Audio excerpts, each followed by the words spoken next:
Hey guys, it's Chuck coming at you with another game of Total Warhammer 3. We're here with another Yuan Bo campaign, our second one ever. This campaign's going to be a Lustria abandonment campaign. All the objectives are to take things over here in Lustria and build buildings. We're not going to do any of that. We're going to go home. Now, how best to do that? So we have a home province over in Cathay. It's a split start. And eventually it gives you a choice to like sell it off or whatever. What we're going to do is recruit a lord over here. We're going to do it based on their qualities, because this lord is going to be replaced by Yuan Bo very quickly. So here we go. This will just be like a lord for hanging around in towns and constructing things, you know, for right now. Because we do need to start getting an army over here. Which is going to be tough.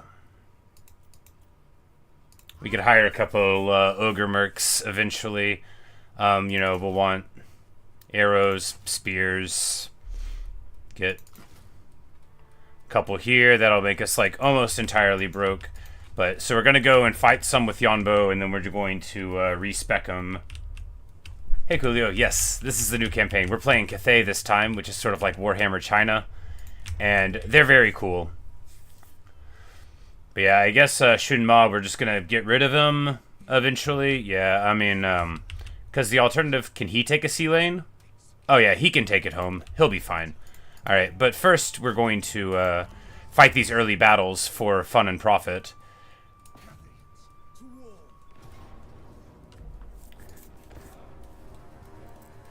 Of course, the first battles of any campaign are usually the most important, but in this one, we're playing very strangely, so it won't matter. Because I don't think I can't effectively get this army to where it needs to go, so I think we're just going to disband it, even though, like, this is a pretty high-tier unit, these Longma Riders are. You know, it would take a while to get them again, but we'll just deal. Alright, so we got orcs here. Orcs is doing Orcs' things. Yuan Bo can hang out in the front.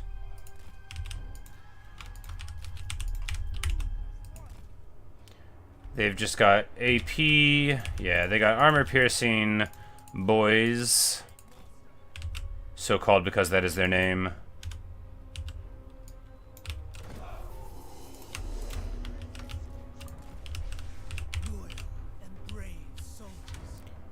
So they think they can make me come to them, and I just hate that they're right.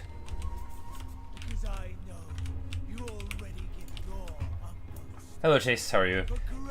What's the difference between my current people and the tree people? Well, these are like... I'm playing Grand Cathay, so my faction has, you know, infantry. You know, we've got these peasants that are marching in. We've got flying creatures. I mean, the other one sort of had that too, but we have like knights in the sky. We eventually can get like my guy can turn into a dragon. I didn't even mention that. Yeah, so we've got like this big jade lion thing, which is like a huge statue. There's a couple other like cool like massive terracotta statues and stuff that Cathay has. But yeah, they're based on like the Chinese aesthetic of historical, a lot of different eras of China, not like one specific one.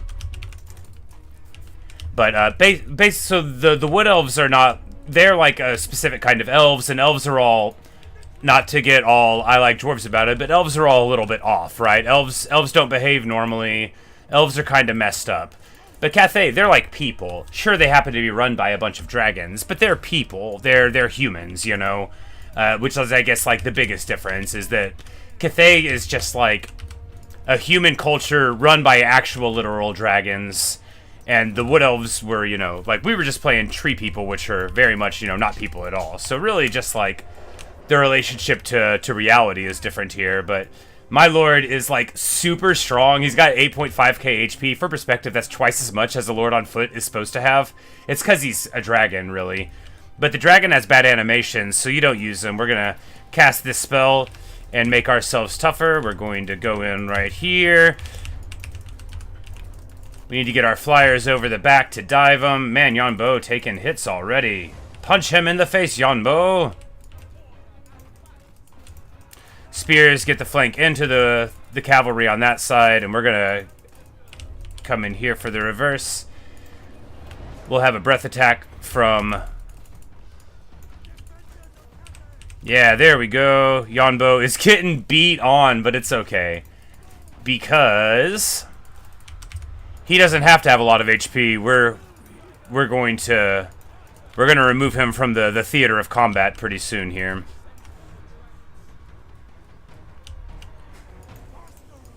But I was like, yeah, we're gonna connect here. We're gonna connect. Look at me. He's got these awesome anime fighting moves. Am I in trouble over here? No, we are totally fine over here. We are feasting.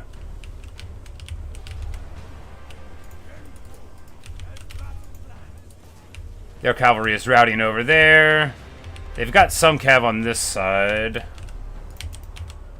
which we can go ahead and pull over here to support.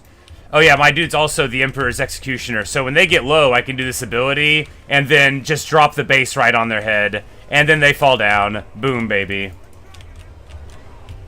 Imagine something like this really in our universe, yeah, for sure. And here's the... Oh, I hit it too late. Once the battle's over, you can't turn into a dragon. The thing about the dragon is it looks very cool, but it's a large target. He's more, like, he doesn't have as good of animations to hit things, so it's sort of harder for him to hit things, and it's easier for people to hit him.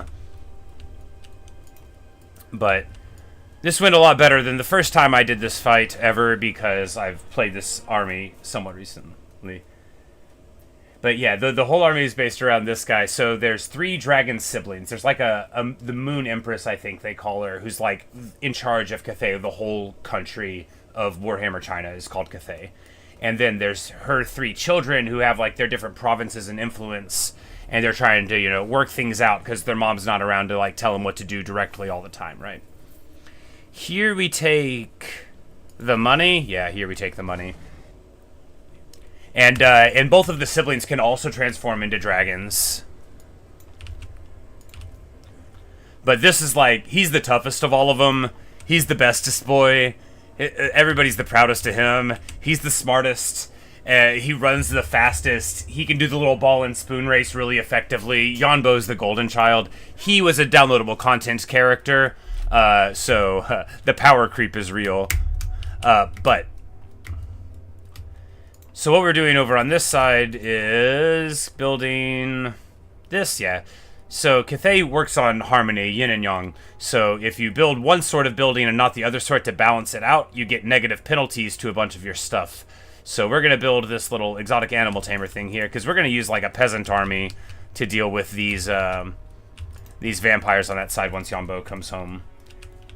But yeah, no, Coolio, Warhammer is very awesome. Like, they have the coolest stuff in it. Over here, there's also like lizardmen, but one of the big things that's the difference is like the sort of enemies that we'll have in this campaign. Well, you know, they're all on the same map, but where we fought the last campaign was all the way up here. We started like over here, and then we went down and eventually ended fighting like right over here. And in this campaign, we're going to migrate over to this side of the map, so we shouldn't even be seeing basically any of the people that we saw last time. Although we might see some of the factions, you know, we shouldn't see the specific guys this time. Alright, he gets... So this ability lets me use this Executioner ability one more time. I think actually this time, though, we go directly for the spells, because I didn't do that last time, and that might be the way to go. Now, do we delete the army right now, or do we take this fight too next turn? The longer we wait... No, lizard people are not a conspiracy. They are very, very powerful. They're their own complicated thing, but they have like, you know, they have smaller ones that are, you know, the size of people, and then they have bigger ones, and then they have like legitimate dinosaurs, stegodons, bastillodons. They've got like a huge, like, it's many times larger, you know, than that little jade lion that I showed you on the map. Like, they've got a big old dino. But okay, so what we're gonna do now is abandon everything? Question mark. Well, we can respec Yuan Bo and replace him, and then we can make the choice about the other stuff there. Okay, so any lord, you can like disband them and return them to your pool. Hello, Thomas. But if you do that, it takes 5 turns for them to come back. And this guy is like the strongest thing I have access to in the whole campaign. So if you respec them with this little button up here, it only takes 3 turns. So that's why we're doing that. We respec him. He has to go home. And now we can recruit a lord here, which we, you know, this is going to be an army that gets chopped, but maybe we can win against the next one coming in the event that we grab a Celestial General, because they are so strong. We'll get this martial artist one. He's handsome and powerful. Hyogul. Hyogul. Hyogul. Hyogul. Hyogul. I have to practice saying it because Hyogul. There we go. Much better. I don't want to just be saying it wrong forever. Okay, so we could actually have this guy in our stead trying to deal with things here. That could be funny. Yuan Bo goes back to Cathay, and this guy desperately tries to hold on for a little bit. Would it be economical? This army is costing us 1,300 a turn, and these units aren't going to be part of our objectives. So I think it would not be economical. Do we just sell this immediately?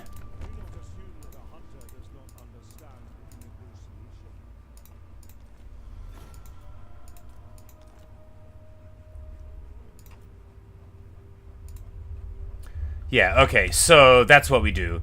We'll sell this land. First we need to disband this army so we don't get a trespassing penalty.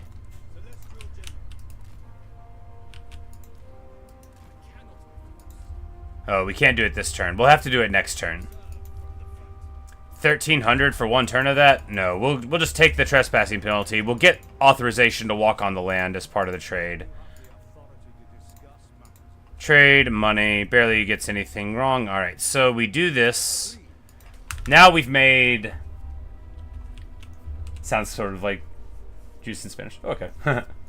You passed the semester exam. Awesome, dude. Great, great. Chase, you say, how am I enjoying Terraria? I'm having the best time right now. If you haven't been watching, I mentioned it a couple times in there, but I changed the resolution of the game to be, because I have like a 4K panel, right?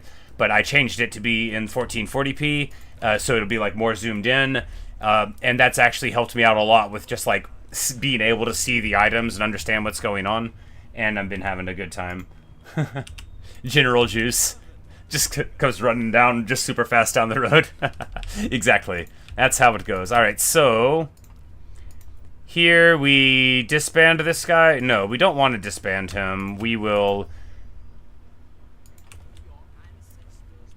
disband all of these. And then we want to leave him and like walk him home the long way, but is he even good? No, he costs 260 and he's not even good.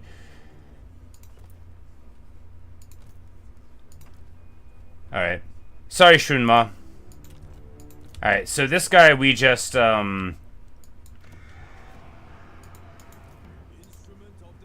we just disband him. We should have taken the cheaper general, but I guess this is okay. Alright, so now we're revenue positive a little bit, because we don't have an army at all. We've abandoned all of the starting provinces, and we're here with Chao Yu. I think the Q is a CH sound, I'm pretty sure. I had a Chinese history class. It was a long time ago. You learn how to say some of the words, but not all of them. Alright, so what we want to do here is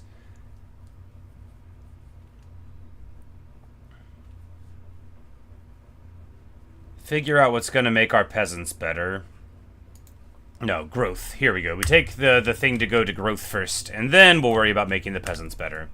Alright, so this guy is going to be recruiting for 3 turns, and then as soon as this army gets that block of units in it, we're going to be able to grab the real leader. Alright, so Compass, we used the Great Bastion the whole time last time. It just seems pretty good. Cathay has a problem with replenishment, and that solves it. We could take the growth angle to help out all of Cathay in that wise. Maybe we'll try that this time. See how it goes. Oh, never mind. It's not accessible. That one's locked. We can't get that without going home. So, yeah, well, Great Bastion it is then. And that'll give us that Ancestral Warrior's ability, which gives us a good unit of halberds to help out with. Now we have a caravan. We know from experience that the most important thing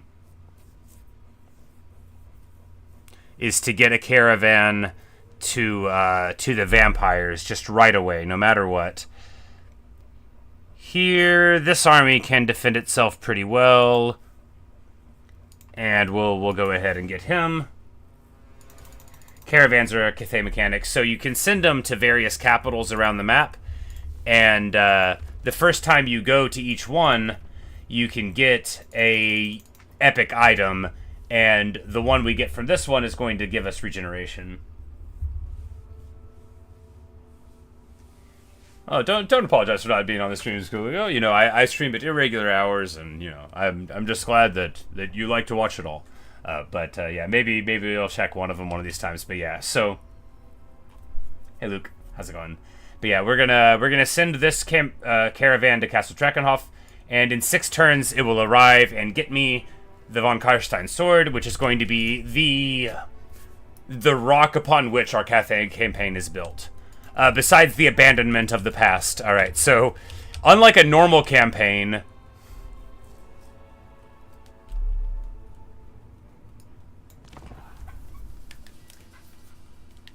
your friend's learning Cantonese, and all you think is John Cena talking about ice cream whenever he speaks to you in Cantonese. Yeah, look, I live in the American South. I don't know Chinese at all. I do have an enthusiastic interest in, like, Chinese history and such, like, and basically always have, due to the influence of video games over me. There's this NES game called Destiny of an Emperor, which is a JRPG set in Three Kingdoms era China, where you play as Liu Bei and, you know, run around and do awesome things, and I loved it very much. And that's always stuck with me, but I'm always very conscious that I don't know how to say the words right, and it's like a simultaneous combination of, like, embarrassment and then, like, not wanting to sound, like, terribly ignorant, and also, like, not wanting it to sound like I'm, like, making fun of it in any way, because really it's my ignorance that I'm laughing at whenever I can't say the word. Yes, Chinese lore, very amazing. And, like, I'm a Buddhist, kind of. It's complicated. It's not important. But so there's several, like, you know, very important, like, Buddhist sort of stories and folk tales and stuff that take place in China, and that also, like, is my interest there. The very, very famous tale, Journey to the West, also known as Monkey, my man Sun Wukong, you know, and that's, you know, also a big thing that I think is cool about, you know, that sort of era. We take the peasant bowman here. This is gonna drag for the start, but it's gonna be fine. I know I can run an army of peasants with Yuan Bo with regeneration and do anything I need to do. And vampires are probably gonna be pretty easy to fight early game. I shouldn't say that. I just bet they are, because they don't have, like, a Vlad von Karstein to worry about. Gonna fight Gelt later? I don't think so. I think we'll just use friendliness, confederacy, bonhomie, and everything else in order to induce all of Cathay to join the Confederation, and then maybe crush Gelt if things don't work out too well.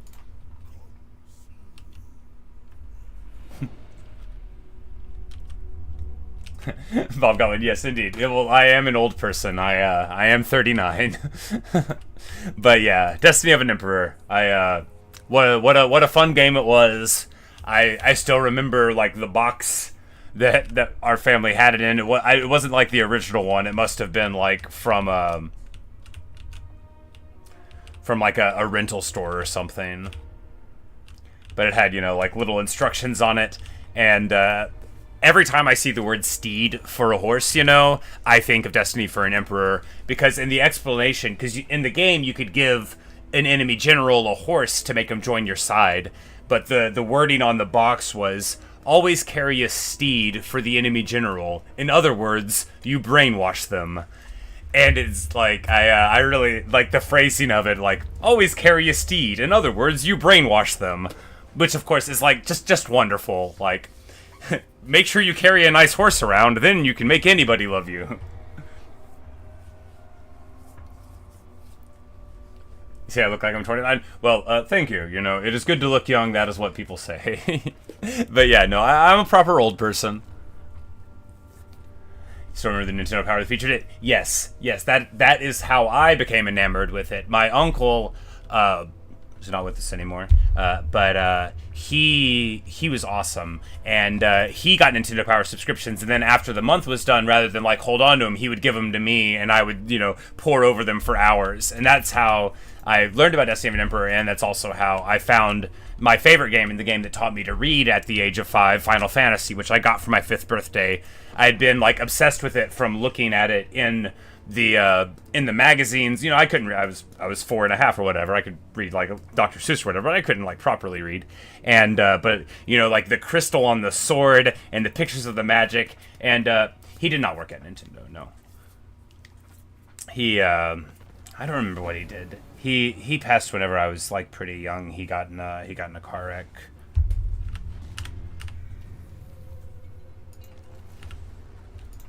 But great guy. Liked him a lot. But yeah, no, I got Final Fantasy for my 5th birthday, and that's how I learned to read. Basically, my mom had my little brother, you know, and he was, you know, like a baby, an infant. And I was sitting there in the living room eating peanut butter and jelly sandwiches and asking her what the words were on the screen, and I gradually learned how to play that way. Alright, so we are going to boot out this lord and replace them with the legendary, the Jade Administrator, Yuan Bo, the Jade Dragon. Let us go then, you and I. Did I see the Silk Tongue trailer? I did not. I'll have to watch it. One day you'll find the uncle works at Nintendo. No, my sister has friends that work at Wizards of the Coast. And sometimes they have given her cool stuff, and then they have given it to me.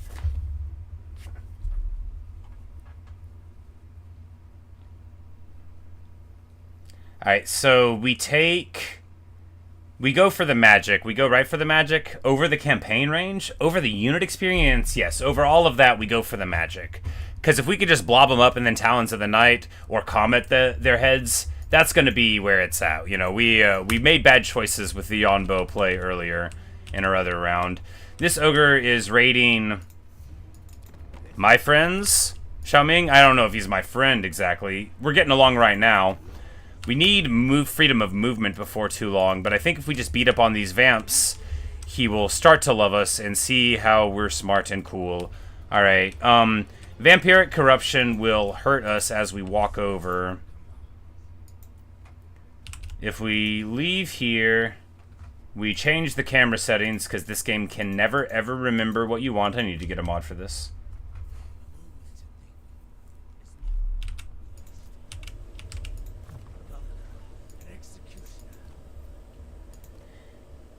Yeah, Phil's great. It's, I don't want to get too emotional about it. It's easy for me to. So I'm like a strange guy, right? And I always have been, even when I was a kid. So, not everybody liked me, you know. Not like adults were mean to me all the time, but I could tell the difference between, like, people that wanted to talk to me and people who didn't, you know. So, it always meant a lot to me whenever somebody did.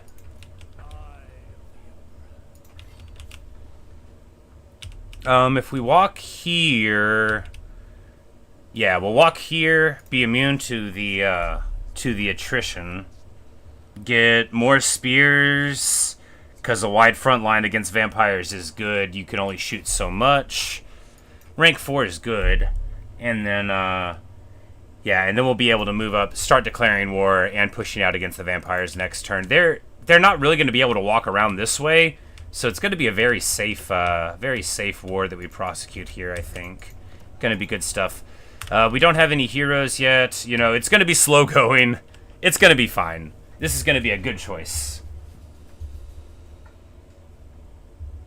See, all the people at Gamescom were really lucky they got to play a demo Silk Song. You know, I'm sure that's why they showed up, right? You know, like, look, I'll come to this thing, but you have to let me play the game. So I only played Hollow Knight, like, you know, in this last year, probably like 3 or 4 or 5 months ago or whatever. Alright, so here we could fight them, but just paying the cargo is probably smarter, because then we can get good relations with Goldtooth. Maybe we can get him anyway. I almost want to fight because the fight is easy. We can get, you know, some blood on our hands, and yeah, that'll be better, because we'll at least, we need money. We need, yeah. Goldtooth will like us up eventually anyway.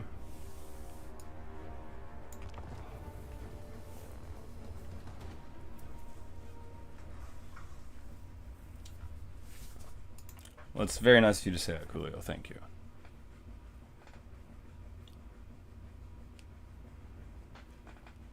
You see, the good thing is because be paying the toll plenty later. Exactly. Yeah. The thing, like, because I'm so lazy and I'm not willing to put any effort into like the quality of the production, it'll always make me not very popular, and that'll let me, you know, keep the personal touch where I talk to people. So really, if you think about it, my laziness is why I'm good. I believe they call that bargaining. That's it's a function of denial. Nah, I don't mind playing games and never editing a single video. That is always what I wanted to do with this channel. All right, we need.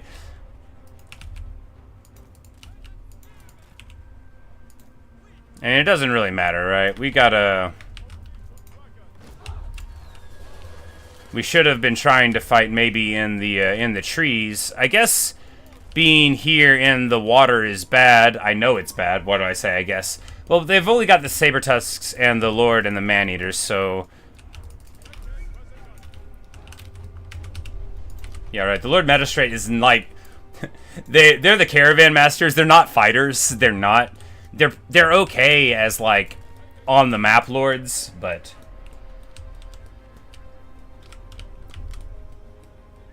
But you know, we're just calmly walking through, and he's just jogging. He's got his little hand on his sword. He's got his big old hat.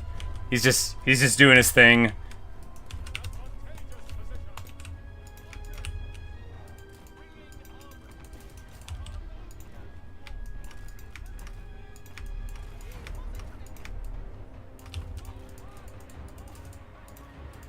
Bracing only removes like half of the charge of an ogre, so you don't even need to worry about it. We're like charging right into their lord, which is bad, but we've got our, okay, great. The saber tusks get all the way around the back of us. They're about to feast. Anyway, we played this about as bad as we could. I don't know why I thought we could just hold the flank with that. Anyway, they're about to rear charge in here.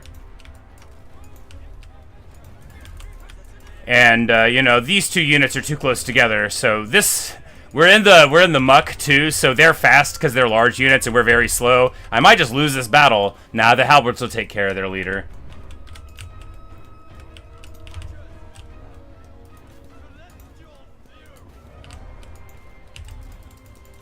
Anyway, they're playing this a lot better than I am. Fortunately, like, they don't have very many units. If this was an equal fight... and they had just like a couple more ogres, I would be getting torched right now. Because they're about to, yeah, we're about to shoot them off. They didn't get through. The saber tusks have a very big charge bonus relative to their attack, but once they get stuck in the combat, they only have 32 models in the unit. So it's not really like as scary as it could be. Oh, look at him, he's waddling away. Oh, look at him, he's got his little peg leg going on. The Slaughtermaster, nobody knows who ate his leg. And he's like, no, I gotta get out of here. Good luck, buddy. Good luck. Never should have come here. And the Lord Magistrate, who I called a bad fighter, being an awesome fighter, getting 163 value. You can't beat that with a stick. Like, who even... Oh, the Jade Warriors were the one. No, who even got the value on him? Were we managing to shoot him? Must have been. Now our archers are running through the trees because we're very smart. Just very smart. We could have been shooting, but that's the thing about Total War. They'll do what you tell them to do, so don't be an idiot. Getting way beat up in this fight. It'll be okay. We can pay the other fights that happen, probably. Yeah, once we start shooting them with the bows again. Lords of Lords of Lords. I am Lord, yeah, yeah, yeah. Yeah, yeah, yeah. Feeling good on a Wednesday.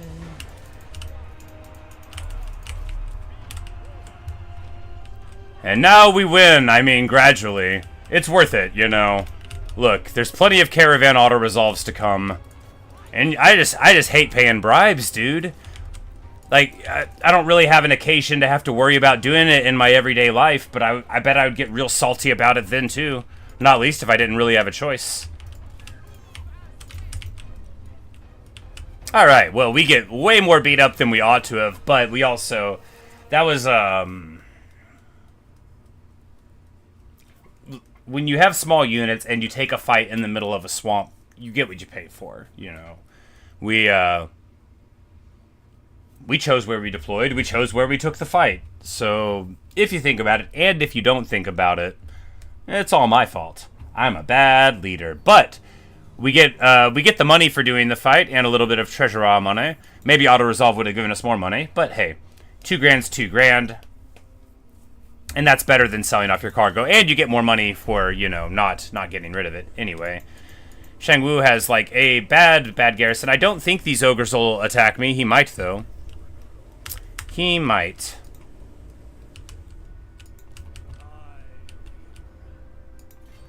And now it is time to go on an adventure of military adventurism and the declaration of war.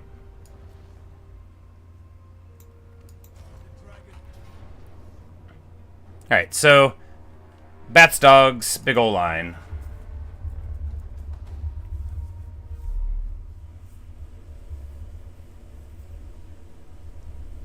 And of course, until you have magic, which we don't have, it's just a fair fight against the vampires. Of course, I am the High King of Skyrim. The Cathay battle maps are so good. That's another great thing about fighting in Cathay. Like a lot of the battle maps for the older world or even the new world are there, but here in the far world with the beautiful sakura trees and such, more going on. So what we're gonna do is show these people the power and the fury. Show them how it goes. One spear deep reserve to deal with the bat dive that we won't notice. So Yuan Bo's just gonna walk forward. My place is at the heart of Cathay, ensuring the Celestial Empire stands. So let us finish them quickly, so I may return. You just get TK every time you beat somebody else that happens in Box League. Well, you know, if you're good enough at fighting, you get $25,000 even just to lose, but they won't give it to you very many times. And as you see, now they're gonna pay. Yuan Bo the dragon has emerged. He's big, he's green, and he is fighting bats. Boom, baby. And you know, as the vampires try to make it across to us. Oh, the dogs already charge all the way in. That's excellent.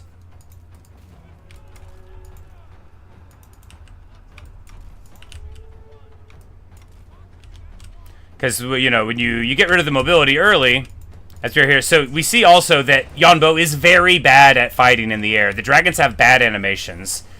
So we've been fighting these bats. He's just sitting there mainly.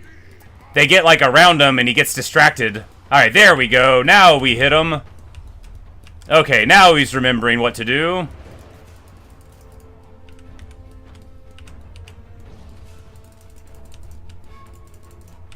But it's just, you know, you have mobility as a dragon, but... Oh, well, you can... Yeah, these are Chinese-style flying dragons.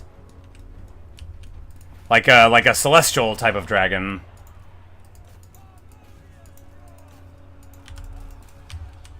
But yeah, so he charges in here. Most of the dragons in this game fly, although some of them are landlocked. But oh yeah, there we go. So, you know, when you fight the units on the ground, then he's got more of the splash attack going on. Oh yeah. There we go. Much better. He does a sick barrel move. It's mainly his flying animations against non-stationary units, I guess, that are bad. These bats dive onto my archers. Feels awful. But Yuan Bo having a party. Just being a champion.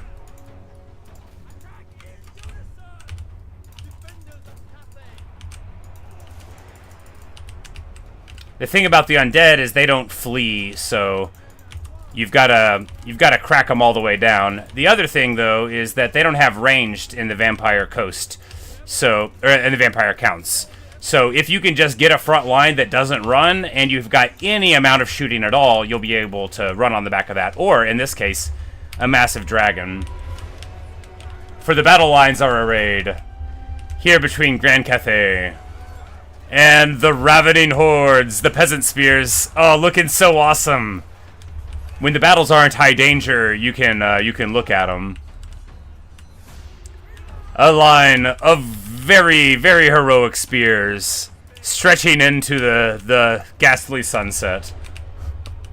And Yuan Bo, being a dragon. Oh, I love the way this game looks. You so rarely, when you're playing, get an opportunity to really look around. Now. The breath comes from the mouth.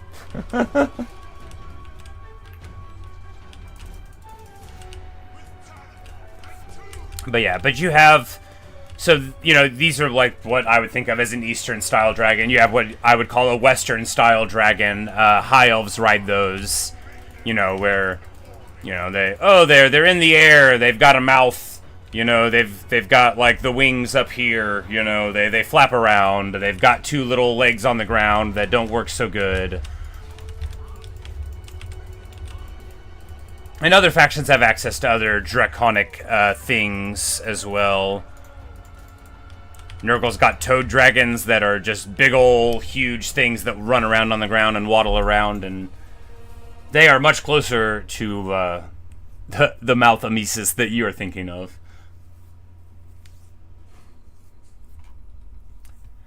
But the fight goes well, and I think that's the thing with this faction. So this is a minor faction of vampires.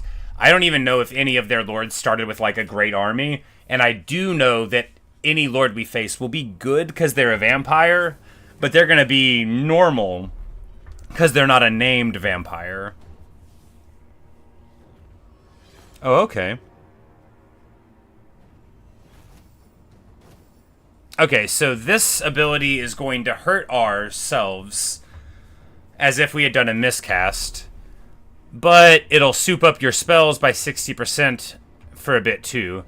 So that's actually pretty solid for the now.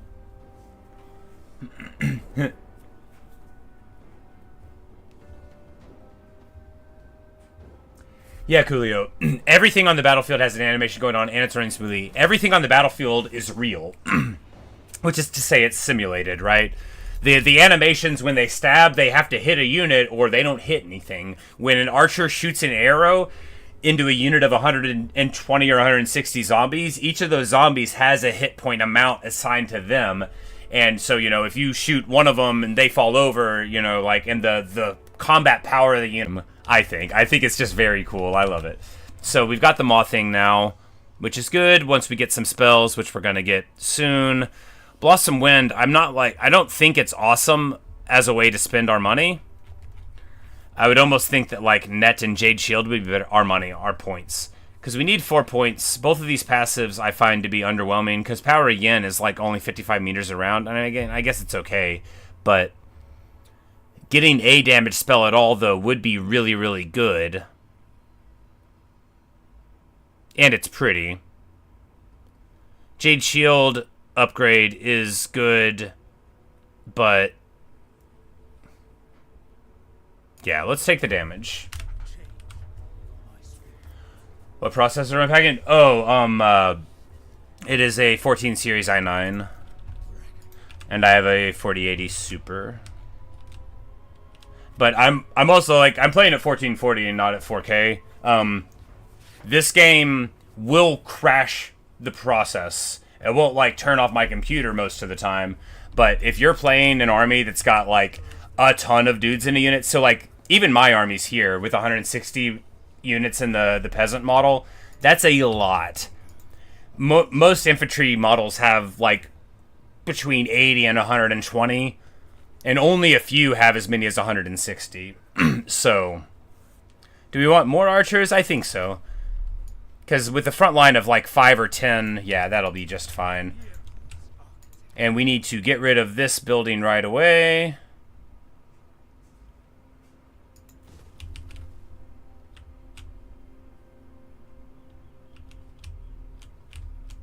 To give us the harmony movement next turn. And then this Mingfan is this guy that's also right here. We're going to try to make him love us someday. I don't want to fight him. He's fighting the same guy we're fighting. A trade agreement and military access and non-aggression seems good. And he'll pay a little bit for it. We get visibility whenever we write trade agreements, so any trade agreement is very excellent. We just want to make sure that we get these two things before Mingfan is able to go into them, so hopefully we'll be able to do that.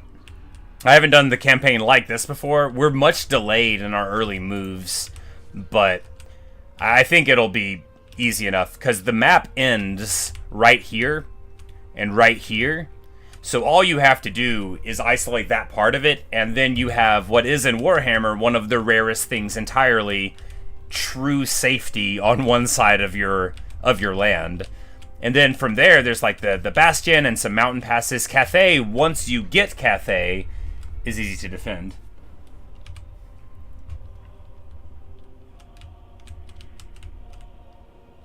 $8,400 i5 is what you have. The TED 1050 Ti just for the fans. Oh. Yeesh. But you still got an run Hollow Knight? Oh, not so bad. Yeah, I had an 8 series. It was an i7, I think, was my last machine, and I had like a 2070. But I had that for 5.5 years. But I saved up for like a year and a half, and I didn't have anything go wrong for like a whole year and a half of my life. And so I was able to get this computer. Cause like it's a sweet machine. I'm a line cook, right? Like I'm glad I have a job and that I can afford nice things to the extent that I can. But I don't make like a lot of money, so it's like this computer basically was the culmination of a whole lot of not buying other stuff. You know, I don't go out to eat or whatever. You know, I don't go to Taco Bell, even though I would like to sometimes. Okay, Jar of All Souls. Ooh. The Mark of the Empress. So we get a 20% casualty replenish rate for this character, which, you know, Yuan Bo sure gonna like that. Heyo. There's the item we were looking for. There's the item we're looking for. The Von Karstein Blade. It gives vampiric corruption to the local province. That's not great. It gives you regeneration in Frenzy. Regeneration means you get your hit points back gradually. It also is a percentage of your overall hit points. So if you remember earlier how I said that Yuan Bo has twice as many hit points as a normal dude, well, that means he regenerates twice as quickly, and he has twice as much of a pool to regenerate before you hit what's called the healing cap. Because you can't just infinitely heal, but you can heal a lot. So now, with the completion of our caravan, we've got the most important thing in the game, this sword. This sword is going to allow us to do anything we want.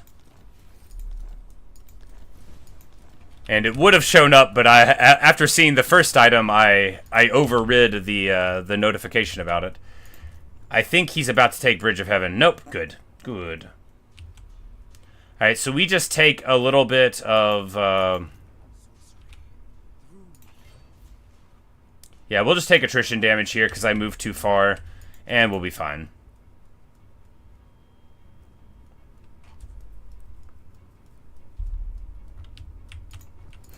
Yeah. Regeneration, lifesteal build, basically. So he is now going to be able, because he's armored and he becomes like even hardier and harder to hit. But right now he's got a very big armor pool and a huge HP pool. So I can just run him into basically anything and know that he can win the fight and that he's going to be fine afterward. He also has this ability, he's the Emperor's Executioner, right? So he has this ability where you just point at a single entity, like a monster or a hero or something that's almost dead, like around 25%, and then he hurts them a bunch, and then it chops the rest of their life away, which is a pretty unique ability for him, and is very, very strong. We're going to get a little bit more of the line here, and growth income building there.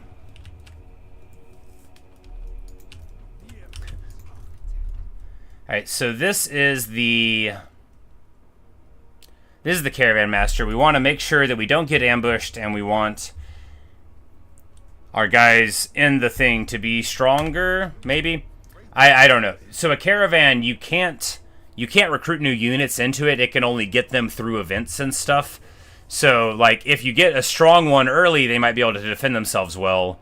This one's not looking like it's going to be amazing, but we already got the most important Caravan.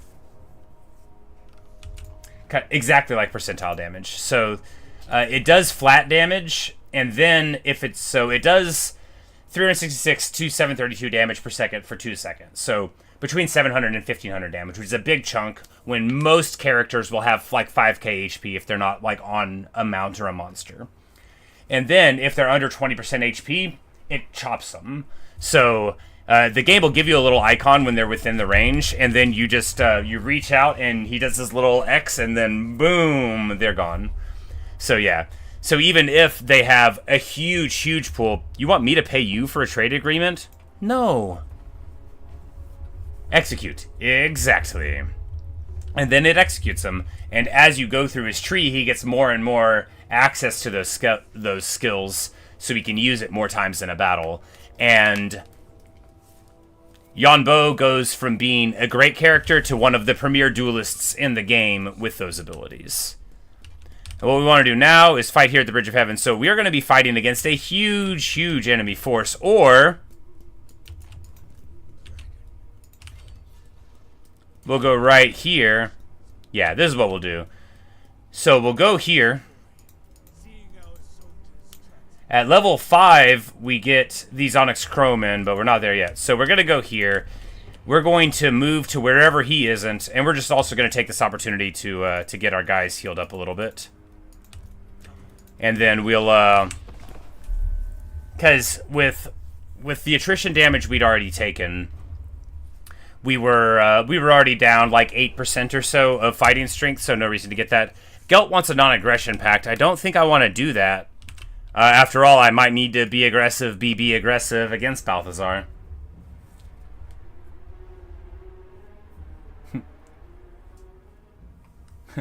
Thomas, there are lots of times like that. Well, the thing is when you have, hey, and then we get the best result, which is we're encamped. Oh, but they have a reinforcing army. Well, not the best result. Okay, maybe we lose. We might lose the game. I think we'll be fine. That's a lot of dogs, though. We should be able to pack in to one of these choke points and hold very well, though. That's what we'll do. We'll guard this one here. We'll have a little edge guard there. Yeah, we'll be fine. They've got one unit of really good infantry. They've got a whole bunch of fast stuff. But we've got a lot of arrows, and we can just pack our dudes in here. Their reinforcements are going to come from that way. Even if they try to go around this way, though, we'll still be able to just turn the archers around and just have a sort of rear guard going on there. So, all right. 3 spears to guard the rear.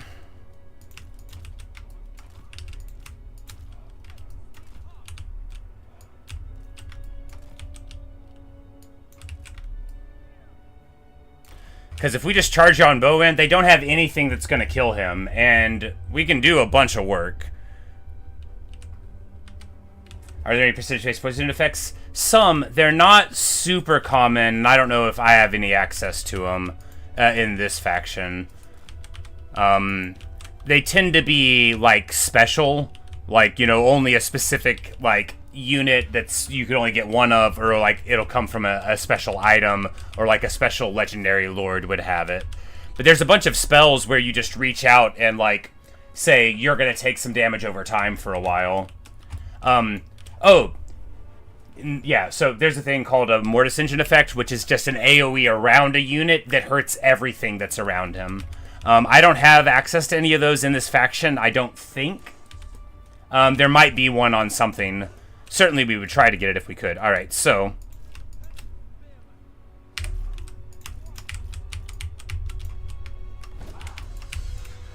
we just need to get our guys in a line here.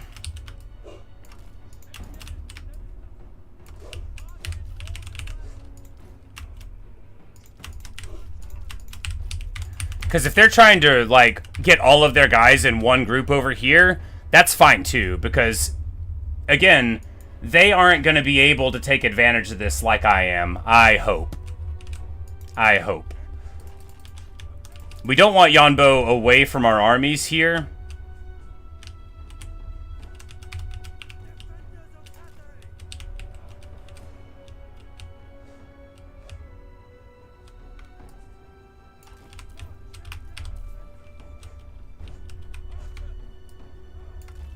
Because if they want to go all on this side, that'll be even easier to defend. And if they just send like a small flanking force on the other, that's fine.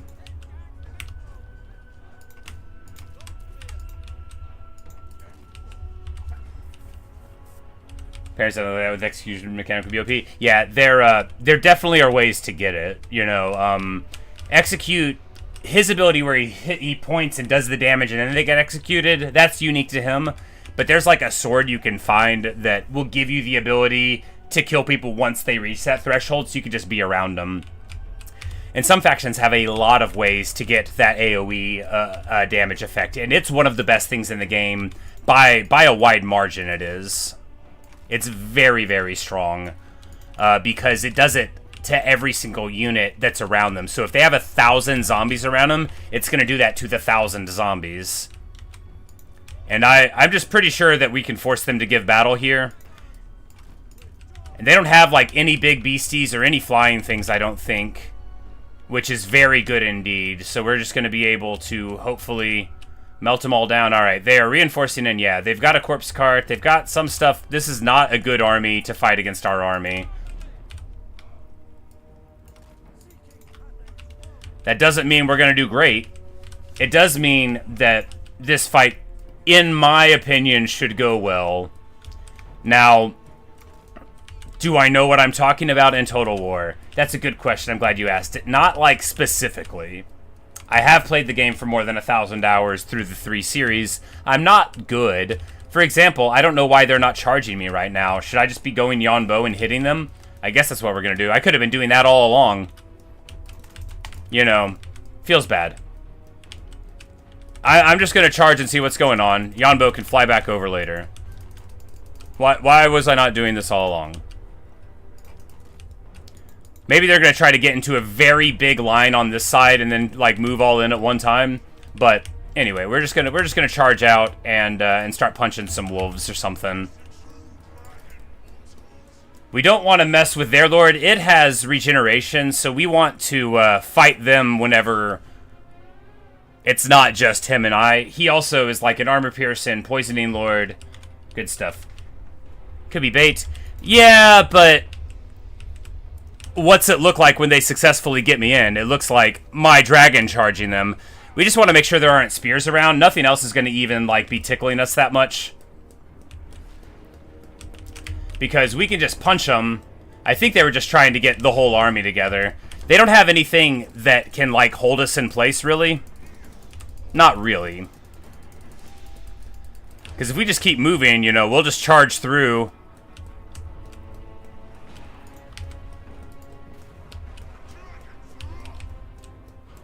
Run over the foes a little bit. Just, like, get in there. Give them a little bit of the old 1-2. We're going to have enough for, like, 2 wind spells in this fight. So we're just going to try to make them count.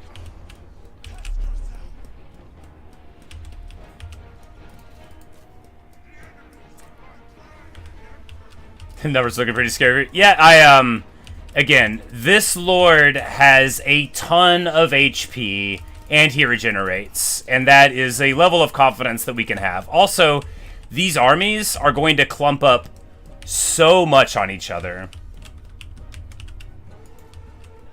Let's get a fourth one here.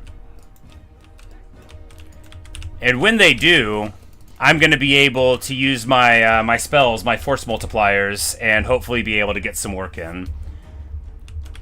Yuan Bo will fight the leaders. All right, there are spears coming at us now, so we want to get into the air and get back into the action properly. This is about to turn on. So in this direction, it's going to be all wolves, basically, which are going to get shot up incredibly effectively by this archer line. I say incredibly effectively. They're all standing on top of each other.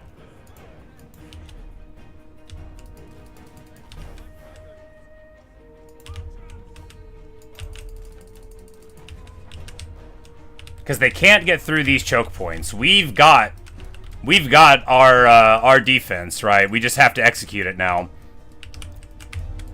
And when you see all of these units, that represents a front that can only fight so many of our guys at a time, right? But our archers are going to be able to shoot in pretty well. They will have, you know, shields. We won't run out of ammo. We should have enough ammo. But when they all line up, that's when we're going to do the real thing.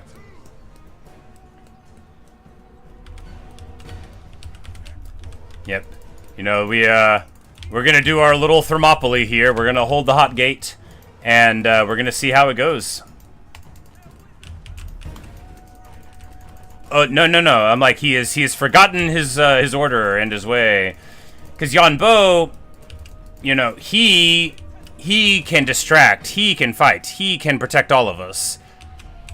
He can charge in and beat the brakes off the Strigoi. Yeah, get him, Yuan Bo. Hit him again. So vampires have healing and stuff, and so do I. And I have regen, and they have regen, but I am much better at punching than they are. We're just having a 1v1 right now. And it's not like going well. He's spending his magic on it, though. He's got his regen magic going. Let's run away. Let's be discreet and valorous and get here into our lines. On this side, they haven't even fought yet. And now they're backing away again. This corpse card, this is going to regenerate all of the vigor and such of the foes that are around us. However, oh, the Ghoul King backed up. Ha! Get wrecked. So what we just need to do is when the corpse cart comes into range here, we're just going to focus all of the bows onto it. Very important to take care of your enemy's buffing stations early. Alright, what we want to do now is take this, and oh, this is going to be a good one. This is going to be the Wind of Blossoms. And it is going to absolutely put a hurt down. It is going to do a lot of work. Oh, yeah, that's a lot of damage. Oh, yeah. You know, it was a lot longer than I had thought, but we still absolutely melt that front line. A lot of work. And so much of their leadership and their powerful foes are in the back. This side, charging in, can't break through the line. Our archers are very, very much melting down these dogs, and now when this support comes back in, we're going to be okay. I just need to figure out where the Graveguard are. They're on this side. So they only have one unit of good units on the whole battlefield besides their lords and stuff, and that's the Graveguard. So we're just going to try to deal with that. The corpse cart is already melted. The corpse cart is already melted. Yuan Bo is going to back up away from this Ghoul King so that we don't eat the charge. And then we're just gonna go over here and start the grind on this angle.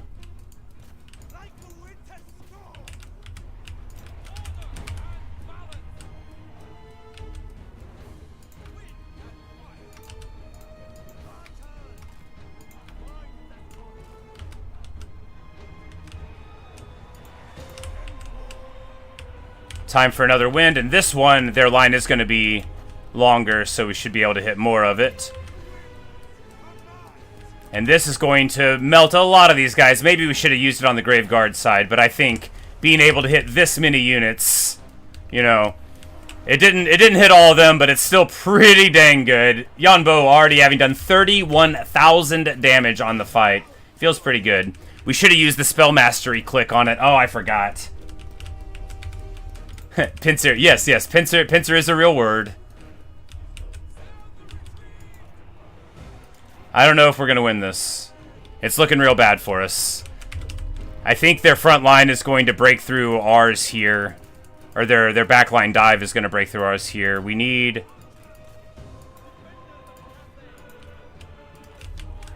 We need to be shooting at the dogs. I have bad archery discipline. The dogs have lower HP and lower hit point pools. We needed to be shooting them. They don't have shields, you know. We could have done more work there. Ah, man. Well, maybe we can pull it out. Maybe. The Grave Guard are going to be doing really well here once they get kicking up. But if we can win this fight against the Ghoul King, our front line is okay on leadership, but not good. Not good at all. But if we deal with these dogs better, they'll just crumble down.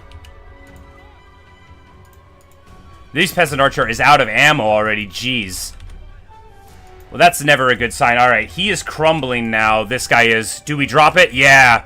Execute him. The Emperor's Executioner says the Ghoul King dies. That's going to hit a big old drop to the power of our foes. We need to get Yuan Bo up on this side immediately. These Grave Guard are a bigger problem than anything down here is. Even though this is a lot of dudes, the Grave Guard are going to crumble the backside. We can get all these archers, however, facing the front again.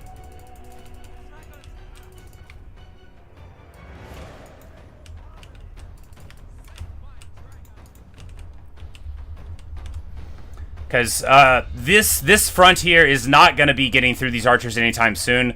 We just need our archers to be firing properly.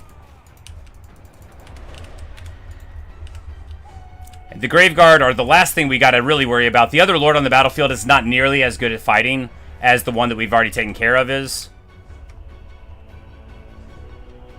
These are a lot of shielded units, so they're not going to be getting as hurt by this archery fire as we would prefer, but a little bit is still something. We're just going to run these peasants without arrows into the front, you know, to make themselves useful one last time. Getting into the Grave Guard. The Grave Guard look awesome. Look at them here. This is a great vampire color scheme as well. The purple goes so well with their aesthetics. The Grave Guard are the ones with the glowing eyes. The zombies are the other ones with the glowing eyes without the armor on. Our archery, alright, yeah, we've army lost them. They're getting crumbled. Good stuff. Yuan Bo, the champion, with 38k HP, or 38k damage done. Of course, the other thing about this, we drew out both of their armies, and they're entirely dead. That means, rather than going to the settlements where they have a reinforcing thing or anything, they're both toast. We just got to run in and take them out. This was a wonderful thing. We were in an encampment stance, so we're even going to replenish, and you know, that is the benefit of getting a good battle map. Because look at the kills on these peasants. 200 kills, 140 kills. Now, if they'd been able to get that army with 12 more units and so many of those fast dogs around me, obviously we wouldn't have been able to shoot so much and wouldn't have been able to do so well, wouldn't have gotten that good line to be able to hit with Yuan Bo. So it's all about being able to see what to do and executing the plan. We're going to take army replenishment because we need to be fine to fight more fights here. Hooray for peasants indeed. Look, Yuan Bo isn't like those other guys. We respect it. Okay, so we return the brick to the bastion to get this selfless leader trait to be nice to Cathay, or we extort them. So we just say you're not even allowed to own this brick. And then we get, yeah, we'll be a wise and beneficent leader. And we get access to the Empress Croman, excellent. And we get some other stuff too, like levels. All right, we take upgraded Blossom Wind. And then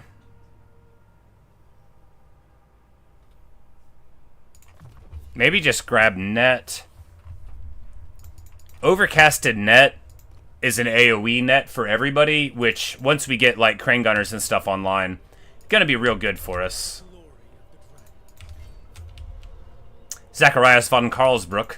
That's not a very Jade Empire name, but you know, I guess he's not from around here. Peter von Sinkelhoff as well.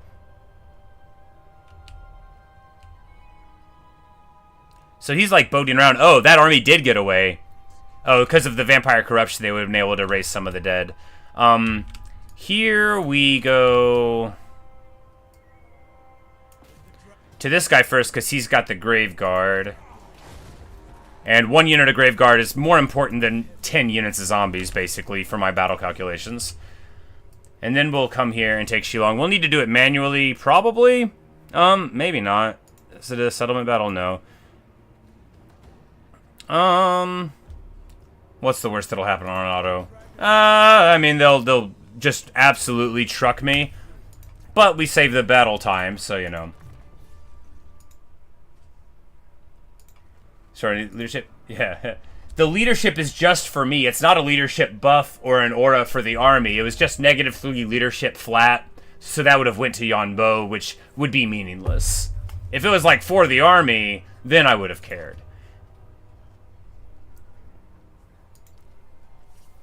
Anyway, peasant long spears, you know, just have such high leadership anyway. At like 60 with just a couple of chevrons.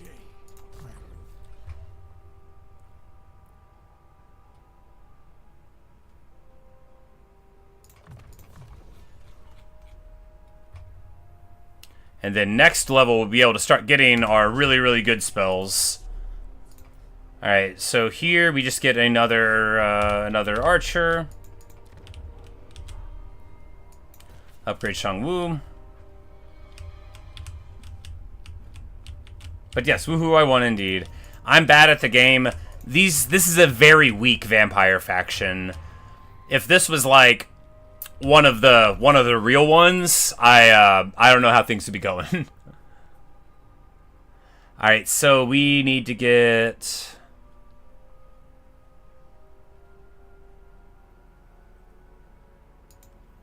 yes, the huge leadership buff for the spearmen. That'll be the way to go. Oh, and construction time is pretty good too.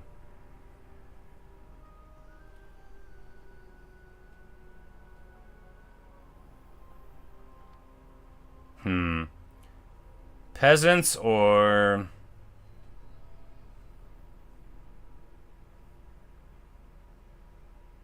missile damage? Yeah, we'll go down that line. Because, like, eventually we're going to need our missiles to do stuff. These peasant spears are awesome, but they don't do damage. They do, some, but they don't. They're mainly about living forever, right? Alright, so now we're going to dispatch this caravan to... Alright, what do we know about the things that we get? Not a lot. The Barak Varg one gives us a talisman for 15 fizz resist, which is fine. No, that's Karazakarak.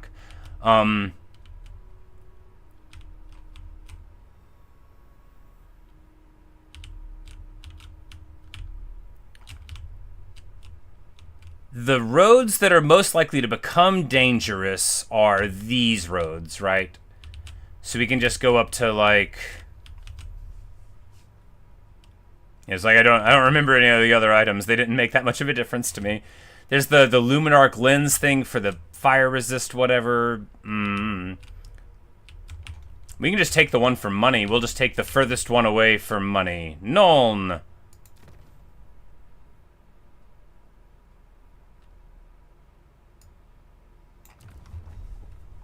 Because the longer we wait to go that north path, the more chaos and greenskins are going to be around and potentially declaring war on me, so.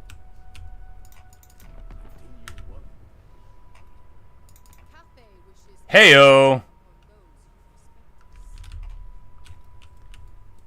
So these guys have 2 settlements and they are at war with a lot of guys and I can confederate them.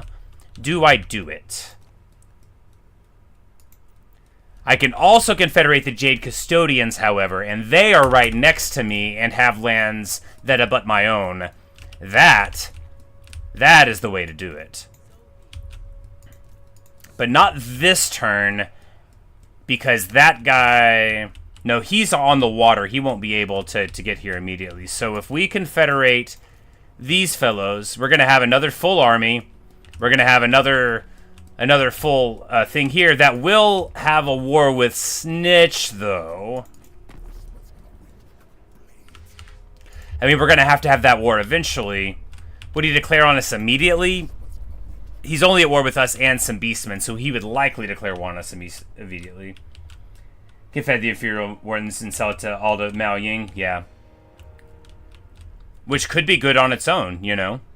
But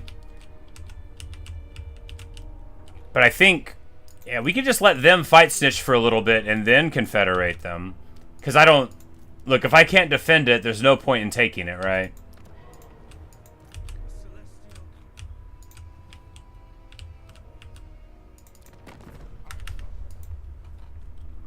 And if we just keep Gelt on this side of the crossing, we can try to deal with him later. Like, do they have any landmarks down here? No, not for Cathay. Not that I see yet, anyway. But this will be like a really nice landmark. That melee attack for all the factions that we're likely to be fighting. Pretty good. Alright, so anything else to do on the turn? We could collapse a couple of the spears and recruit another one for health, but I think that's not necessary. Matters of state, that's right, I have these things. Alright, so... we can rush construction on this level 2 thing. Because I gotta remember that these items are amazing. The things we get access through his. So we can, like... yeah, so we'll do that, and then we'll get more of the steels. And then we'll be able to make a fortress city somewhere, or one of these other things. And, yeah, I gotta remember to be using the faction mechanics. Very important. Alright, so here... we can get the Nengao Forge and get Iron Hail Gunners. Which we really just need so that we can get... the next level in it. Yeah, but a force multiplying iron, like AP missile thing. But wait, what function? What function indeed against our enemies? Some crane gunners are fine. We need the artillery. Here, if we take this, we get slightly more. Okay, so it's 50 more income. After 20 turns, it'll pay for itself. And slightly more trade, sure. Gonna take a quick deal for a non-aggression and trade agreement with Mao Ying. And then we're going to...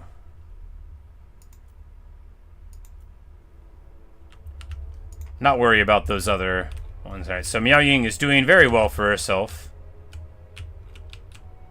Maybe she just confederated that other guy.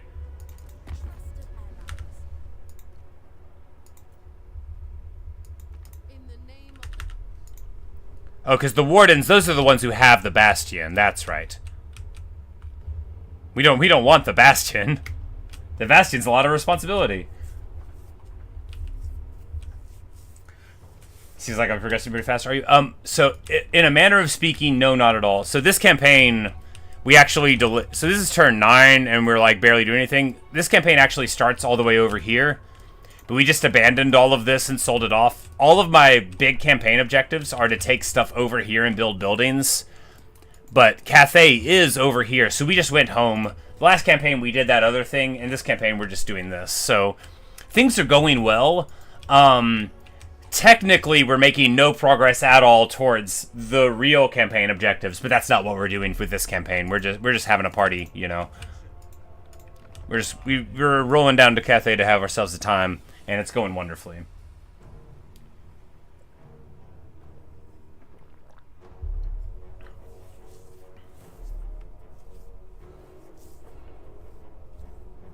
But yeah, we'll be fighting Snitch, and hopefully we'll be able to deal with it, you know, before too long. When we can fed the Jade guys, though, we're gonna... Alright, so here we pay up. This fight This fight we would lose, okay, right? This is a fight with 2 Mordfang cavalry.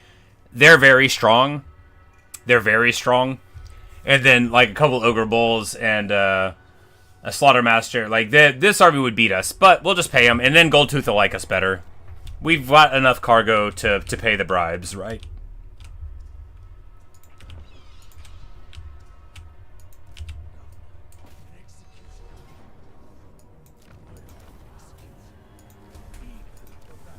But we grab this place, which is very good, and of course, once we get it to level 3, we'll be able to get this standing stone thing for the benefit. Over here is some guys that are at war with, like, Nakai the Wanderer. Yeah? Yeah? Oh, right, he starts down here now. Right, I remember. Probably when Cathay is united. Yeah. Owned by Cathayans, yeah. That's almost certainly what it'll be. Just like a shorter one, and then we might go off on, like, a Grail quest. Not really a Grail quest, but yeah, just to play and then, like, try to get, different sorts of armies that we did. The last settlements. Oh, right! Don't forget about it. Indeed.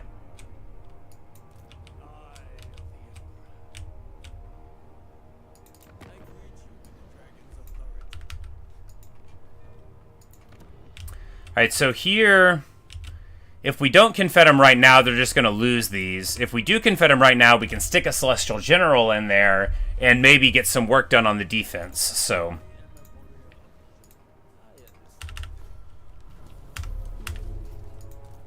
Speaking of a Celestial General, here is Hao Donmu. This must be Guan Donmu's brother. No, the family name is first. I knew that. This is not his brother. They merely have the same given name.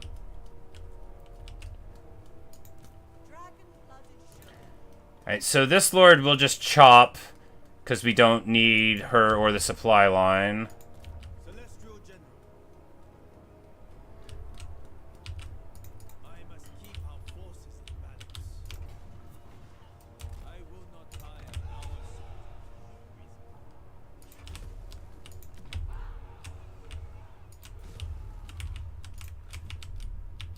Alright, this gives us a border with Lokir Felhart. No, this is a minor Vankar thing. Lokir is further up. I'm like, that's not his flag. It just looked bad. He starts, like, up here or something.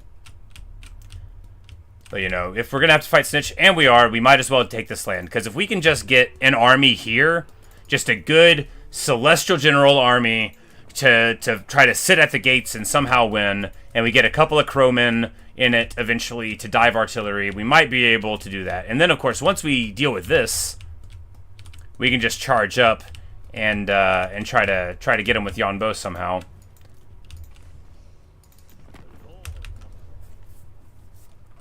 Look here, usually kills those guys. Oh, okay.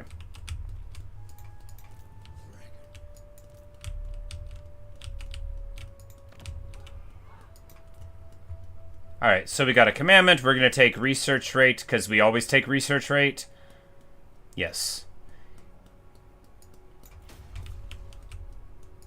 Compass selection available, but it's already on the only one I ever use.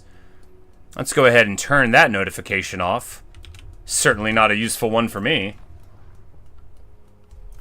Oh, right. This one's returning to the capital. Once they're coming back to the capital... No, you can send a caravan out, and this one's coming into the capital. Okay, I'm like, why am I doing this wrong? I don't think we need to worry about the tech. You can get another caravan, like, over here. Somewhere. Somewhere you can get another caravan, but, you know, once you already have the Von Karstein blade. You know, if I ever lose this, the whole run's over. Oh, and that's right. He can get Empress Crowman. We'll wait to recruit him for another turn or two, but...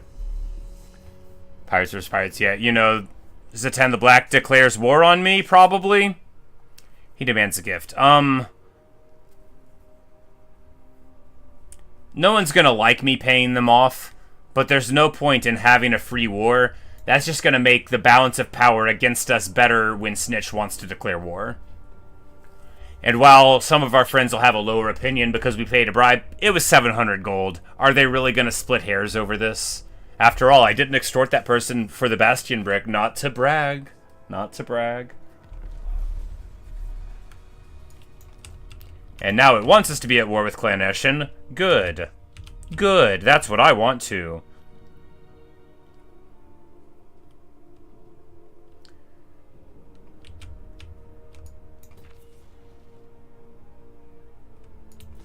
Okay, so which of these do we want more to be defended? The Baleful Hills is more important because it's way up there in the north.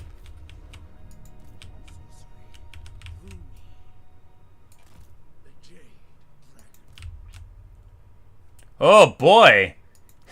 My man got himself a Mortis engine. Oh right, because of the raised dead stuff on the battlefields, he's able to get like a pretty good army now. That's funny. All right, well, you know what's good against a Mortis is a whole lot of missile fire. We're going to recruit an Iron Hail Gunner. We're going to jam these peasants together, and we're going to grab a Crowman. The Crowman is a unit that might just lose to a bunch of bats, but it will fight against them well. And if we go into Dragon mode and send them in with them, then they should avail themselves very well. Crowmen are a very, very good unit. But they're not good against everything. They're just very good when they're good. Alright, so we're here in Harmony. We don't have a good building to build here.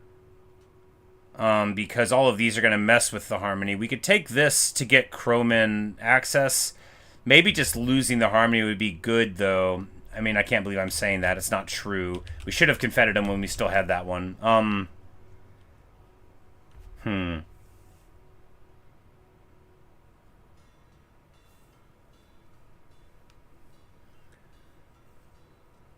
Because you can't even get rid of the dock. I think we just take an unharmonious place because it's going to allow us to defend. Yeah.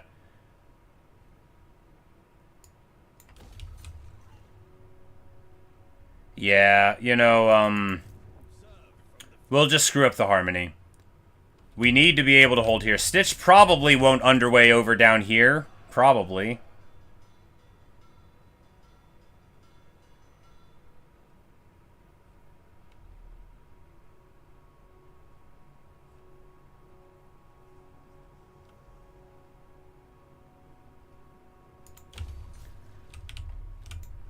We need to be able to get a gate guard, so if we just build this here, then we'll be able to get one, because that'll be very good for the defender armies. We're still revenue positive, and we will be, you know, for a while. It's going to be a while until we even have access to units that are good enough to screw up our economy, as long as we are maintaining our harmonious balance.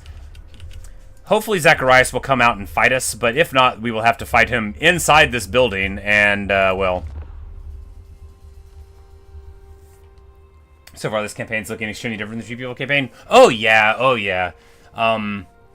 Wood Elves are very unique, and that campaign as Wood Elves was even more unique because you basically use one side of the roster and not so much of the other one.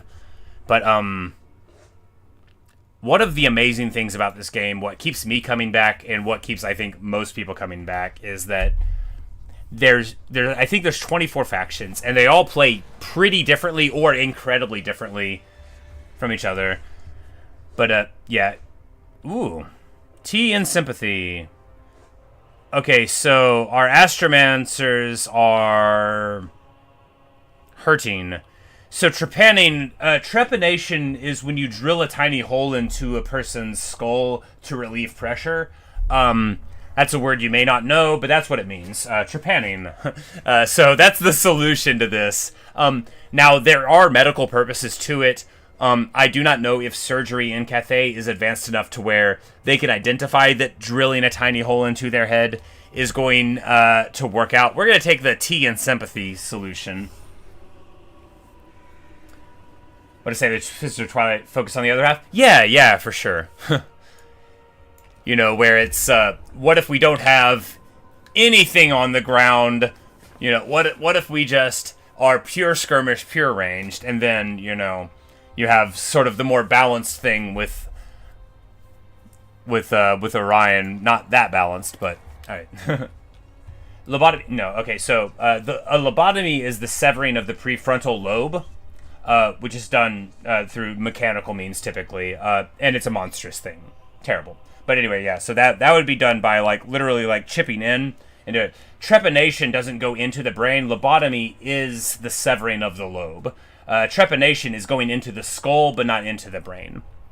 And it's been practiced not just in Cathay, but historically in some like Inuit and like other Arctic tribes. I remember reading a paper about once upon a time. Fascinating stuff, but you know, not always good for you, but not the same as a lobotomy at all. A very different sort of thing. All right, so this fight is gonna be rough. This fight's gonna be really rough. I don't know if I'm gonna win.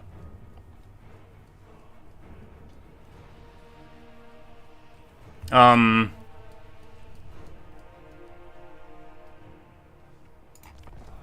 let's try.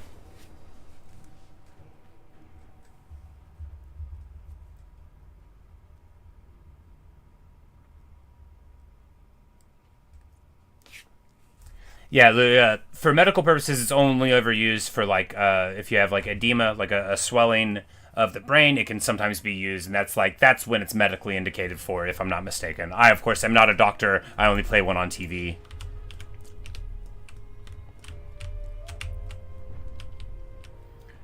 Alright, so here, where do we set up?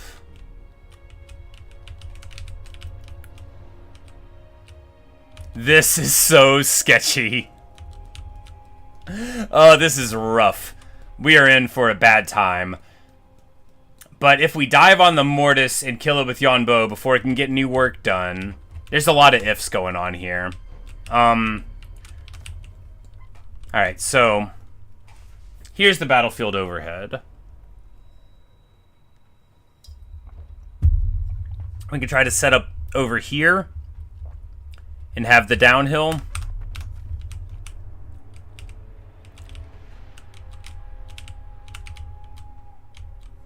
We don't want to get pushed so far back, because if we run off of the map, then that's bad news. We could set up, okay, here we go. Set up here, and then the dogs won't be able to flank on this side, and we'll just be able to have like a box there. Still have the running off the edge of the map worry, but not as much because it's not as accessible if we flee to the rear there.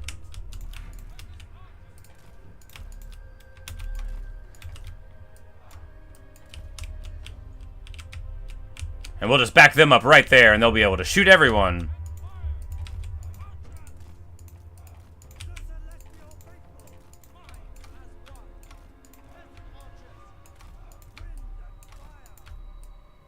And we definitely need more separation in the line so that if it does get compromised, you know, we're not going to lose all of it.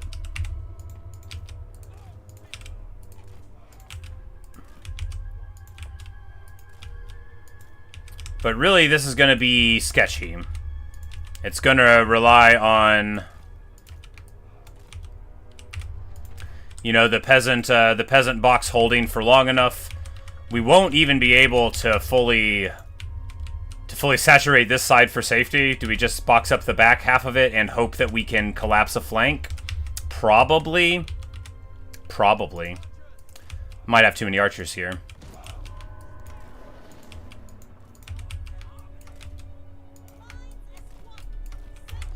Might just have way too many archers here. Definitely have too many archers here. Alright, we're just going to charge in the Chrome into the bats. I think we will, like, really, really win this fight incredibly well. And then, yeah, you know, first we just need to make sure the dogs don't get onto us.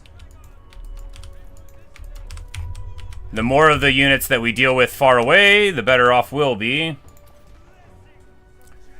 We go Draconic form. Oh yeah, the Fellbats are absolutely getting mauled here by our power. Now, do we just dive the Mortis here in the front? I think so. Because any amount of time that Mortis is on our real troops is a disaster. And I don't think anybody here can punish Yuan Bo for this dive. Oh, yeah, that's a lot of damage. I don't even think they're going to try to punish Yuan Bo for this dive. We're just going to need to keep the clicks on the Mortis, and then we'll be in alright shape. Alright. We need the Crowman over here. Alright, the dogs are in among the lines. They're not going to be able to do too well with it, though. As we've got the archery fire that's going to be peppering through the checkerboard here. So, actually, very nice here. Oh no, the Black Knight's coming in. We're gonna charge spears into him. That'll be smart. It worked!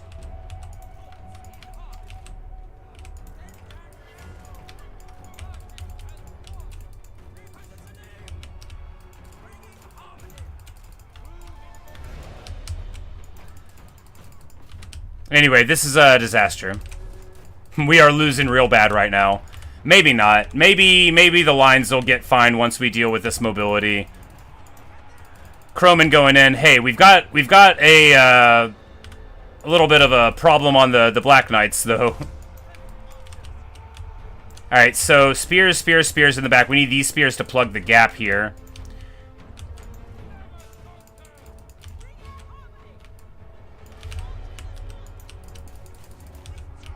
Yuan Bo is tied up and wasting time. If this Mortis gets in here, we're in real trouble. We need to deal with it.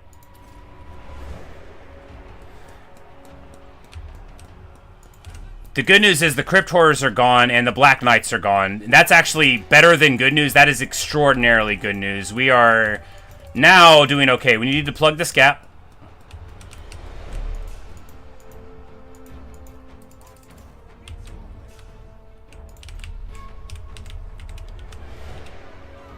We're going to pop the Moss Shard to take the damage, get that spell mastery up, and then shoot the gap here. This is not going to be the best Blossom Wind we've ever done, but it's going to do a lot of damage. Oh my goodness, with that juiced ability. Oh, and then it... No! It reversed and hit a rock and hit my own troops. Oh, the humanity. Oh no, that's rough. That's rough stuff indeed. We're going to get the Crowman on a dive here. Can the Iron Hails get on this corpse cart? These guys are stacked with other guys. That is bad. These peasants are folding. Oh, man. Oh, man, that wind bounce was rough. Melting a unit of my guys in exchange for a unit of theirs is not a trade I wish to make. Alright, one more time with feeling.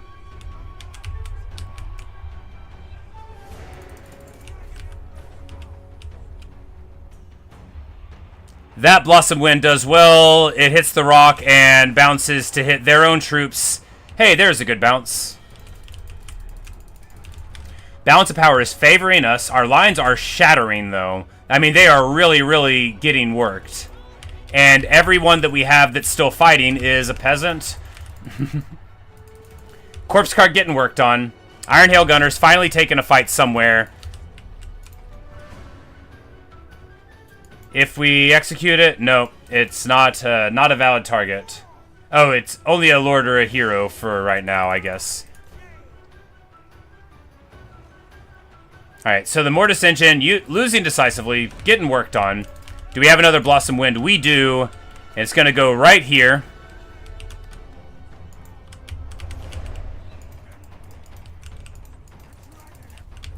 But taking the Mortis out of the fight... 19 Gyros, 19 Eagle Riders. Oh, I think Eagle Riders, but Gyros are really hard to hit with missile fire. Eagle Riders have AP and melee, though, so I think... And there's 24 units in the model, and they got, like, a good charge. I think the melee of the Eagle Riders would win. But there we go. Yuan Bo finishes off the Mortis Engine, and with that, we get an army loss on him. And clean, you know? Clean. It worked really well. We put our backs to the wall. We actually, you know, that initial incursion by the Crypt Horrors and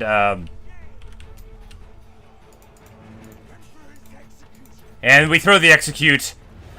by the Crypt Horrors and the Black Knights was scary because it was collapsing in, but, you know, when we reoriented all of the missile fire in their direction and then got, like, that 3 unit of spears in there, ended up doing what we needed to do. And really, I think keeping the Mortis out was a good use for Yuan Bo.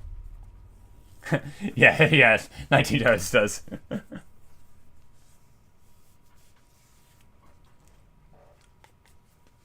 Woo! Yeah, baby. Clean. The feasting of the peasants. The Iron Hail Gunner gets no value. I'm not... we can never get a target. It's like I always feel like I should have one, and then I never do any good with them. The Crane Gunners are good, though. We're gonna stack with some Crane Gunners later. Occupy Bridge of Heaven. There is the province secured. And all of these places have ports, which is, you know, income plus growth, which is pretty good setup. Of course, it does take a slot, which keeps you from, you know, building harmonious things early enough. But here we'll get access to Jade Warrior crossbows. Yeah, because that was like a 60% blossom too. So with the spell intensity pop on the Maw item, which is real good. But yeah, it because it must have done like 20,000 damage to them. So doing like 5k to me, it was just they were holding the line. So that's why I was nervous. They had decent leadership before we went and popped them. Blessed Dread is, you know, next door. So it's going to be Snitch or the Dark Elves before any time at all. Of course, we know that, and that allows us to be prepared by taking Talons of the Night,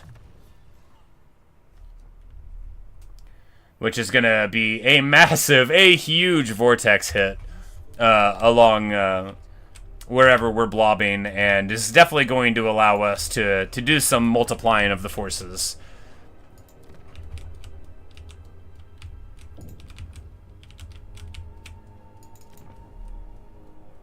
Alright, so where are we at with Diplo?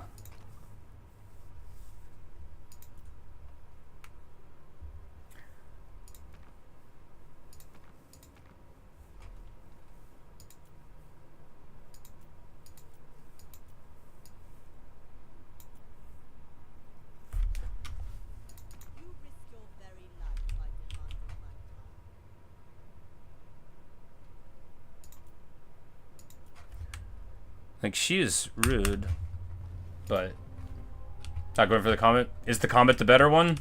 You know, it probably is, huh? Because I always think of Comet as like a thing that I can't find that useful, but if I like have them blobbing, then dropping it right on our head could be very good. But I guess, yeah, Comet's a ton of wins, but 1,700 damage, yeah. They're both a ton of wins. Because I just used Talons the last thing, so that was the one that I had in mind. Alright, yeah, everything's going fine.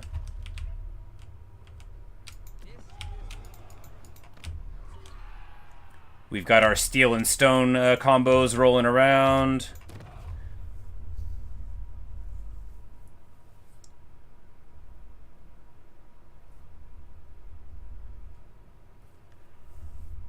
Look, just pay off. Yeah, for sure. And while Dark Elves have the whole, we have cheap armor-piercing missiles, if I just don't have any armored units, what do I care? Like, a unit of Peasant Archers will beat a unit of Dark Shards in an artillery duel, an archer duel. I think they do. And even if they don't, mine are cheaper. Unless they aren't.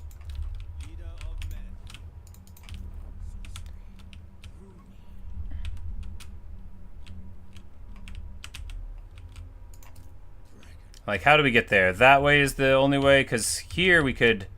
Oh, we could take the port into the water and then jump off there to reinforce this guy as he moves into the north there. Yeah, because as you point out, you cannot leave Skaven alone, ever. They get dramatically worse the longer they're alive. And, you know, Snitch only has 5 settlements, and once we do that, that's going to really, you know, hold the core in the center, because this Skaven faction is...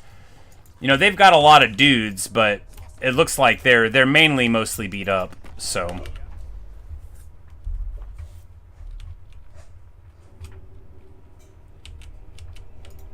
Yeah, Throt, Icket, Snitch, and Queek are all such menaces, and then the other two factions are bad just on their own, but their lords aren't at least so bad to see. Alright, so we hear...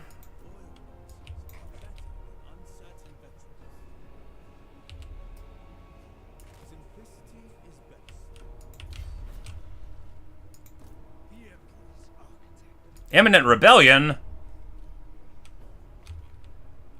Oh, well.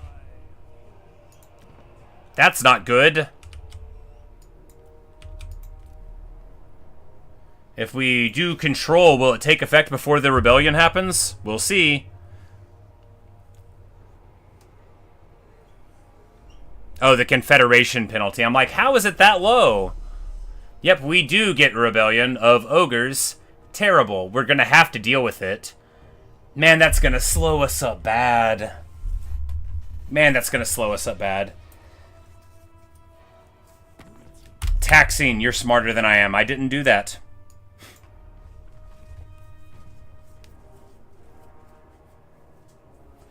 And I took the control commandment for nothing. Alright, we will pay off Goldtooth here. You have to poison the fruits because the monkeys are bad. And then we will get this armor after hitting some settlements.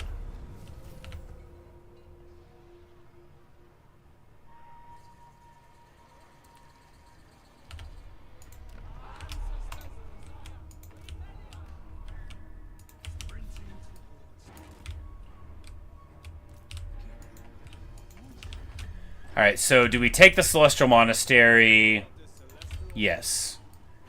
If there's a lord there, do we lose? Probably.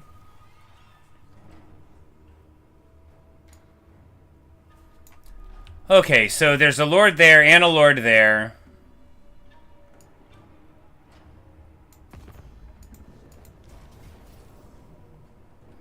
They don't have any menace below charges, so that's good.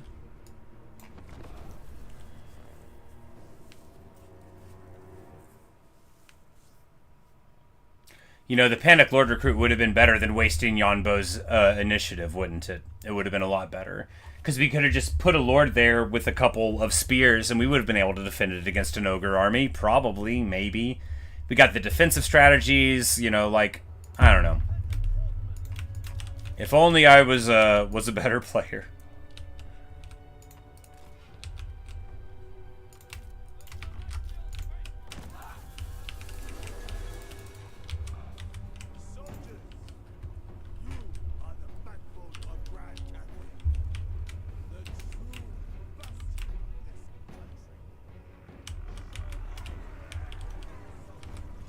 Clan Eshen's rats charge across the battlefield.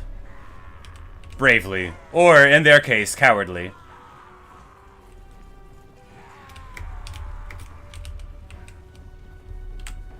And of course, it's now time to open up.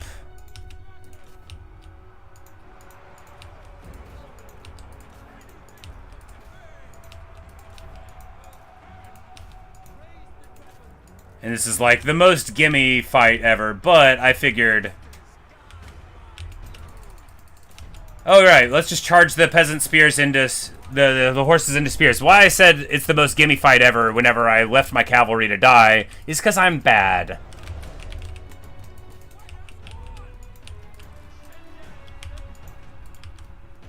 Anyway, they'll be breaking soon.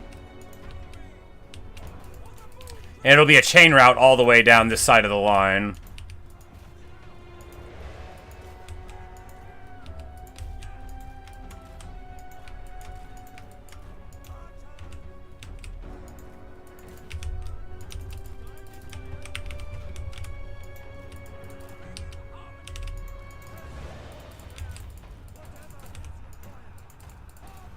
Because clan rats don't, like, match up well against peasant spears, right? I mean, maybe they do in a vacuum, but we're not playing in a vacuum. We're playing with a big ol' leader with us and a bunch of shooters. A bunch of peasants with bows. But they're in full route. And I thought we would avoid a little bit of damage on it, but it doesn't look like we did. Hopefully it'll be enough.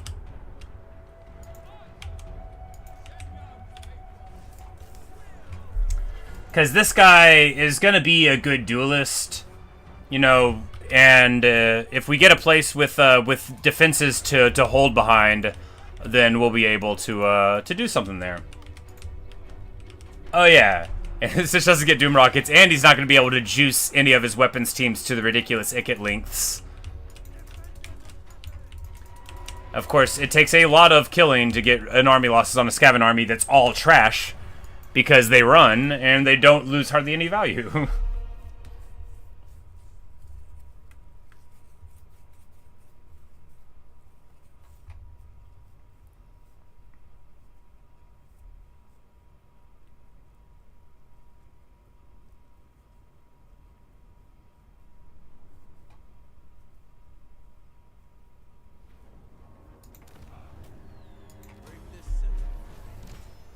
Alright, we got Scaven Conflict, which gives us 10 leadership for all of our armies for 15 turns, which is going to put us in a much better position to fight them. Of course, if this guy, like, underweighs over, we're going to have a really bad time. But maybe we'll get away with it. We'll take Inspiring Presence.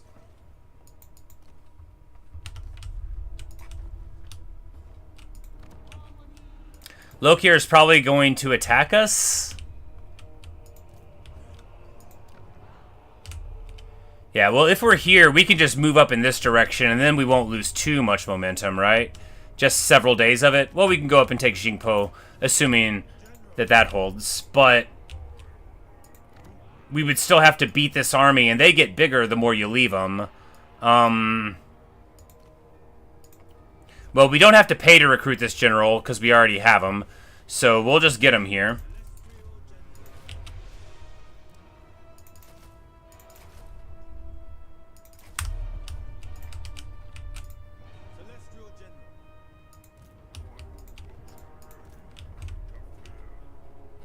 And, you know, a bonus general to run around with or to defend the line. You know, we're revenue positive. That's not going to last forever. And we might as well stop it now. I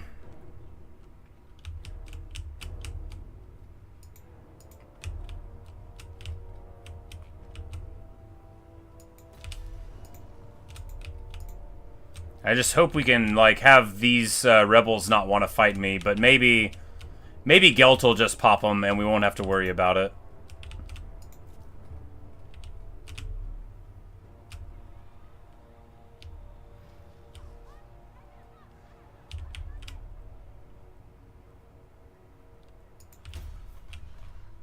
Like, I think in here we don't need the control thing anymore. Like, how useless.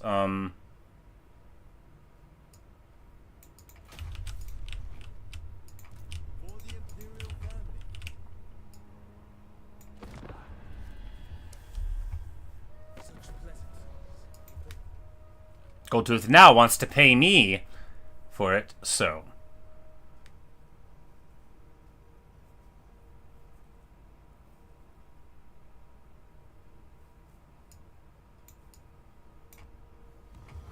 Huzzah!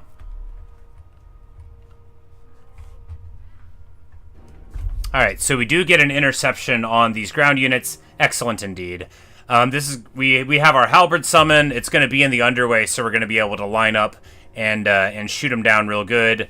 This is a Lord of Warp Lightning, which is a little bit annoying, but we'll get over it. This is also much better than the alternative, which is perhaps having to fight both of their armies at one time. So if we can do this one and win, then we'll fight against the other army and win. But if we do, then we're going to be on a very solid footing for dealing with Snitch, having dealt with so many of his forces. So, of course, the other benefit of fighting in the underway is these chumps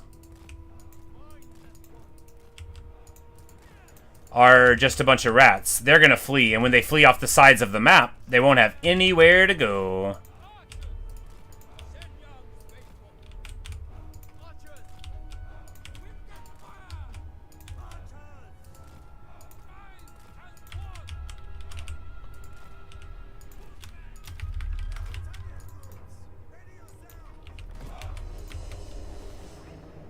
And they are going to approach us. Of course they are. We just want to make sure that our horsemen are backing up the line so they can charge in and, you know, then make mistakes. Yep, no morale, no room to flank. And we, of course, have 79 leadership on our guys, on our peasant spears, because we've got, you know, we've got the finest peasants in the land. 75 is like 79 on these guys. Oh, because they're within the aura.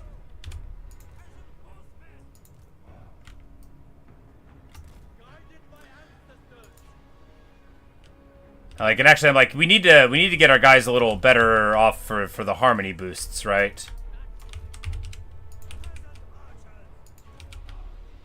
Because if we're like that close, then they'll all get their buff stats from that.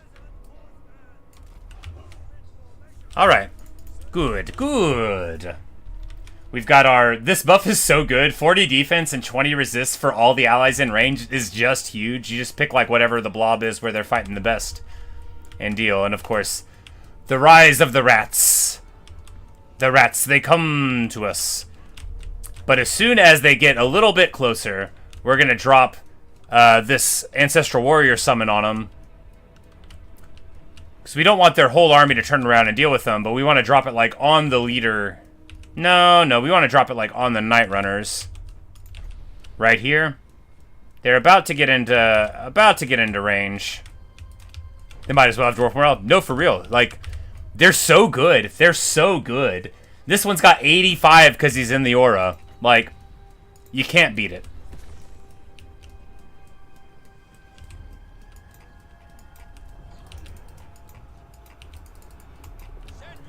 And now this warrior summon will get right here. These Night Runners are going to want to be shooting at our troops. It's barely going to work on them. Warp Lightning on the Peasant Spears. You know, what are you going to do? That's how it goes. It does a whole bunch of damage, because of course it does. It's Warp Lightning. Everybody knows Warp Lightning is the most fair ability. I mean, it's not unfair. It just hurts.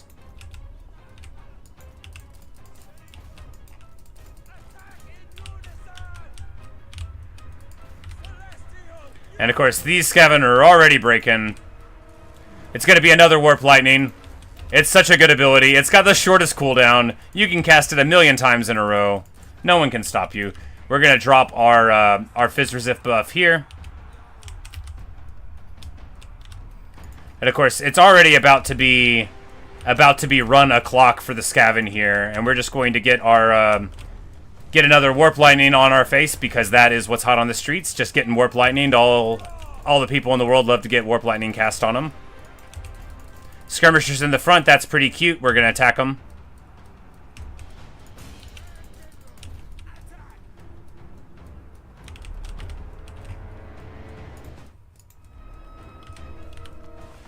Am I actually fighting rats? Oh yeah, no, for sure. Yes, these are our little rat skirmishers. They throw ninja stars. But yeah, no, they are rat people. They are cartoonishly evil. They are even more evil than the rats of New York City. And more dangerous by far.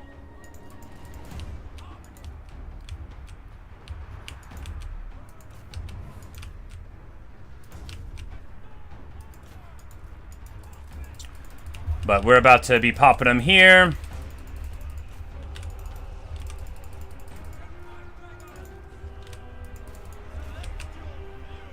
It would be better to have Crowmen than these Peasant Horsemen, but the Peasant Horsemen are cheaper. And they certainly serve a role on the battlefield to be able to just sweep around and do this, right? The other role they serve is to get caught on spears when you don't see and die.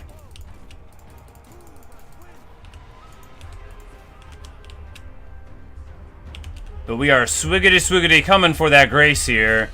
He's running, but we're just going to stick on him like the color white on the grain rice. And we are going to get it.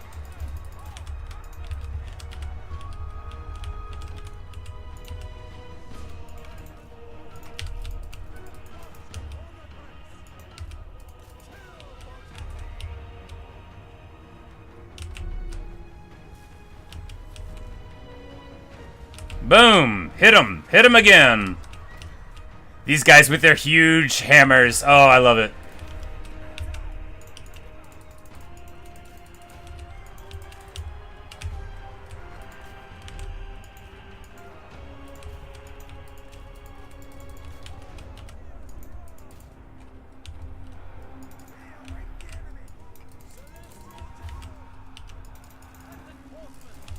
Okay, yeah, let's, Alright, so what happened here is my whole army ran towards the engagements as they fled, and then got beat up, which is so bad, Oh my god. Oh man, we ran all the way away from our archers to chase down the fleeing rats, and then just get absolutely punished for it. This is very bad. We needed to win this battle without taking a lot of losses, and it was looking good for a bit, but now... well, it's sure not looking good anymore. Of course, all we needed was the archers to shoot in to be breaking them. We're going to lose all the peasant horsemen. We're going to lose all of the horsemen. Man. Millions of rats, yeah. Millions. And they're all very, very evil. More evil than most rats, by far. Oh, man. Oh, it's all of a sudden very hot and hard to breathe. Oh, man. Bad performance. Far beyond poor performance, indeed. Just genuinely bad. I needed to win this battle well, because we have to fight another Scaven right after this, and it's not gonna happen. We're gonna lose it. Terrible stuff. Our front, oh man, oh that's so bad. Oh, that's real bad.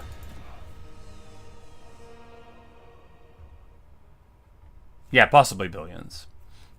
That's really bad. That's really bad.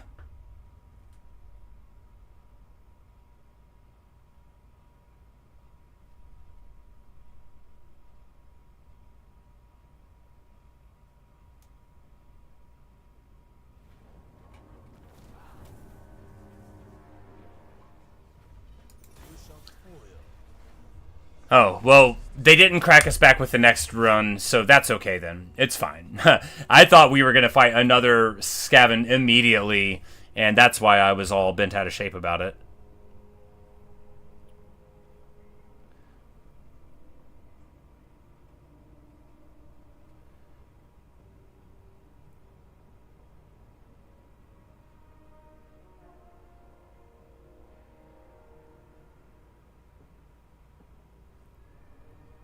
Alright, so he would get a ton of money, and I would get basically none.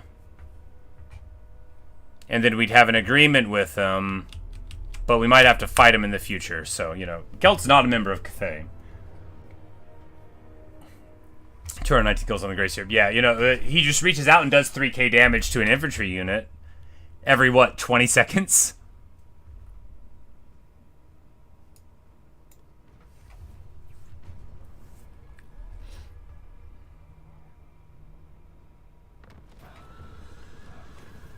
Alright, so here we get more spears or more crossbows. Crossbows will help auto-resolve more than the spears will, I think.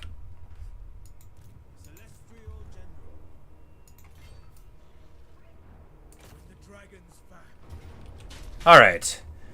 So at least we were able to get here in time to deal with this, which is super annoying. We're just going to auto it. Just so we can carry on with our plans. We take the money, and we unlock Bandits of the Silver Road. At least there's that. Anything to recruit here? Nope.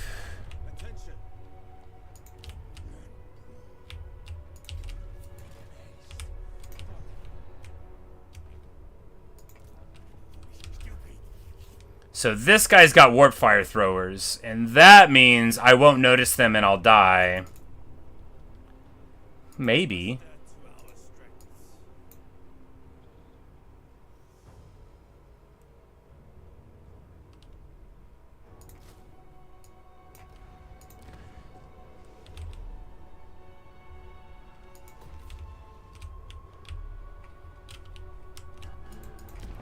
Alright, we have matters of state, so we can do... we can make our main place a fortress city. No, we can't, because it's not level 3 yet. We don't have a level 3 settlement. We can't do that. Alright, let's just spend these on something else then. Like what?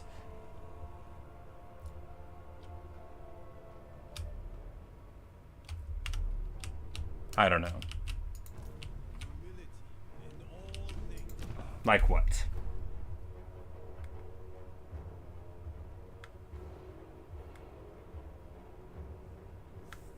I mean, we could take that one right before another fight. How many turns does that last?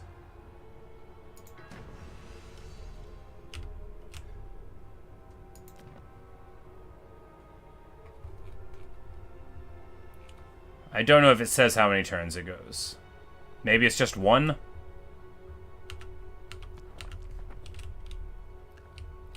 Nongcheng for the fortress. Oh, okay. It's a good call. Which we can't even make yet, of course.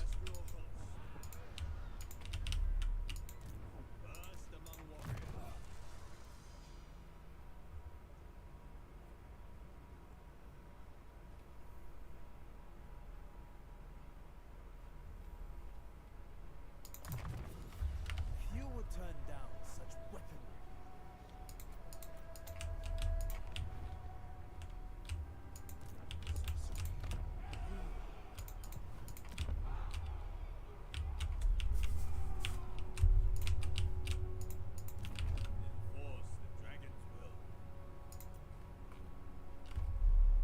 Alright, well, we can recruit crowmen somewhere. So that'll help Yuan Bo eventually. Some.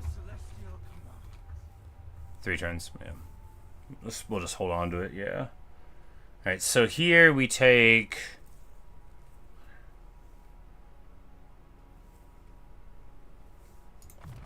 Comet? I mean, Magic Reserves is probably smarter. Soon enough, we'll be able to get Astromancers. This, you know, the good thing about Cathay is that it's actually quite solid at tier 0.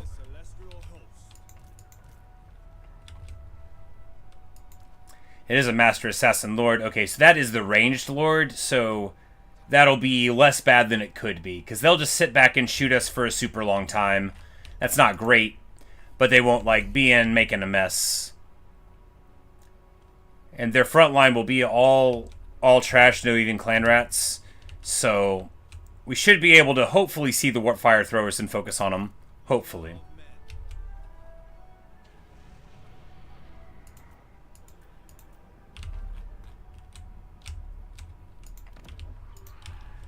You know, we've got our little part of it, but it's not looking so secure right now. At least this flank is fine, you know. And as we push up here, we develop much more security indeed. Because really, once we sort things out for Cathay...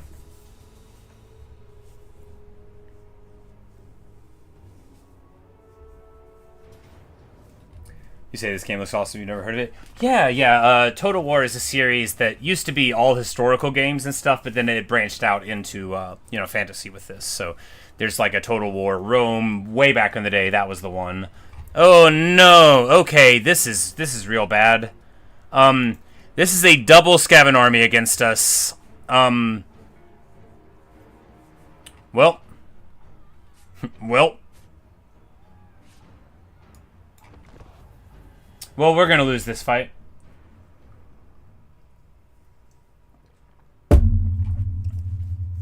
You know, Yuan Bo should have been up here, but I, made a bunch of big mistakes on the campaign map. And, well, some of them were choices, some of them were mistakes, some of them were errors. What's going to happen is we're going to lose this incredibly badly, just so badly y'all don't even know. It's gonna be just the worst.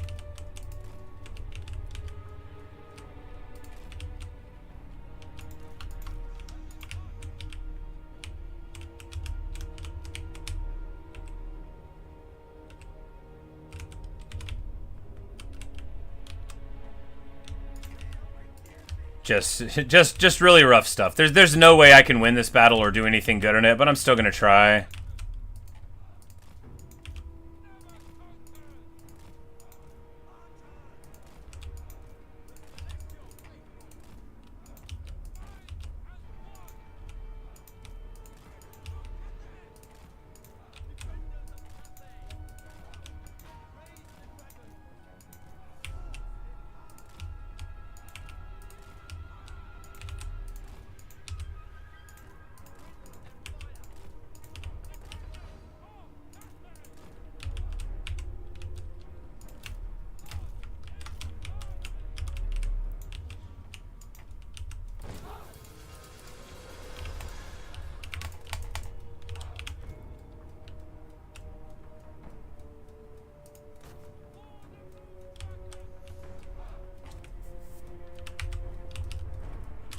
And of course, then against us, the rats.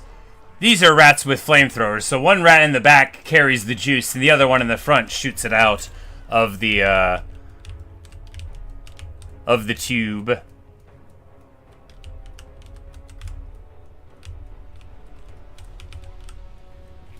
But here we see the last march of these defenders of Cathay. They are absolutely 1,000,000% gonna die today.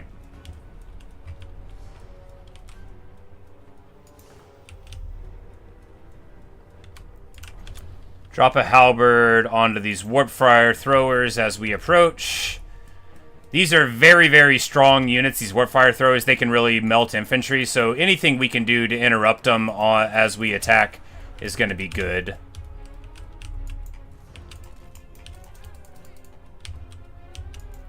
We immediately get melted just so badly by the other warp fire thrower fire, but maybe it'll be just enough to delay our foes for a second. All right, so we need to get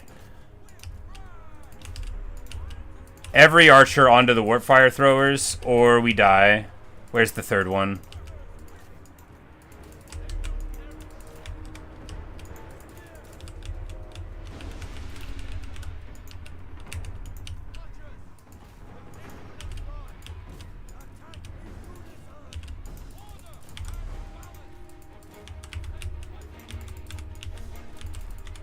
Alright, there's one down.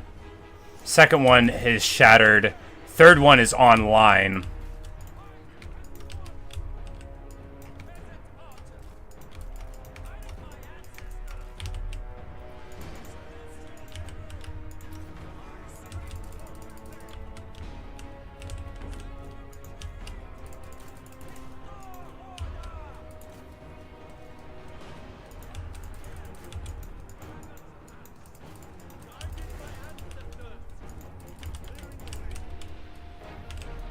Alright, so this warfire is still not broken, still online.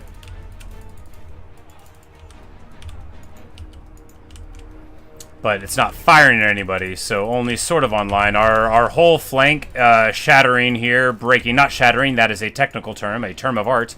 We are not shattering, we are just collapsing. It's different. Come on, baby. Just play better than you've ever played in your whole life, and you can get out of this alive. Haha, nope. Nope. Me, oh my. We're about to have a bad time, ladies and gentlemen. Boys and girls, children of all ages, you are about to see the end of this army. Oh man, oh no, that's a lot of damage. Warfire throwers back online. We can just buff here.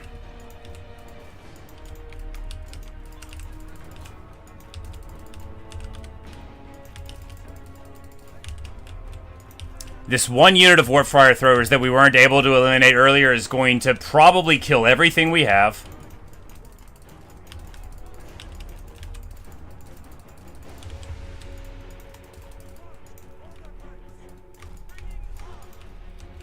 Alright, backline defense sort of online right now, but they have chieftains that'll be coming in before long, and we're just going to be in the most trouble. Can we keep them off of the bows long enough?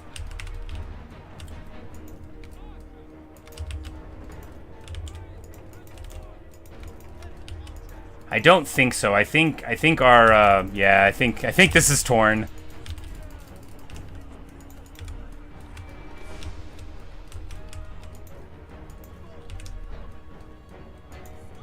But maybe we can get away with it. Oh no, he's losing a fight to whom?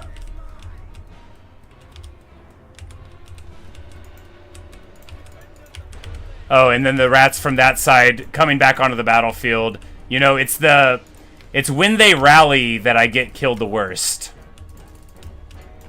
Because I totally lose sight of them, right? And then they just come right back.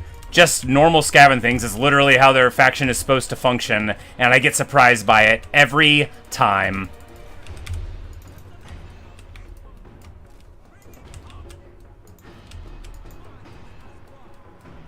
Yep, total collapse. Awful. The only units that are alive aren't useful.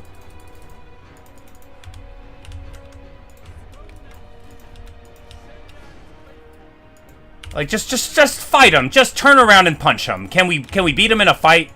Like, I'm about to lose my mind. Nah, we lose. We lose so hard. It was always gonna happen. I'm bad. The ones that carry the juice are supposed to be hit them? I don't think so. There are models that do that in the game. I don't think those specific ones do it, though. They probably have, like, an effect that makes it look like they're exploding, but I don't know if it actually does. Man, terrible stuff.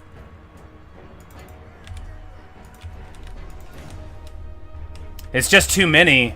It's just too many, and then, you know, they get around the back and I can't do anything about it because the computer is much smarter than I am. You'll see it act like an idiot on the battlefield all the time, but I am much dumber than they are by a huge margin. I don't even notice things that are happening, and the computer notices stuff. It just makes bad choices about it. That is dramatically superior as an aspect of existence to being me and just not seeing what happens. But anyway, we lose. Terrible performance. Really bad. Really, really bad. We could have just ran this army back to the other city. Just very poor performance indeed.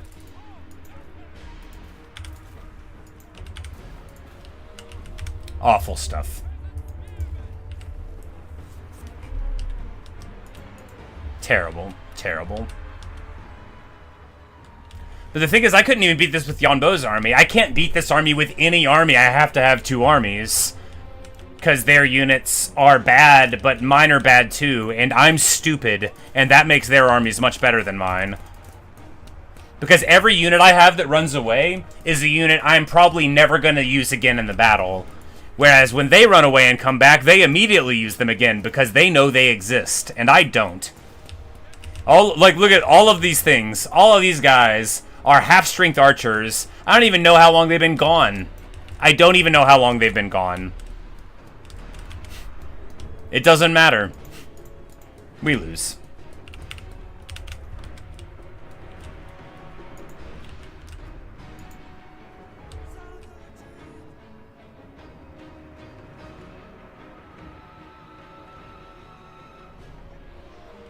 But, you know, being outnumbered like 2-1 will do that. Terrible.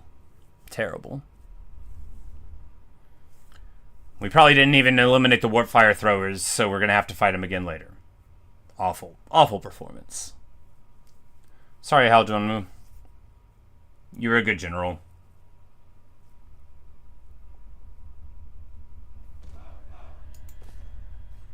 I'm gonna reload, pull back. Nah, it's... I chose to leave it there. It wasn't an accident. You know, I saw the guys there. I said, oh, maybe we can do it. You know, I try to only reload if it's like, you know, oh, I forgot they had the army ability, or, you know, we're gonna fight the battle and auto it, or, you know, oh, why didn't I get into that battle? I was right there, type of thing. But not like for just like stupidity.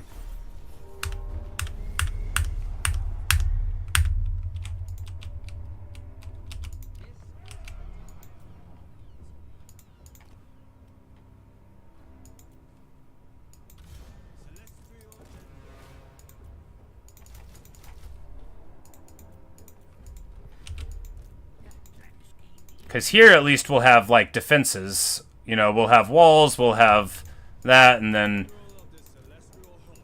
Yeah.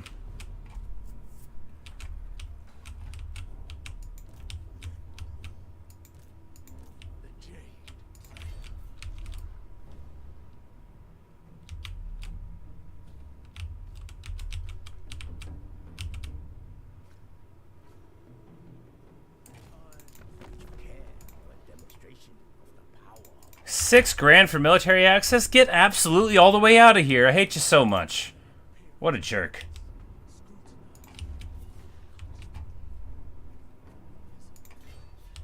Oh, this is like,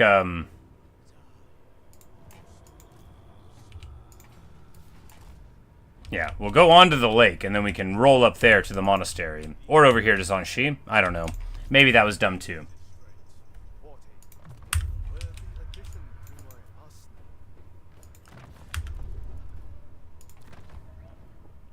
Alright, he's gonna get there soon. Need to rest siege targets. We got at least a turn. Yeah, this guy can't even get there in one turn, because this is like a long walk. They got to go around to get in there, and this guy like is in the middle of there. So even if they underway over, we'll have the one turn, and then yeah. So this garrison will be, of course, much better at dealing with them. We'll just try to find a good spot to hold. We'll lose 40% of the army to warp lightning casts, and then hopefully be able to hold with the rest of it.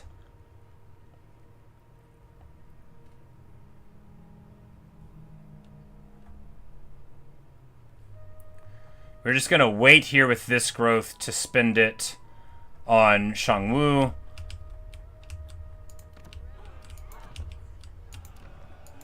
Because we need to get it to level 3 so we can actually recruit some decent things here.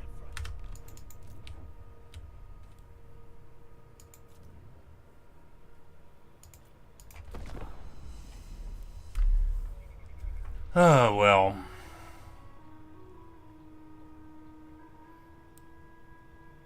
I mean, I'm sure like a good player could have won that fight against the rats, but I don't think I could have done it.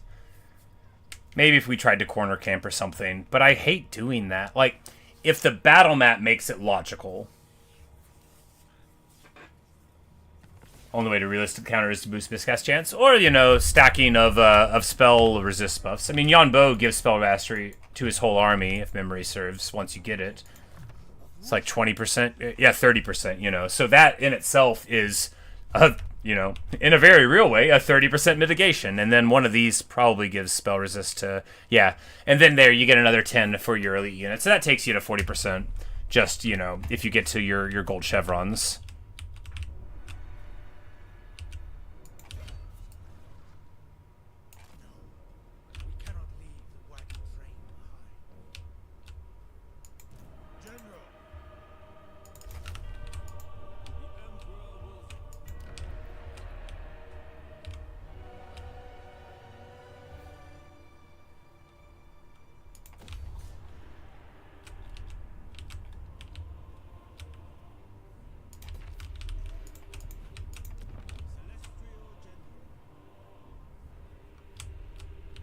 Does the Baleful Hills need a defense? No, I don't think so. I don't think that's going to be where we have to worry about stuff. In one turn, we'll be able to build a couple Harmony buildings there, so that'll be good. They can't stock on the sea, so we're safe there. Oh, I didn't even think of that. That is good. I know that you can't do, like, hero actions on sea, or you used to not be able to, so I would often, like, whenever I was at war with Skaven, I would, like, put my, or anybody with a ton of heroes, I would like have my armies on the ocean as a general matter, just so I wouldn't have to worry about getting them whole, like, just killed on the way over. Even if it took a little while longer. Getting your heroes wounded when they were like a big part of your army really stinks. Overlords of Zarduk taken out already. Good. Brutal Business activated. Oh, man.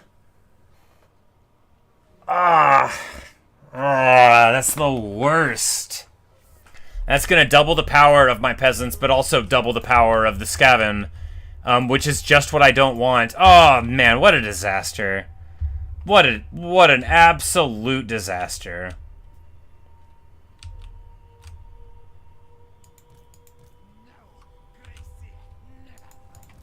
Oh, man.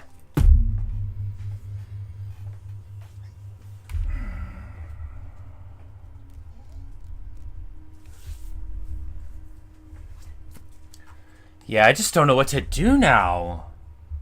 Oh, God, we can't win this fight. Like, we definitely can't win now. Skaven slaves with 36 weapon strength? No. Like, no, you can't do that. You can't.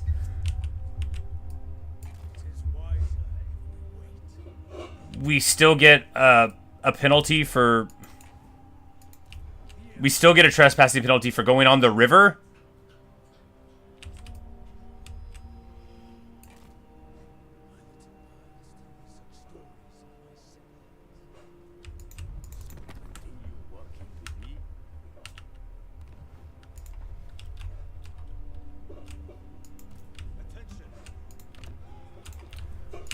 Oh, me, oh, me.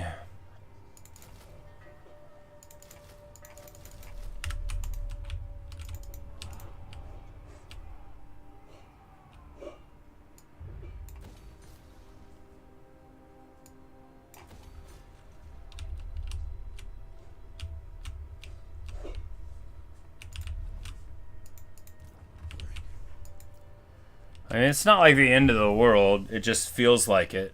And if we lose Yuan Bo's army and they take the von Karstein sword, then it is the end of the world. I'll never financially recover from that.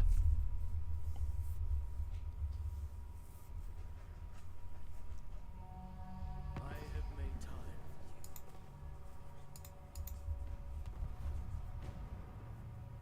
We'll get over it. Yeah, I hope so. Staff of Wujing, there we go. This is a very good item to pop. Because it gives you more spells. Maybe this Moss Shard... Oh, they're in like, maybe the Moss Shard is better, though, because it gives you a huge boost of damage. But I think this probably better. Alright, Experimental Explosion is what you get from going there, which is a thing for explosive damage. Probably not going to be that relevant to me. But we've got it. We're going to take it away from that guy so it doesn't get stolen. We're going to go to him to take it away from that guy so it doesn't get stolen. Do we just sell it for $2 grand? I don't know. Maybe. But anyway, that's what you get from Nolan. And a Hellstorm for the guy.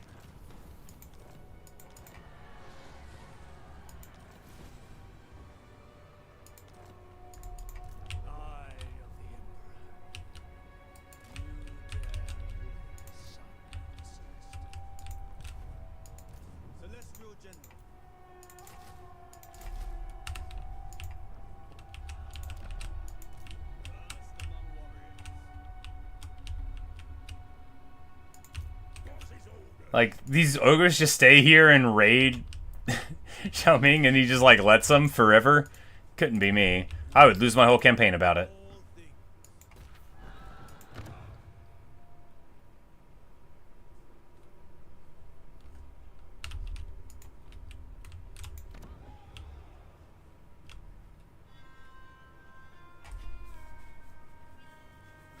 You're just hoping things will turn out good. Yeah, well, you know, losing can be fun too. It just is hard to remember that when it's happening to you. All of these armies are too good for me to fight. The only good news is that Snitch is... There we go. Military access. Just as I needed.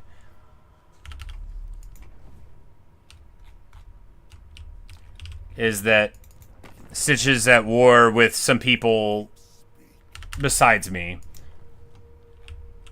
So if he's distracted by us, maybe Miao Ying can move into him from the front there.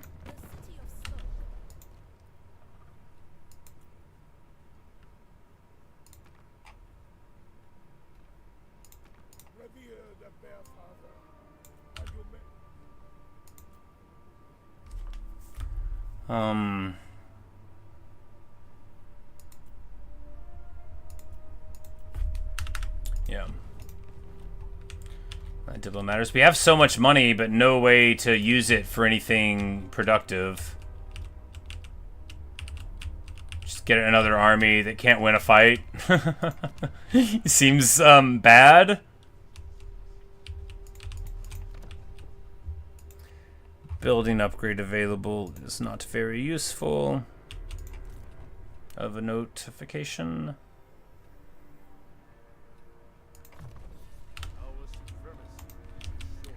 We've got another caravan that can take off, so this one.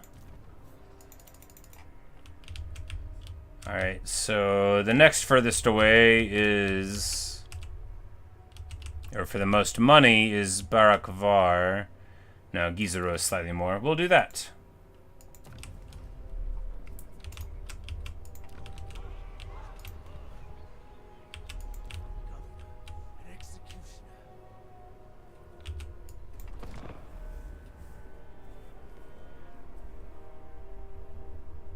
Cathay is such a beautiful land.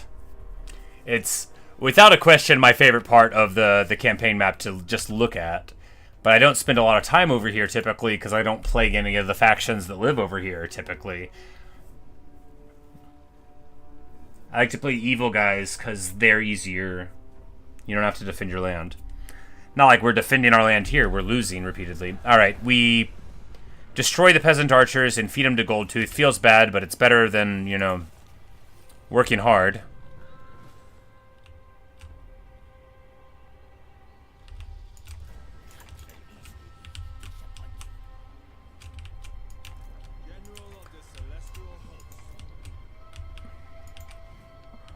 But really, what's going on here is sort of fine. Like, it's not the end of the world for us. We're just going to move this guy up. No, more archers.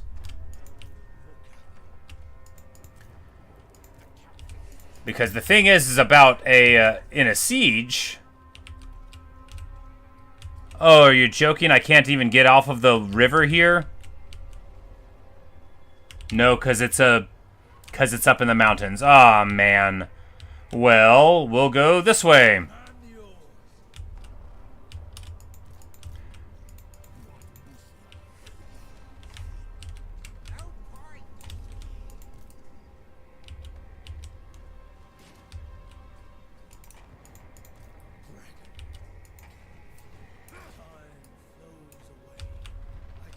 March stance. I don't think they can get over here.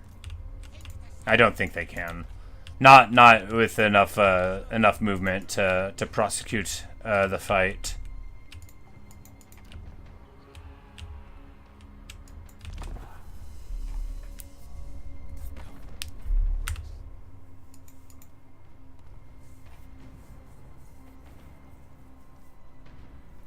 Because any fight that's in a settlement is fine, because then the Skaven aren't going to be able to surround me. Then we're going to be able to run in with Yuan Bo and just put the heat on, right?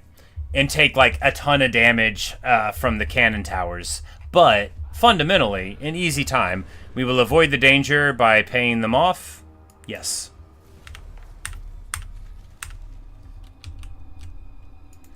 And now they are all coming here to Mingfan's gate. Well, Mingfan, you're a brave guy and you have an inspiring presence, you know?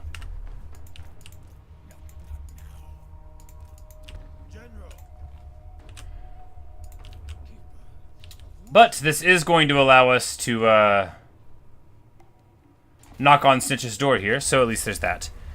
We definitely want to fight them inside, not outside. Okay, yeah, so we'll be fighting a big Skaven force. Nope, it is not inside of a settlement. Well, we might lose then, huh?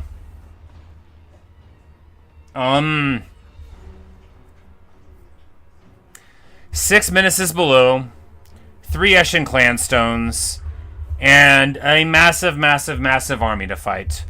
Alright,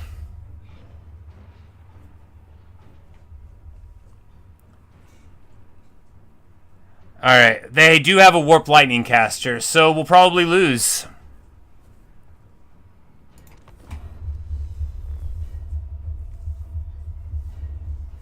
I think Brutal Business is still activated. Yeah, so, yeah, we're gonna lose. We're gonna lose really bad. We're gonna lose really, really bad. It's gonna be terrible. We're gonna basically, lose the sword and rage quit the campaign, I think is what's gonna happen. If I die and don't lose the sword, I'll keep playing, but I'm not gonna play without my sword. Okay, so there's 1 billion of them on the battlefield here. So many that they can't even sit in a straight line. And here there's like a mountain pass thing, so you could try to defend up there. Hey, so we could try to defend up there. That's what we'll do. Alright, guys. New plan. We're not giving up. We're going to go up here. We're going to take the mountain pass from them, and then we're going to set the archers up here and defend, defend there. It's going to be great. You'll see. I don't think they have any force multipliers. Not real ones. So maybe it'll work.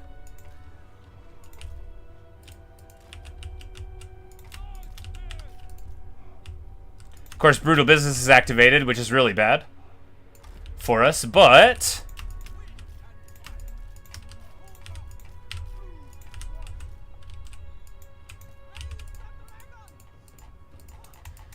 you know, of course, they do have the warp lightning, but we'll just, yeah, we'll,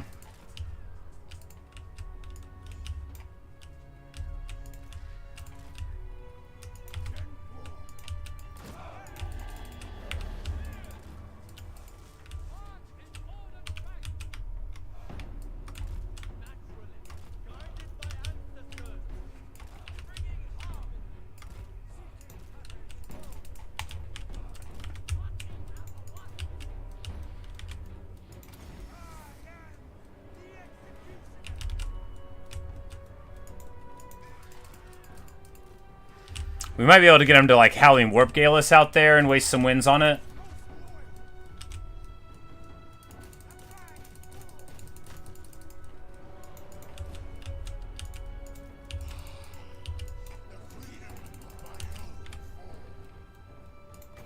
Oh, he can cast Comet while he is a dragon. I didn't realize. Dwellers Below summon, of course, is going to just, like, really feast on us because we don't notice it's happening.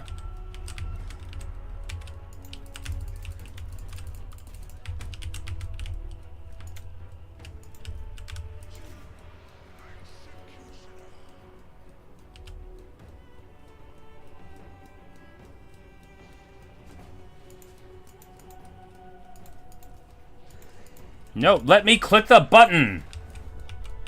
I should just learn the hotkeys. You have to be small for this. If you're large, then you will get shot up so bad by all the foes, but once you're small, it's a lot harder for missiles to hit you.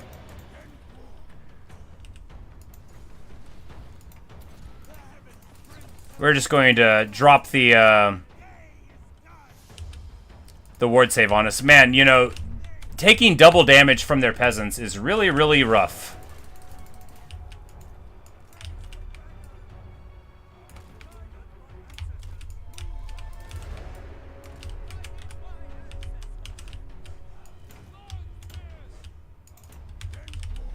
But, on the upside, we have avoided taking Warp Lightning hits so far. The Empress Crowman getting absolutely dunked on. Pretty bad. You don't want to be losing them so early. You are, though. You are.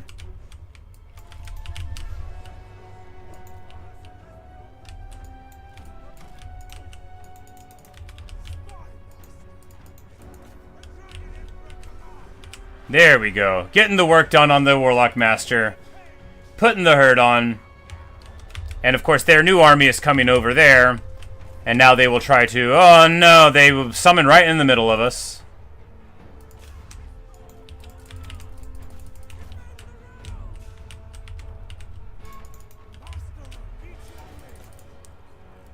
But if we can just get this snipe done in time to get back over and help somehow...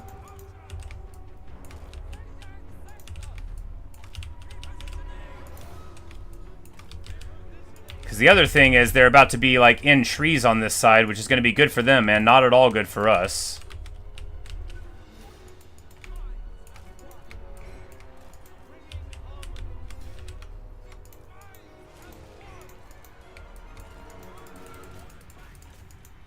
And, of course, there's another clan rat summon. They get 6 of them here, which is super annoying. Execute. Going down. Boom. There we go. The biggest danger to us is done. We're about to turn into a dragon and get right out of here.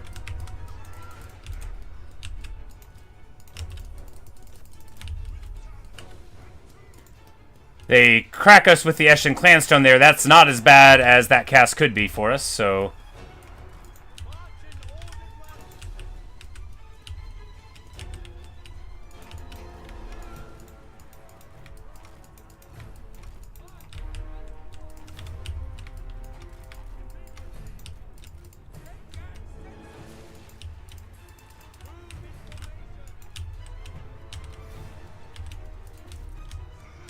So this side is fine. Yeah, this side is fine. Our archers are now online over here.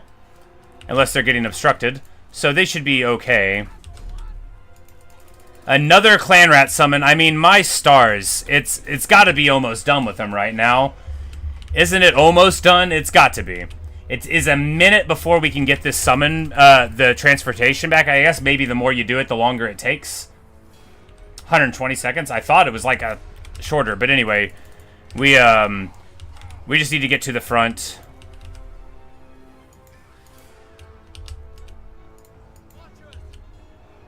Because, yeah, they're trickling in now. We're in a good spot. We're in a very good spot. Our archers... Oh, look at the Arc of Fire. Oh, yeah, we just need to get these clan rats off. Look at the Arc of Fire there. They're running down, just withering stuff.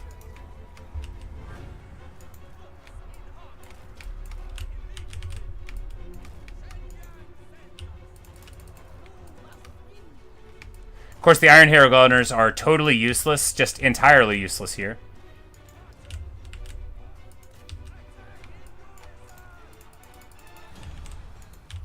Oh yeah, look at that. That's what the power fantasy is.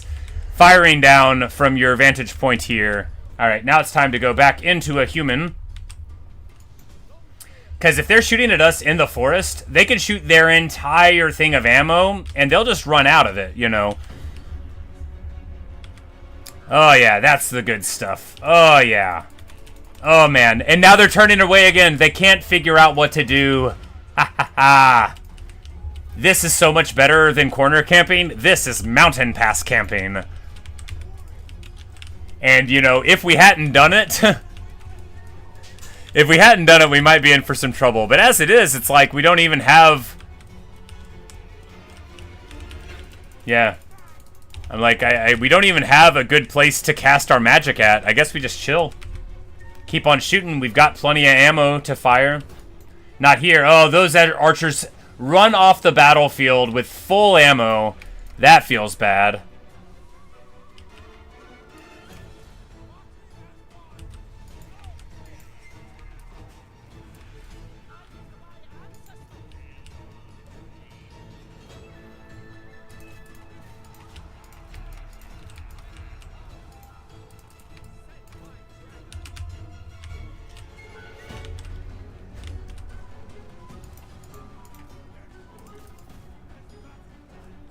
Yeah, I guess Yuan Bo just starts trucking people here on the low ground, because we don't need him to support the high ground, I don't think.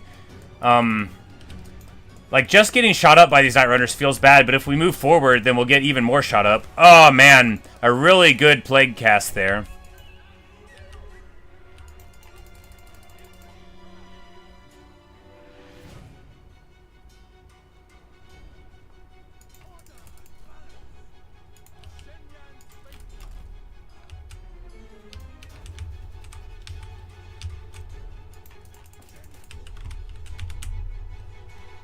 They still have reinforcements and stuff streaming in, but we still have half of our ammo.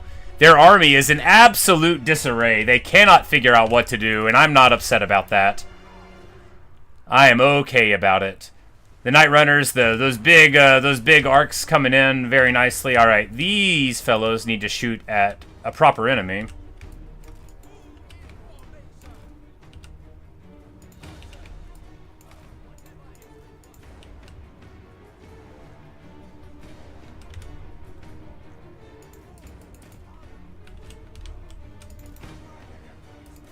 Yuan Bo just having an absolute party. Everything is great for us. I think they're probably out of winds.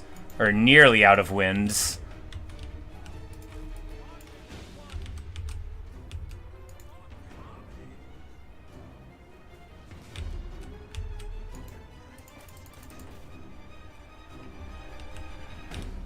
And we still have basically all of ours. Of course, we are getting beat on this side, but we still got ammo. You know, we're in fine shape. These Iron Hail Gunners are never going to do any work at all. I just need to get them out of the army. We'll put them on this side to eat missile fire up. They have 30 armor. That's good. They'll be able to take some shots. Make themselves useful.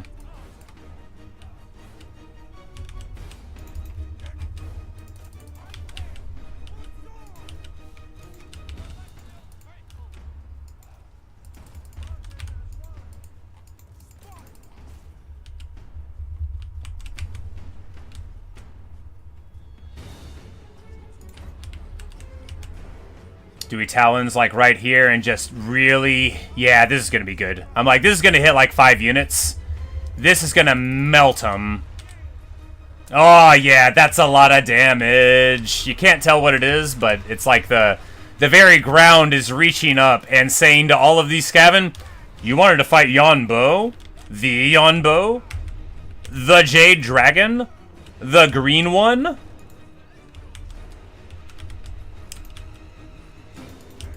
Alright, there we go. Just a collapse of that flank. Wonderful stuff.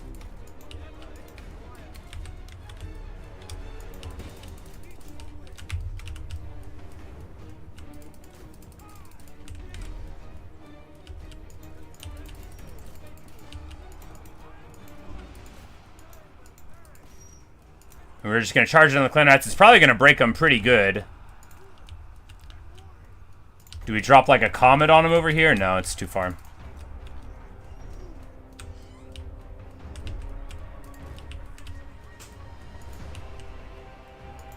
Alright, Archer is getting very low on ammo, but not out. Not out.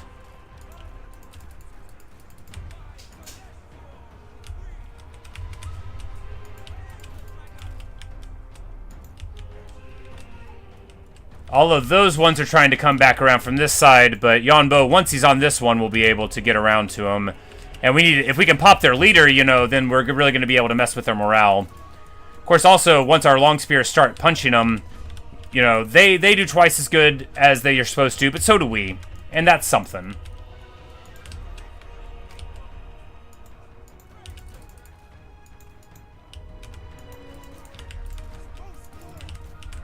Alright, if we drop a Talons right here, it'll melt everything. It'll melt everything. All of their skirmishers will get hit. All the ones that are fleeing will get hit, and it should just melt this whole side. And not hit my guys, because we'll be in a safe position. Yeah, there we go. Look at that. Shatters that whole front.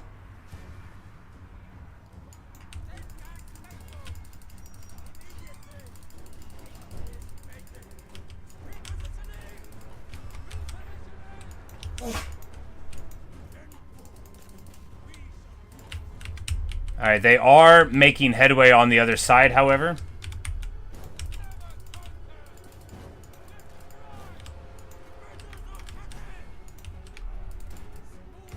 Maybe the gunpowder troops will be able to work something on that side. Alright, we just need all of these guys to turn around here. These archers to plug the gap because they are out of ammo. These archers to turn around this way.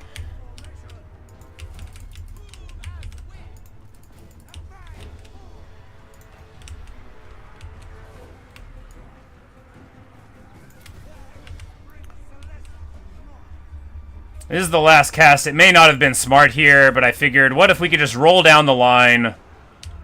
Oh, yeah, look at that bowling ball. Oh, that's a lot of damage.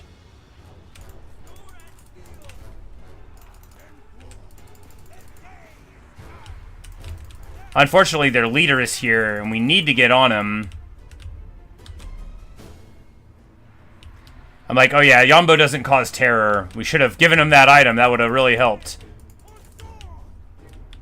Alright, they are trying to get in, but, yeah, our peasants are holding. Their peasants are not holding. We're gonna... These Iron Hail Gunners are the worst unit in my army. They never do anything. I'm so bad at this game, my gunpowder can't do anything. Gunpowder units are widely considered to be some of the best things that you can even use, and I have never, ever used them well. They are not out of wins yet, somehow.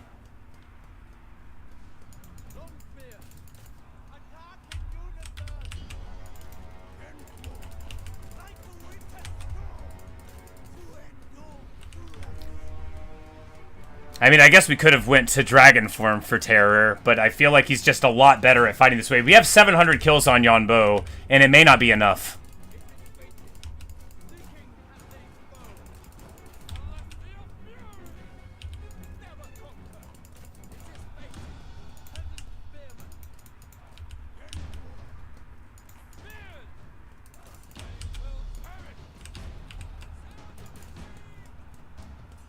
Yeah, no, we go Dragon for the terror route, probably.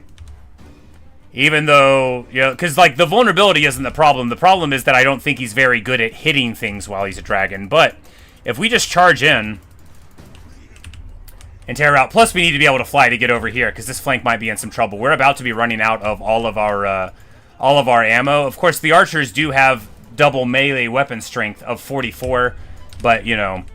This is all very sketchy. If we had been fighting not brutal business, this would have went so much easier. Oh, he's ITP? Weird. Well, none of the rest of them are.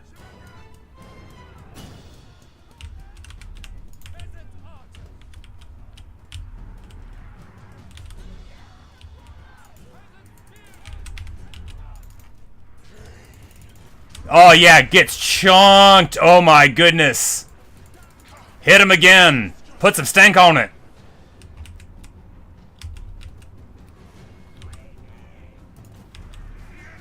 Boom, baby. Oh, yeah. Oh, man. Yuan Bo the champion.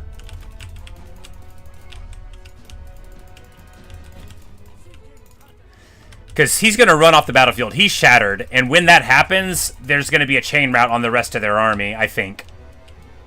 I don't think any of those dudes are coming back. We do need to back up because our army is, of course, nearly toasted. It is just barely still a little bit of color left on the bread. It's almost all char over here. Alright, they flee the battlefield. And a bunch of their guys are coming back, but once Yuan Bo comes over here, we'll be able to hold it, I hope. If they make me flee with Yuan Bo at full HP, I'm gonna scream. Not really. I will very politely decline to talk.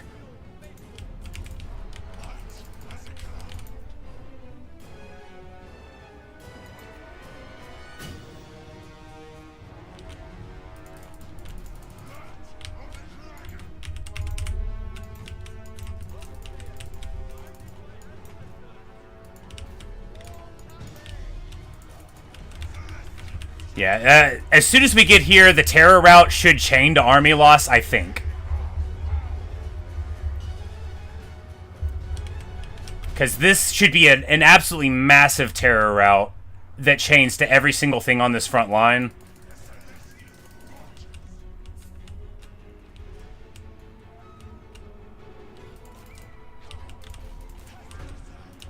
Because even with us being in trees and not having Strider, just having Terror from being in Dragon form, I think should be enough. But man, oh man, yeah, they're coming back for it. But so many of these have broken so many times. We just gotta hope that, yeah, there we go. There we go. Chunk 'em, Yuan Bo. You're the champion and they are rats. Oh yeah, there we go. I win! I mean, not yet. I do win, though. Basically, we found the only way that I could have won that battle, identified it on the battle map, and did it. I mean, sure, it's not that genius to be like, we should fight in a mountain pass, but I still found it.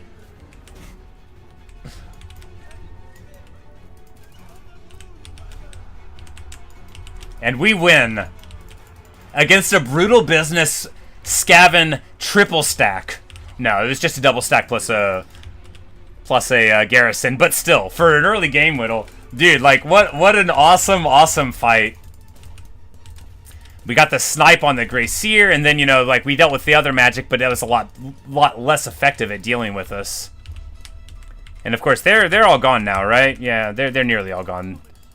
All these jokers are going to shatter.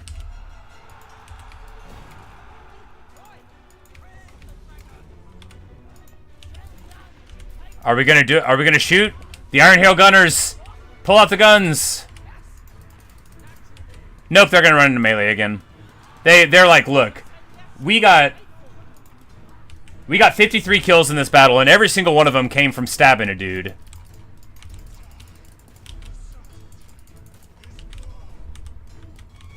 Yuan Bo carry massive archer. Yeah, every single peasant horseman did 15,000 damage, right? Or nearly all of them. Yeah. Sure, a bunch of that was to trash units, but it had to be done. And there's the army losses, right? Right? Come on, show me the money. Show me the money.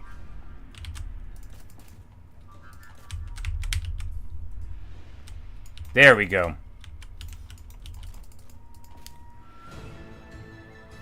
It's like, I know they can't army loss me. Like, I need to get out of that dragon form. That's too many slings to hit at you.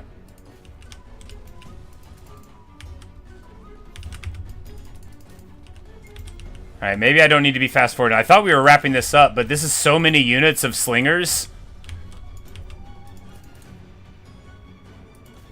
And they all have trash value. Of course, my army has nothing on the field anymore. We'd probably have been army lost if our army was better. But they don't have that much value left, so I don't even think they can do it without killing Yuan Bo at this point.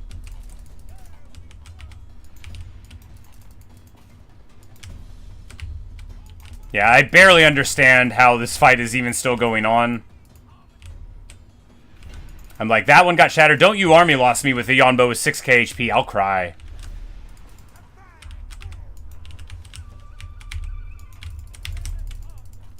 We need to set the army the army here where they can't get hurt.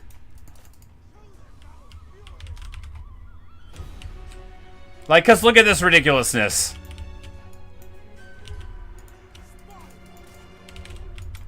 Well, I guess a lot of these are like Night Runners and stuff, so it actually is a big portion of their remaining strength on the battlefield. But, you know, we're fighting them now, and we're in some trees. We haven't even hit our healing cap yet, so we still, you know. Yuan Bo with 1,000 kills.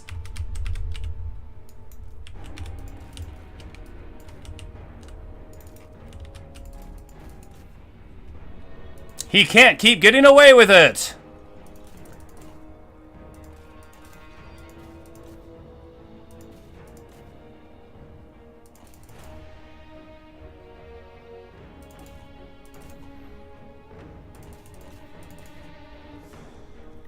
Like, I think we win here. Maybe they're going to kill me, though. Maybe this brutal business is going to be enough. They have 49 weapon strength on these Death Runners. Like, that's really good.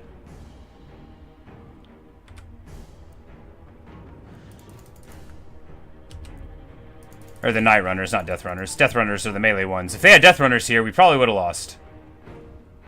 But yeah, we're just going to keep on popping these Night Runners. We're healing capped, but they don't have too much more to deal with, right? They're going to have to start shattering soon. I still have 4.8k HP. Aren't they going to have to start shattering soon? Like, where's the army loss? How are they still here? We have this many units on the battlefield.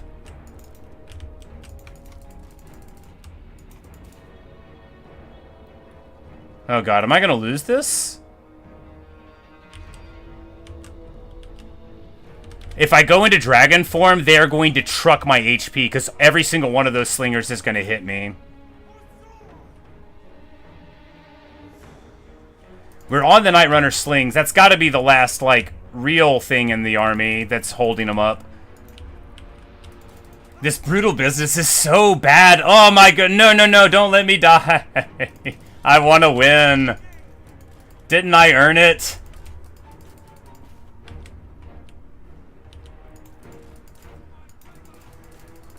Maybe running my guys down is going to be why I lose.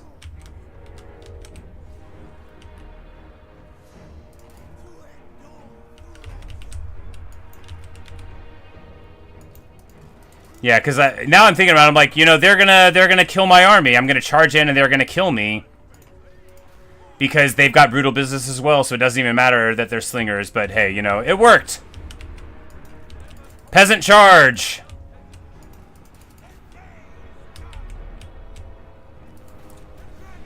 Oh my goodness. Oh man, oh man, oh man, oh man.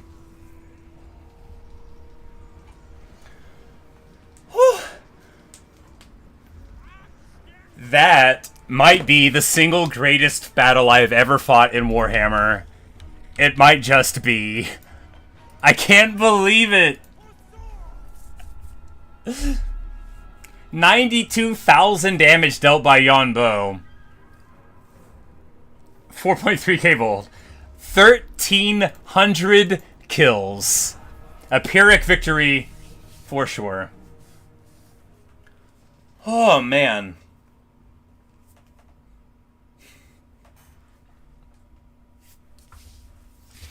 Every single one of these peasants here. That one got 330 kills. Wow. Replenishment. Yeah.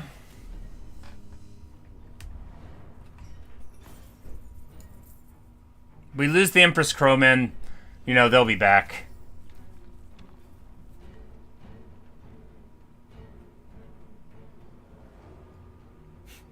And they award Yuan Bo a little bit more. But yeah, that's, oh, the reinforcement is going to get away. Because it was outside. Well, we'll occupy.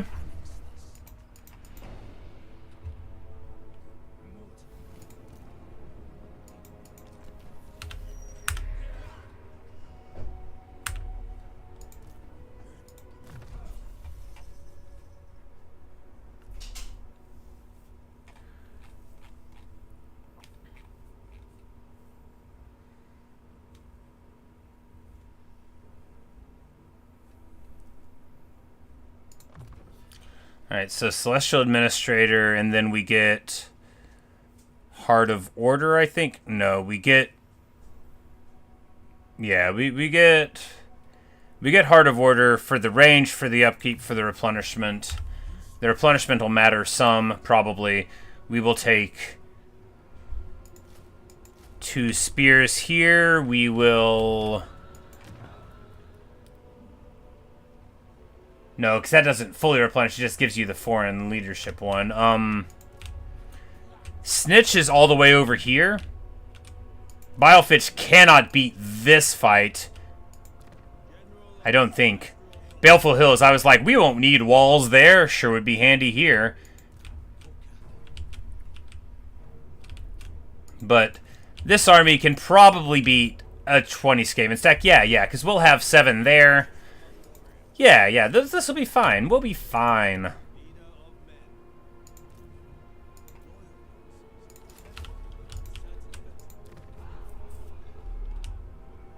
Yeah, don't forget to save. Indeed.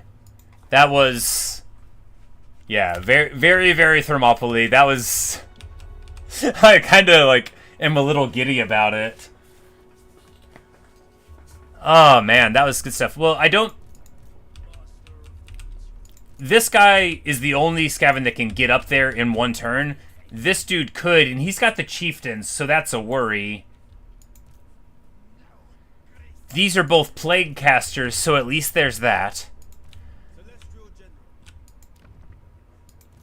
Mingfan has to defend against a triple stack of Skaven, or...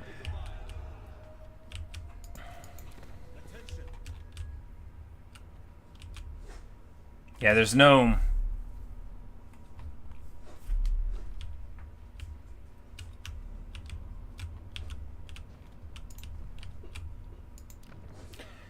If we fight here and die, you know, glory. Well, we can't just leave the walls, right? That's right. We have, like, a settlement to defend. We might be able to get away with it.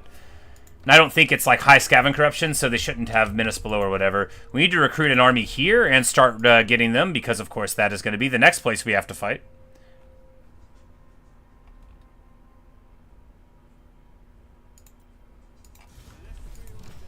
And we do have money. So we need to, you know, keep on pumping this macro out.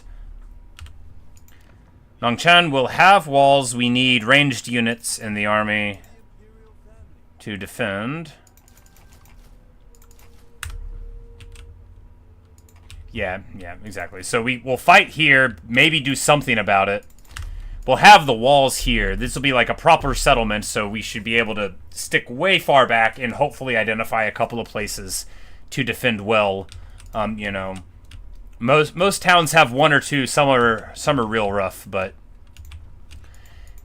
we do at least have the benefit of knowing that we'll have huge supplies from the compass. Right, we have 2,500, so we'll start all of these fights with enough to build a couple of good towers, and you know, a nice explosive tower in the right spot could help out. What? This place, I didn't even know what was here at Jingpo. This gives you +7 recruit rank for Astromancers. We're going to be able, when we finally get them online, we're going to be able to start getting them on Moonbirds, immediately sitting them down. We're going to be able to really ramp up the power of these armies. Oh, and we get a gem mineshaft. And a little stockades there, because we're going to want to be able to defend this, I think.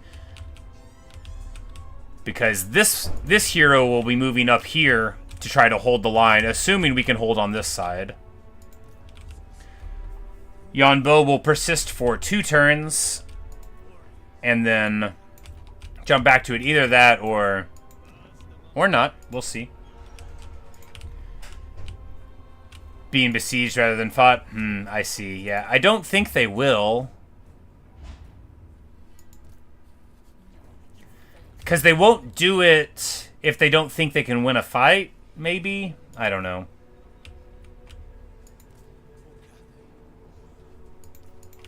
We could pull them out of it. An ambush wouldn't hurt me that bad from this army. Yeah, an ambush wouldn't hurt me that bad.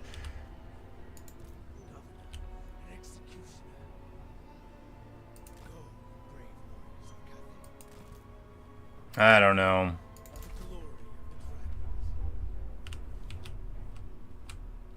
Hopefully they won't besiege me.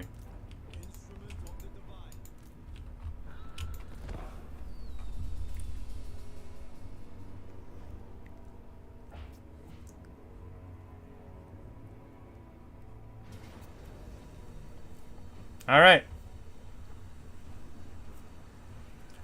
Now we're here.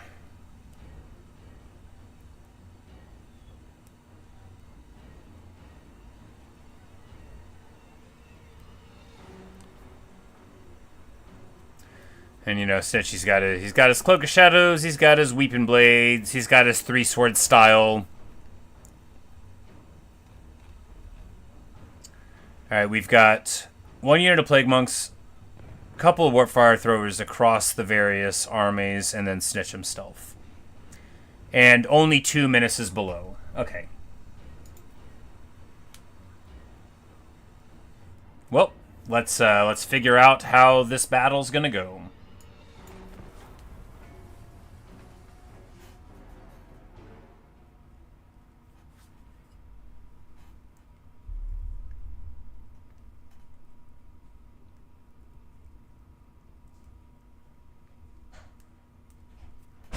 So obviously you can't hold the walls. You can never ever hold the walls in a siege. They don't work.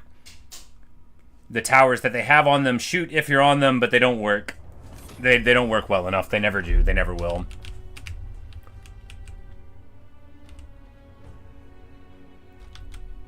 Alright, bad news. We've got a very open plan Cathay City here.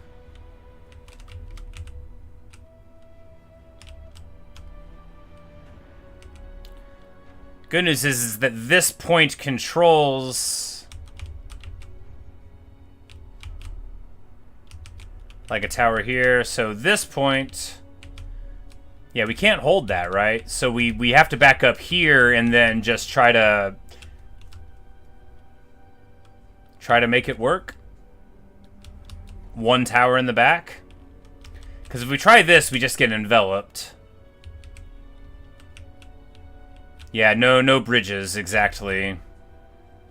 If it was that map with the bridges, I was like, maybe we could do it. This is, well, it'll be what it'll be, right?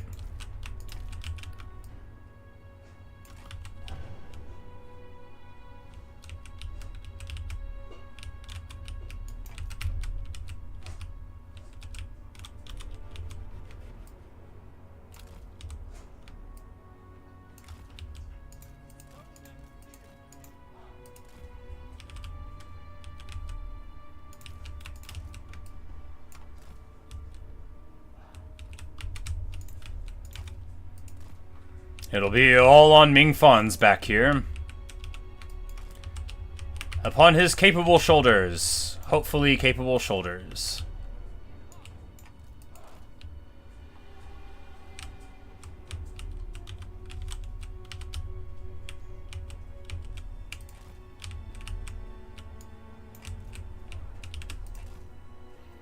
And unfortunately, Brutal Business is still activated, which is, of course, a disaster for me. But the more ranged units we have shooting in them, the better this will be. We'll have Peasant Spearmen in the front to soak up damage.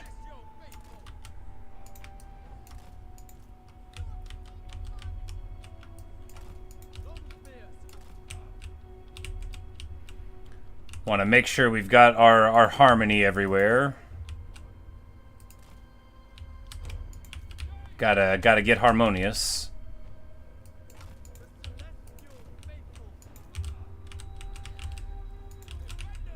Alright, here I guess we probably just stick every single archer in the front. And then we reposition them if necessary later.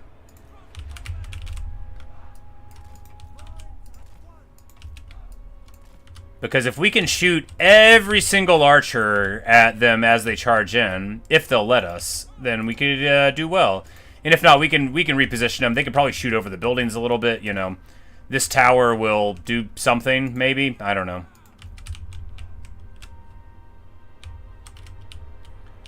Because we certainly can't hold this. That's way too... Like, the Skaven with 9 routes in. Like, who built this city? You didn't build the city with rock and roll. You built the city to lose it to a bunch of mangy rats. But, alright, so. Arrayed against us. A ravenous scaven horde. Let's see how it goes.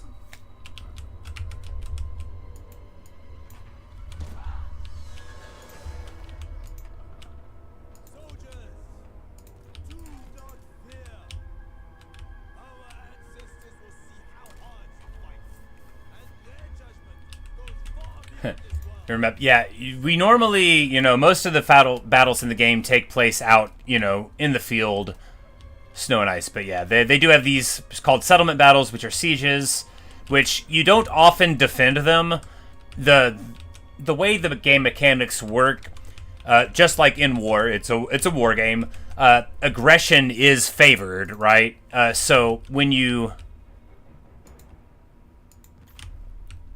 go all out, you typically don't get attacked, right? So that helps you not have to worry about that kind of nonsense. We will take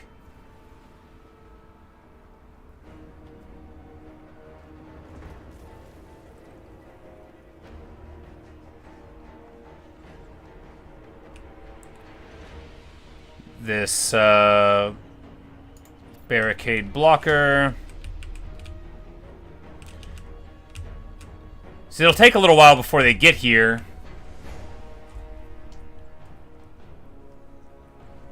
Usually killing 2 enemy armies is a win, but yeah, they still have so much because they run exactly. But they'll get on the battlefield before too long. They'll break their way in. Let's just see what's happening here. They do their first Menace Below summon and their second Menace Below summon.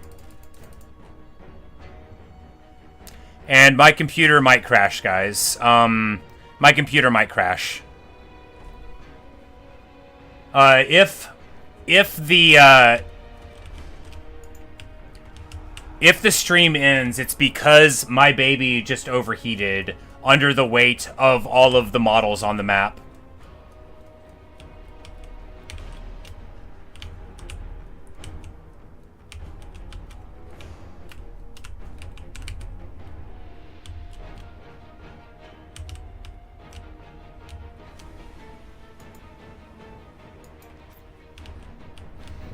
We're going to build an explosive tower there as well. This is probably not smart. Because we could have, like, went here and tried to defend this also, but now, like, the setup's not there. Anyway, we'll just do it, and it'll shoot something for a while, and that'll do something. After all, we have the points. We'll probably build one on this side if they let us. If the game doesn't crash.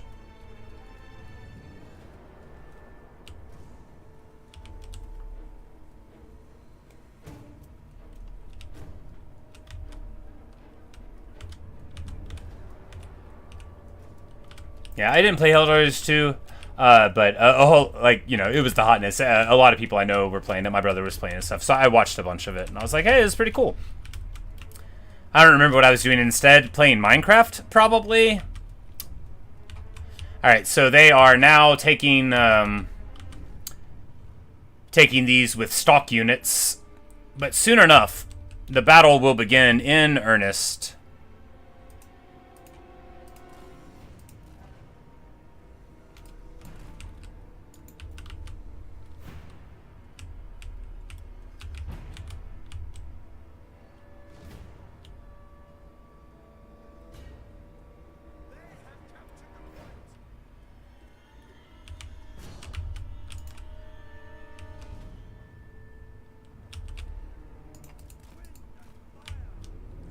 Alright, I have no idea where they are. They're inside here somewhere. My computer is so hot.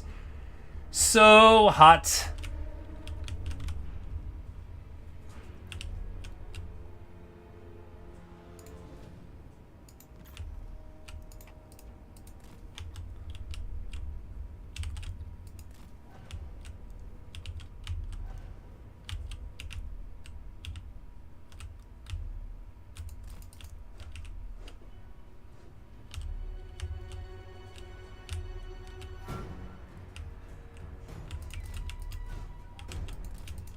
Alright, now they're coming inside. Of course, the more foes that we kill, the more will come onto the battlefield, but...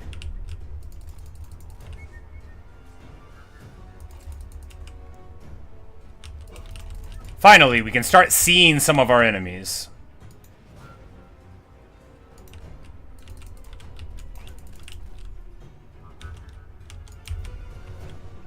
Alright. Night Runner's coming up to the front. And we should be able to shoot him.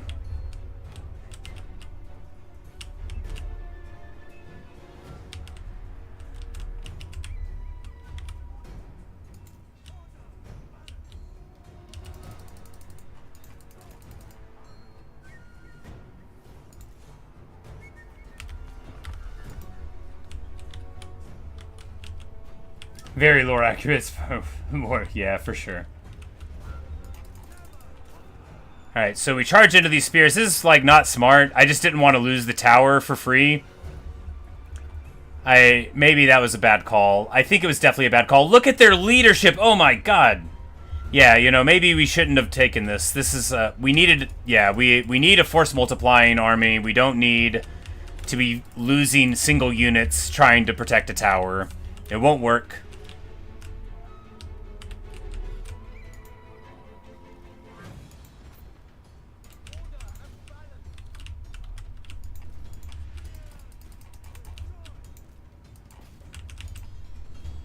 But both of these towers are going to blow up, which is very sad because they are strong towers, but you got to do what you got to do.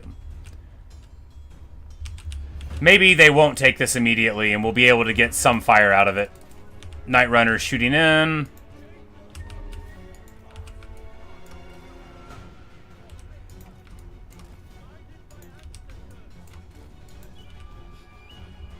There we go, and the first of our archers is getting into position here. These Jade Warrior crossbows, how'd they get that beat up? What is even hitting me? Oh, the Clan Eshin stone.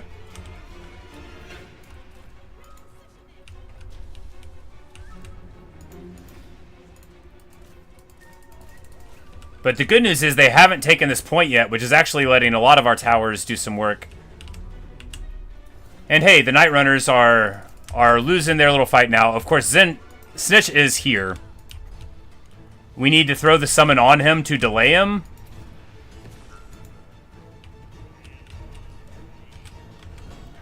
Because the last thing we want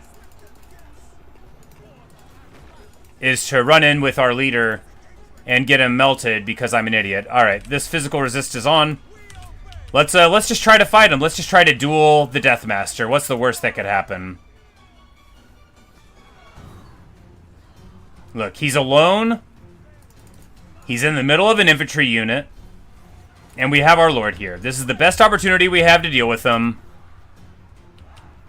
And we should take it. Alright, those archers doing fine there.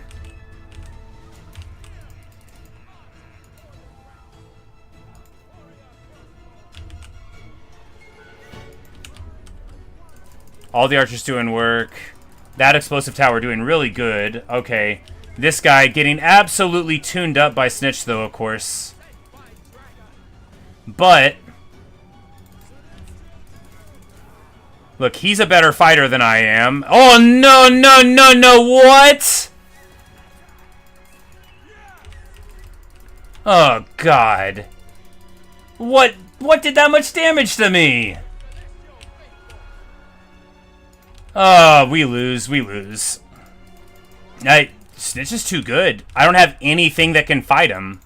I don't have anything. I don't know anybody that can beat him in a fight. I've never even heard of a dude that can beat him in a fight.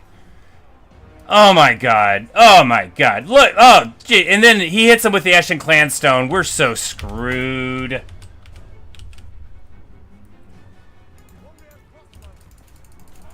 Well, I mean, you can't hit him with archery. You can't do anything to him. I guess surround him with brutal business guys? Man, terrible. That should have been what we did, yeah. Peasant spears on him, where his AP doesn't matter. Yeah, well, okay, now I see what we're supposed to do. You tar pit him with peasant spears. Well, too bad we already lost. God. Moron.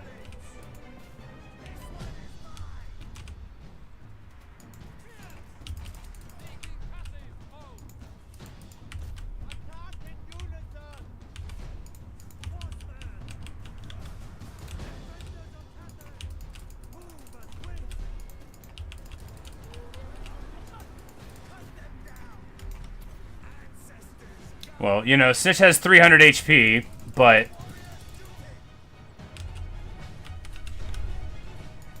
No, no, no, what? No, no, are you joking? I'm going to punch these peasants in the face. Yeah, just go the wrong way, bunch of geniuses.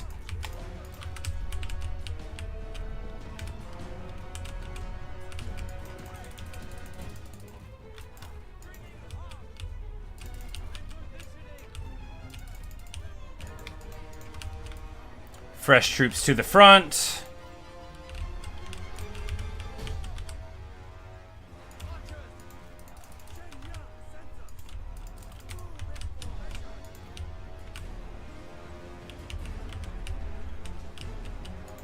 Oh, okay. We're on the wrong side of the barricade and we don't have anybody shooting at them. That is terrible. No good, very bad. The explosive tower in the back probably doing good work. It's hard to say.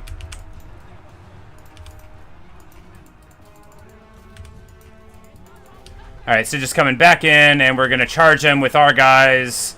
Spears, hit him. Please kill him.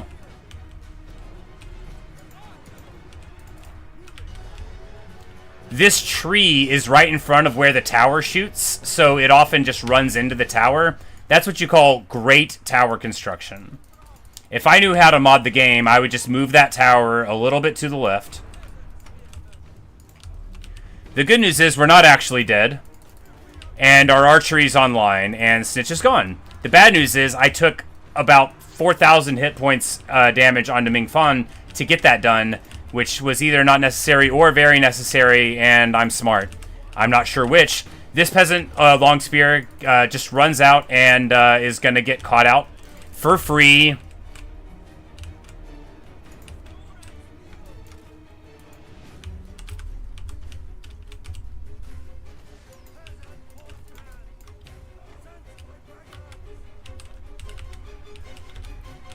But we have some ammo left. We've got half ammo. It's still worth it if we lose now. Yeah, I guess that's true, because this next army that meets at the next Cathay city is going to be, you know, greatly diminished. Or at least somewhat diminished. Of course, now it's time for the Packmasters to show up. You know, it's an anti-large fighter. They don't really want to be here against us.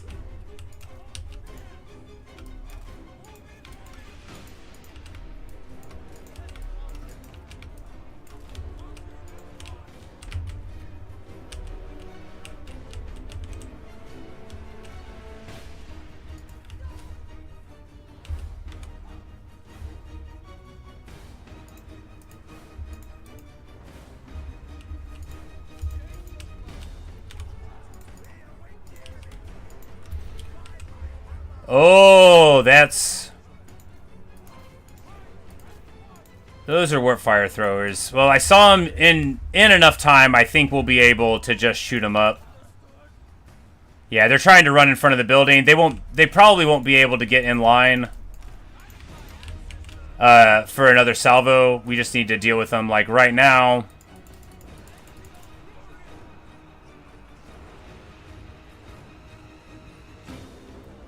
And, of course, we'll need to make sure that our troops... Yeah, there we go. We get on them. They're not even going to be able to get a round off. Excellent. Of course, now we don't have any troops there. Not ideal. And this side is definitely, obviously sinking. This plane is certainly crashing.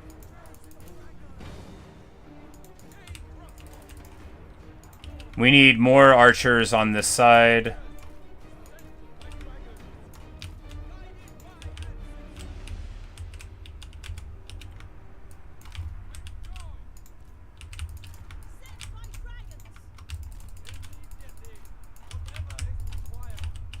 Oh, God. I forgot to put them on guard mode, and they elected to chase.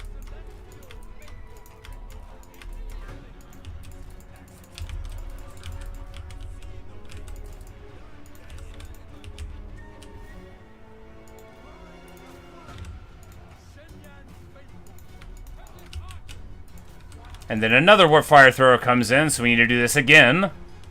And hopefully get away with it again. These guys are not firing. Is fire will off? No. Then why are they not firing? Yeah, great. Glad you guys decided to show up for work. Shoot them.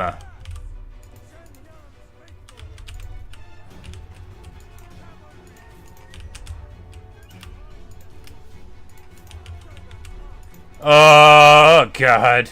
Warfire throwers absolutely roasting my front line. This is the beginning of the end. No, we might be able to break them off. Yeah, there we go. That's good. They only got like one little shot there. Of course, you see how much it does. A whole hit point bar. Why aren't they breaking? They have 300 HP. Just make them leave.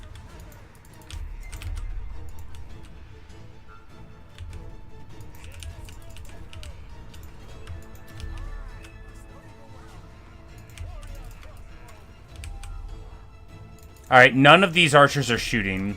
None of them. Apparently, this barricade blocker means I can't shoot over it. That's not ideal. They can shoot over it, so that's also not ideal. Well, the longer we fight here... Alright, we can make barricades here and here, and they'll have to go around for the reinforcements.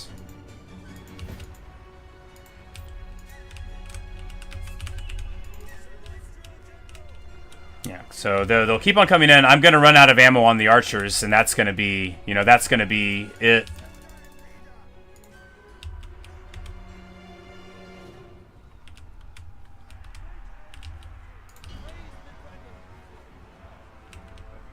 Next battle won't have siege attacker. Oh, because Stitch is the one who's got it. Oh, okay.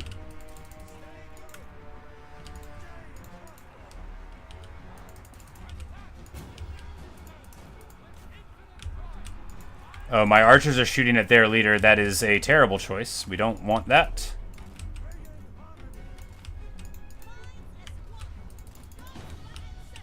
We've got the one cannon tower in the back, so if we hold for a while...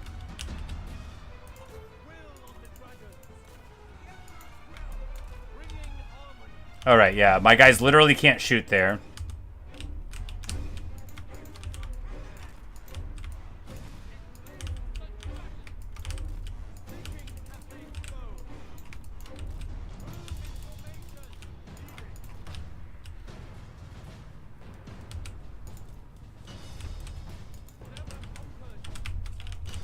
Of course, they still haven't even brought in all their reinforcements. They do have one more warp fire thrower that'll be on the way. We just gotta keep an eye on that. Our cannon tower is cannoning.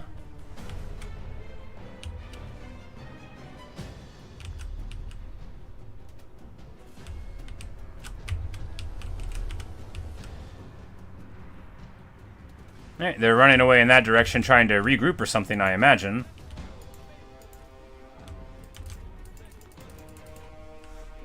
Yeah, not having ammo is really rough. Which is about to be our whole army, and then we're just going to have to wait it out.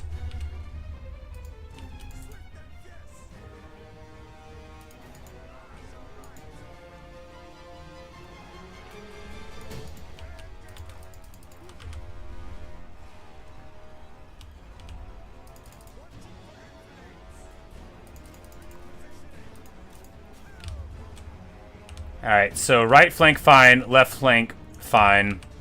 Only the front remains, but we're just going to charge in here and hit them and see how much work we can do here, right?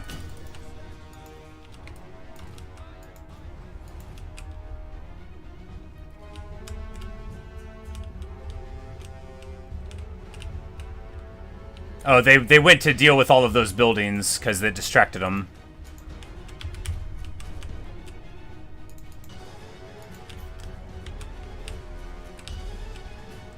Maybe I should have built ones for, like, leadership or whatever. I don't think there's any to give you more ammo, however.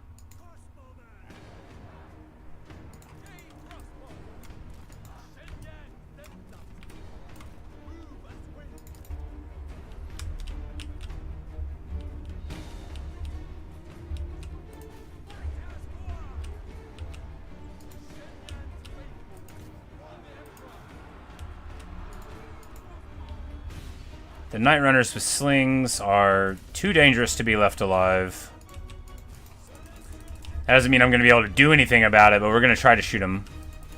Alright, Master Assassin coming in. He's finally out of ammo, which means he wants to charge us.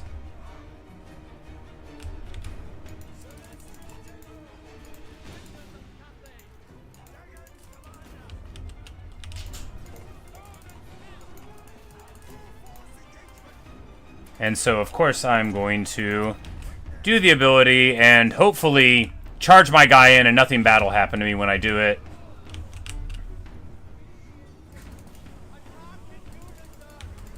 Run away!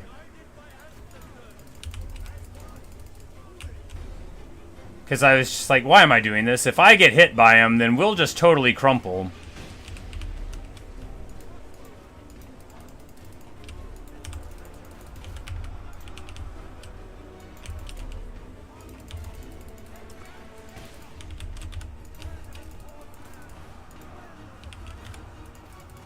Oh, the storm vermin are here now. Well, you know, the real heat has arrived. We're gonna charge. Back out.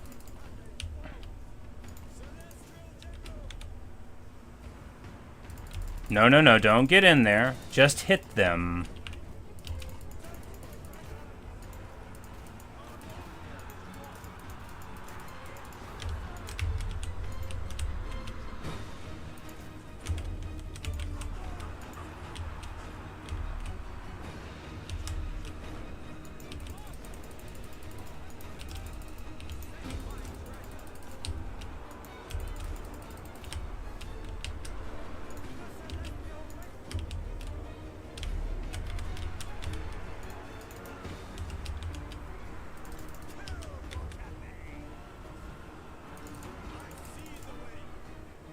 Just hit him and don't let him hit me. Just hit him and don't let him hit me. Oh, man, I get hit for like 500. Oh, man, run away, run away.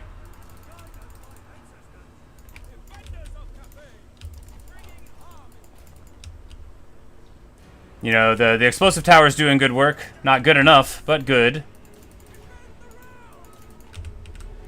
If I had ammo... Oh, if I had ammo. It would be over for you fools, but I don't have ammo. I'm out of ammo. These peasant archers are clogging the lines.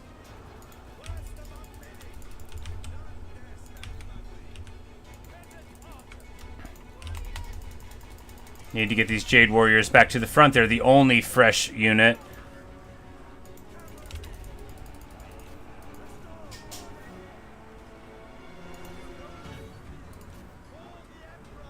We get a very beautiful shock charge onto those Skaven slaves, and that's going to make them retreat, yes. Of course, the bad news bears of it all is that they are running rampant over my lines here. These storm vermin, we gotta charge in. Of course, this is like, you know, this is the elite of the Skaven, so it makes sense that we're not having a good time against them. They don't have a lot of them on the field, but they have just enough to make us miserable, and our spears either were getting escorted off and rallied, or decided to run off themselves to try to fight the foe, and it didn't work. Not sure which.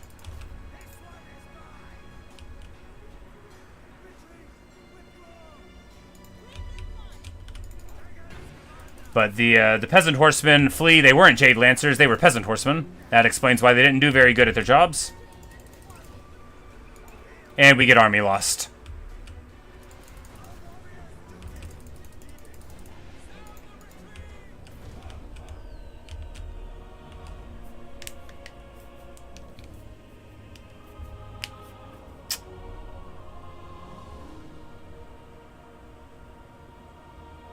There you have it. A valiant defeat. Oh, me. Well, you know, I feel pretty valiant about it.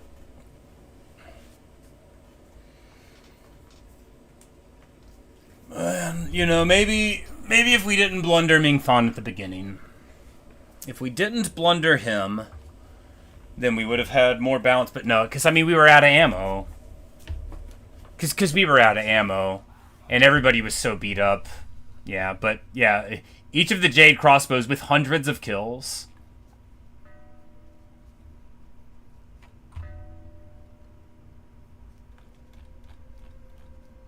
Yeah, you know, it's just... Look, if it had been 2 armies, we could have done it, but it was 3. And 3's too many. Yeah, look at all of this untouched. They didn't even get all their reinforcements onto the battlefield.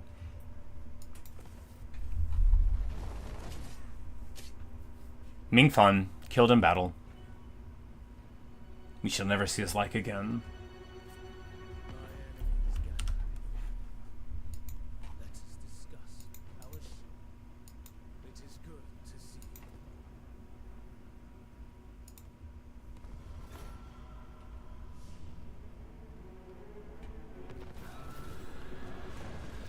We will pay them because we can't win. Serene Cloud Prayer Flag. That's right. 20 leadership to the unit. That's good. My agents return, and the reports are as dire as I fear. So technically, I want that was a better defense than I expected to mount. I would definitely say that, like Luke said, it was a defeat, but it was a good defeat. That was... It didn't go perfect, but it went very well.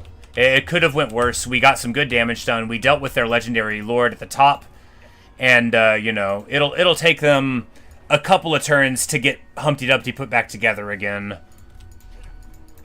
and that might give us enough time to get something going on here. And if not, then we'll build another army here, and then we'll build another army somewhere else, and...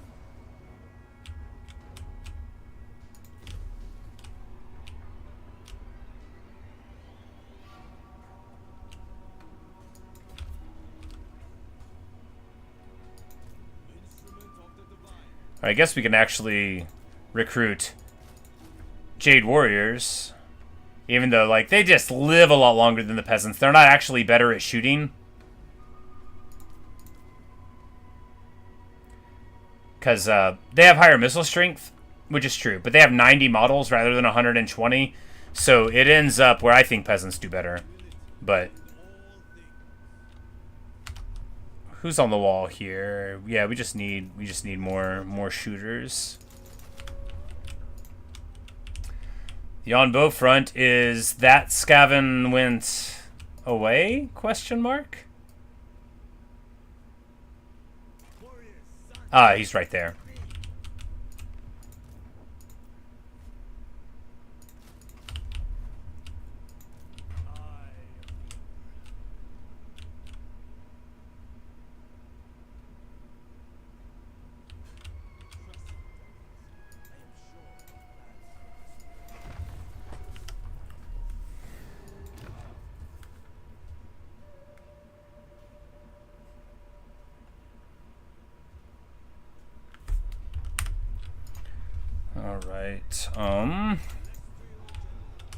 Alright, so a couple of turns until that gets done.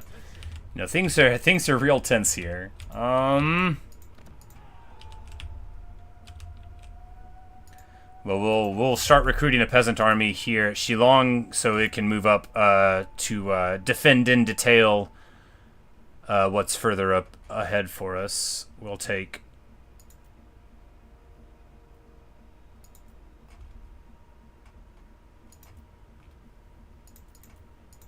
this one. Oh no, they're already getting from the Riverlands with that other one. Well, then we will globally recruit some peasant spears, because this guy's about to move up out of our lands there, so... just retreat, yeah, exactly. He would move over this way, which we don't want. Because raiding there, he's not going to be able to move in here, and if we just, like, you know, this army can't beat his army, but... it can annoy them. It can confuse them. And maybe we can make them, like, try to move over in underway stance and catch them with Yuan Bo. And after this turn, no. Right now, we... We don't have any more ROR access. Yeah,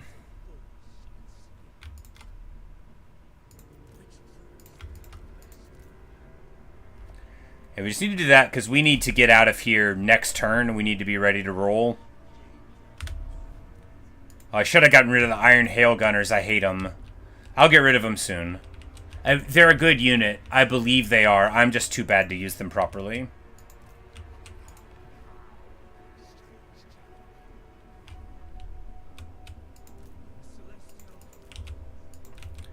Yeah, I guess because we could just go, like, right here.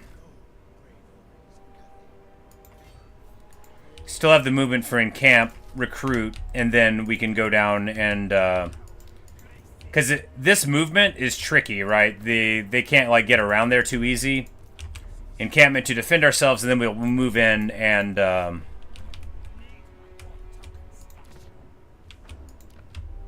Kunlun is probably where they're from. We can just move up there and burn it down.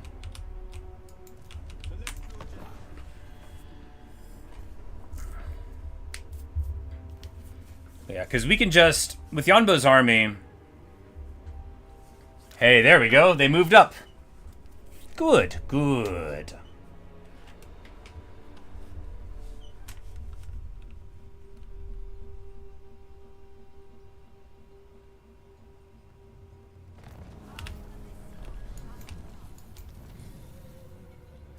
And now we've got missile damage just in time. And we got an alchemist, which is a metal caster. Lumochi. Alright, so this person is from a very prestigious family.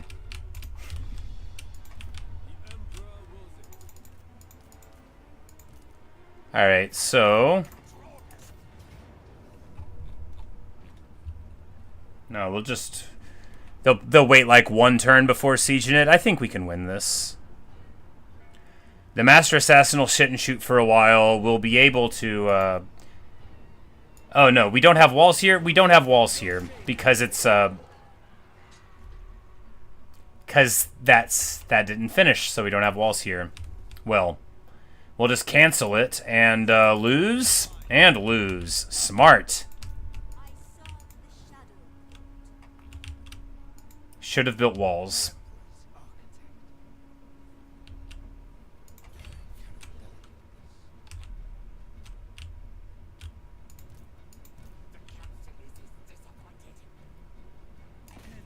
Yeah, we'll just go around him here.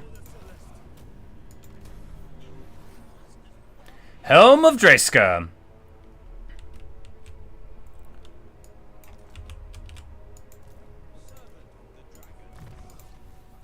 Well, we could give it to him and then Snitch would get it.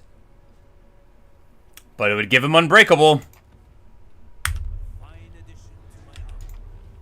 Also, it can, like, kill him and do a bunch of other dumb stuff. But...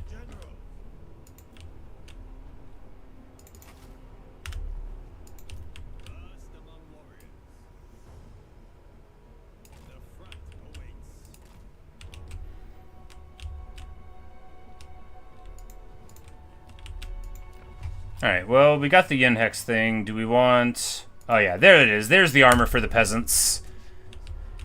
4 turns, and then our peasants will start getting operational. We'll be very proud. Alright, we do have space for a Crowman here.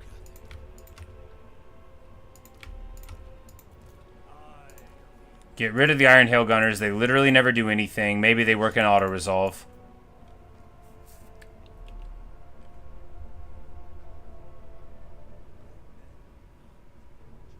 Brutal business is over, finally.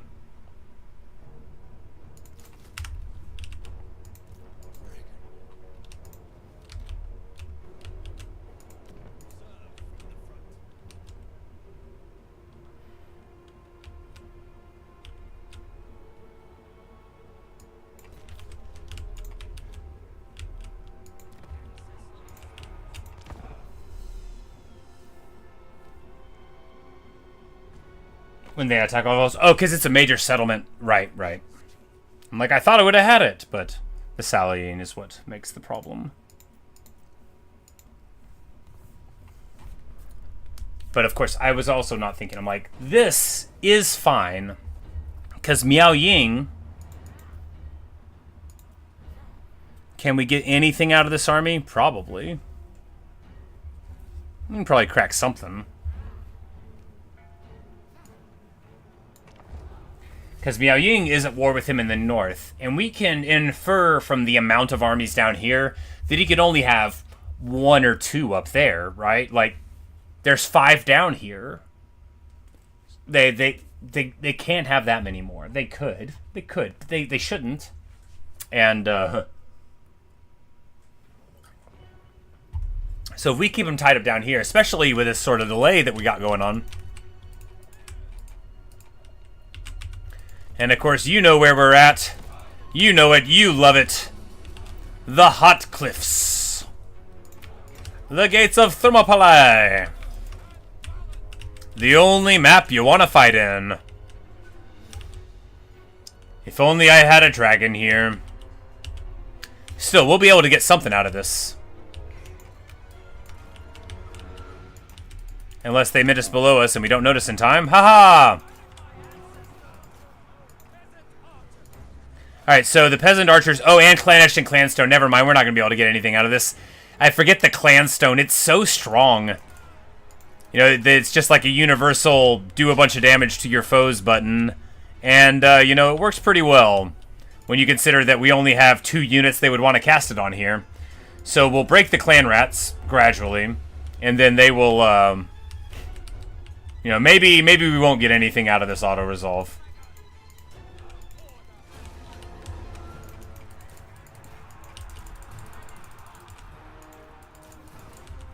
Yeah, instead I've proven that I can't fight Skaven, so I'm thinking maybe we could shoot something and instead we just lose everything immediately. We just lose everything immediately.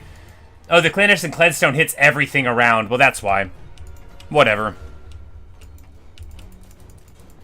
Yeah, in conclusion, you can't win against Clanesh, and all you can do is lose.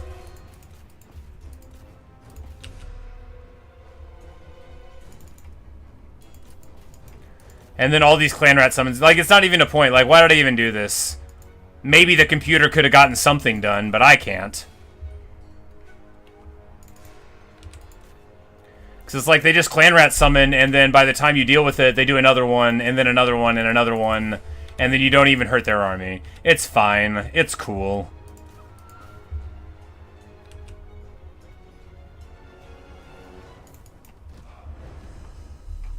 Wish the old world had cool maps like this. No, for real. I need to look and see if there's like a big like fan mod map pack. I know there's a lot for like competitive, but if they just like add a lot of new maps or like even just like give you a map like this in a mountain choke point, like I don't even care if the aesthetics make sense, right?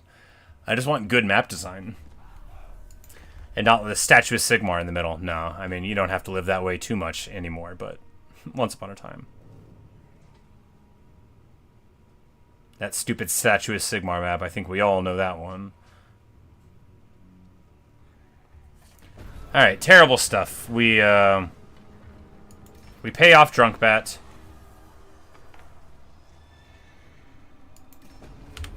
Meditation. What? Huh. I'm actually not mad.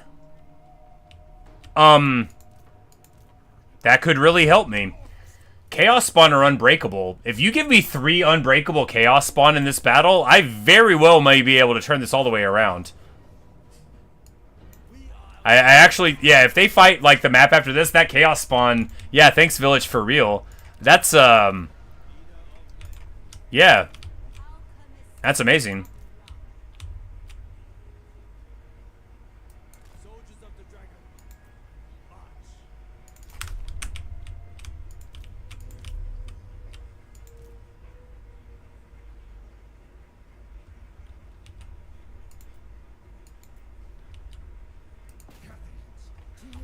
This guy wants to fight. Is he drawing me into an ambush? I don't think so. The computer doesn't usually act that smart. So here we are going to be able to beat this double chieftain down and kill them. So that will be very nice. And this whole army will die. Wow, it thinks my whole army is going to die. Well, there are 3 Ashen Clanstones and 6 Menaces below here, but, you know, let's see what we can do.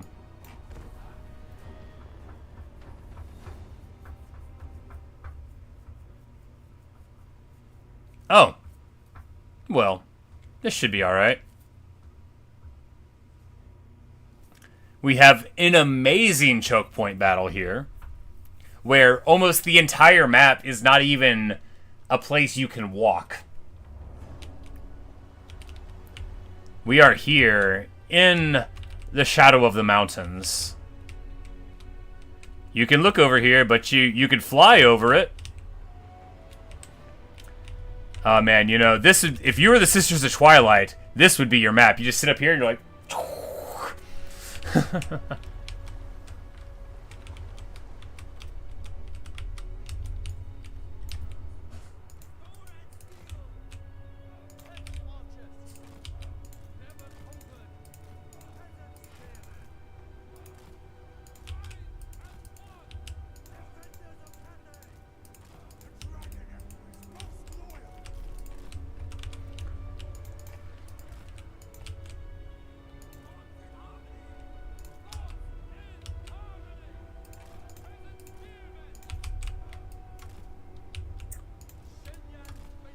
We have these guys here because when they summon the clan rats on me repeatedly, they won't be able to see them.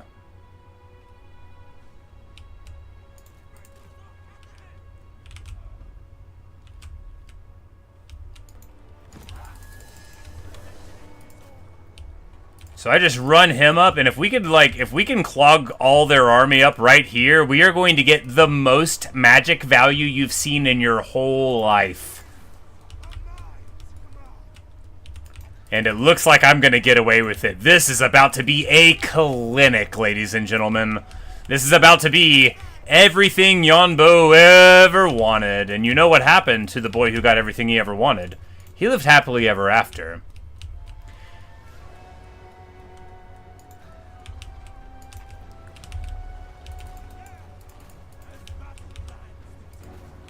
This Master Assassin actually is doing good chip damage against Yuan Bo, so I'm just going to charge in on him.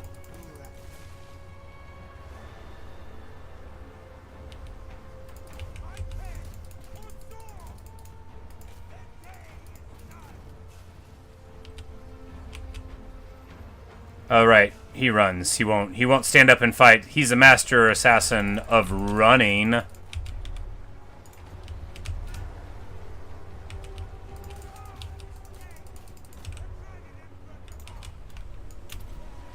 We're just gonna wind right up the pipe here. It's gonna roll on through.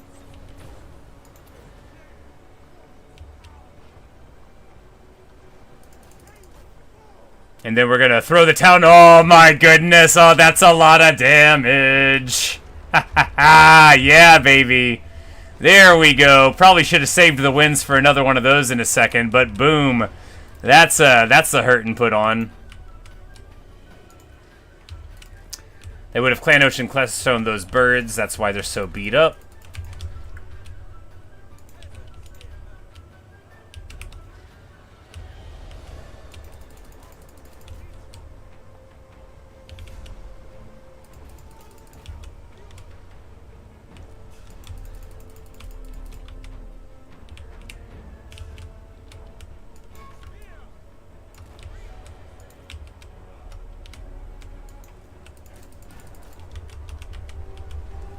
Hey, Thomas. Ni hao. Indeed.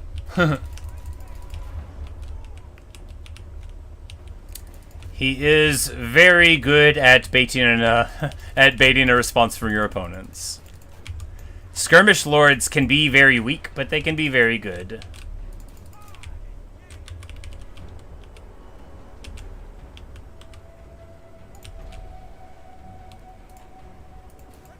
But we need to get up there, because we need to fight these chieftains, and they actually are going to be pretty good at fighting all of our forces. Not really good. I mean, not really good, but just pretty good. Swing and a miss. Alright, yeah, let's just fight the chieftains. Whatever. Screw that guy.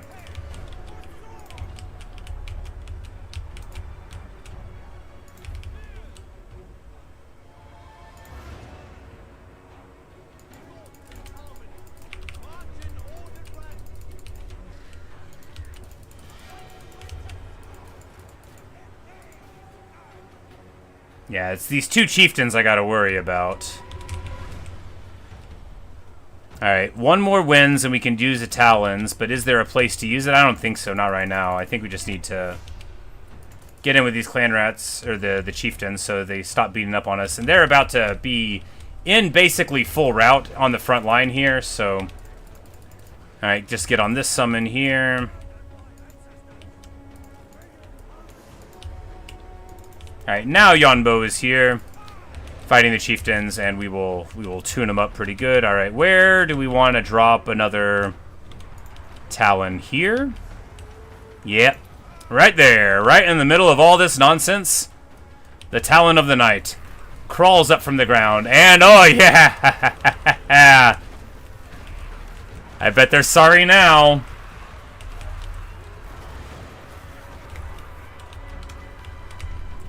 Destruction, disaster. But not for me.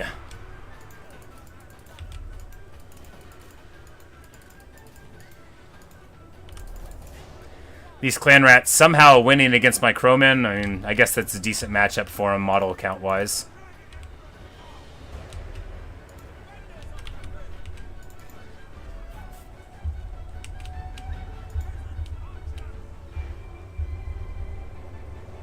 And they've already ran once from this fight, which means their whole army gets wiped out on the crackback. Chieftain, put him in the dirt. Knock him down, set him up. Boom, baby. That's the Emperor's Executioner for you. Never should have come here. Now it's time to kill this other chieftain. And this actually is very good. Like, these two heroes represent a pretty strong, like, core of infantry killer, and eventually as they level up they get very good. They get these mutant rat ogre mounts they can ride around on. So killing your early opponent's heroes is so good. But of course we're not ending this snitch war until we lose or he does, and I know who I plan on killing. Look at all that damage indeed. Oh man. You know, I can't believe my last Yuan Bo campaign. It's so funny that I looked at the spells and said, ah, man, none of these seem good. Like, it just goes to show how you can have the wrong idea about a skill when you haven't used it.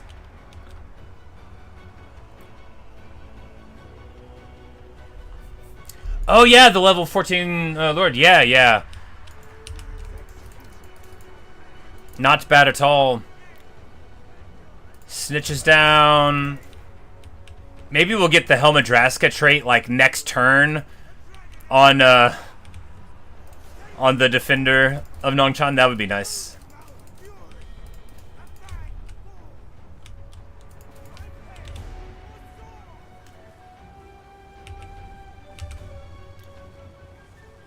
Oh, that's the warp grinder. We got to get out of there. That does so much damage. You got to get out of that. It swirls you in, though, so it's, you can't really leave it. There we go. We managed to live anyway. In conclusion, we get the army totally tuned up, but it's worth it. Because that's the thing about running with an army of awesome peasants. They are peasants. You can get more. They're all very valuable. They're all very good. They're all people, and we love them. But you can get more. It's not like losing a Yuan Bo, of which you have only one.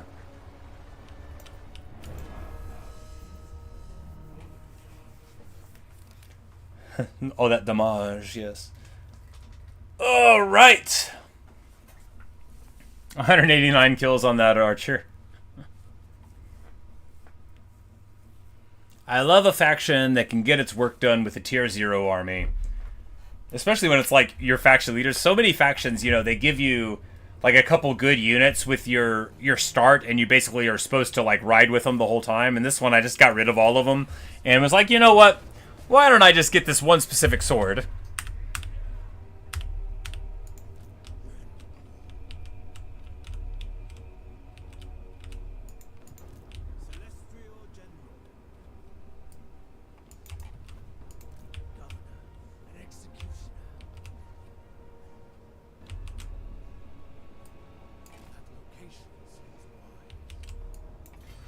Go into ambush here so they don't know we're here. And hopefully don't get ambushed ourselves. Hopefully. And we're gonna take that spell resist right now, even though there's a bunch of other good abilities we could have gotten. I think that 30% spell resist, since we're fighting against Skaven, is really gonna add up. That's gonna be resistance to the Clan Clan Stone that always happens. Yeah, exactly. Can't get to the Village of the Moon, but at least we got here, and that'll give us the harmony. That'll give us the the better replenishment, and we'll be hot to go pretty soon. Now, they're probably at Jinpo, huh? Yeah. But if we move right here, and he comes out to attack us, we'll leave. And if not, then he's at least on the back foot here.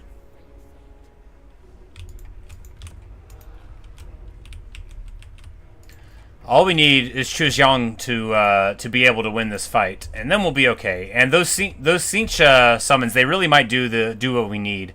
We're going to be able to get an amazing tower, and with an unbreakable front line right there.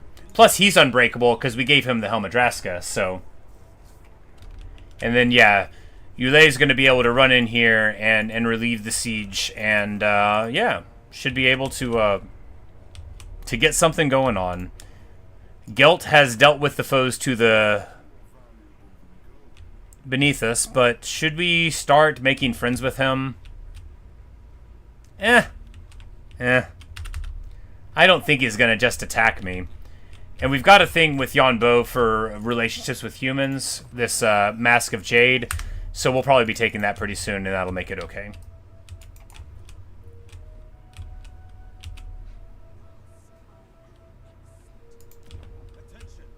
I shouldn't have canceled that. That actually really stinks.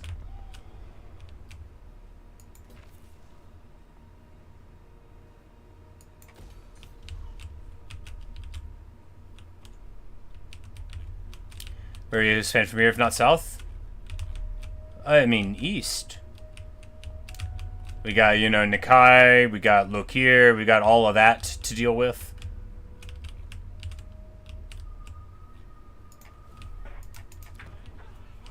Oh, after they're dead. Right. In the long run.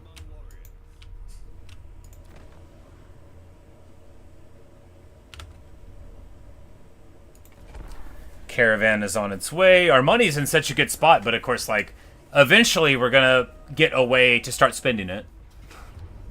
Alright. And now it is time for the battle. Oh, a third one showed up. Well, now it's time for the battle. But what do we know about this one? We know that at least brutal business is done.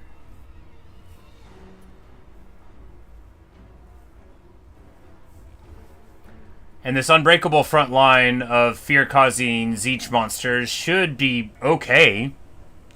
They will be able to beat on, most of the things. They'll also take some damage, but yeah, maybe it'll be fine. Let's see.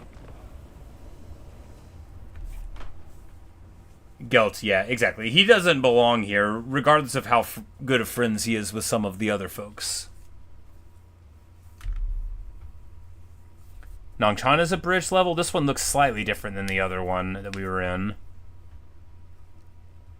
Not that many archers, yeah, indeed. But if we just have a good... Yeah, alright, here we go. This is the level.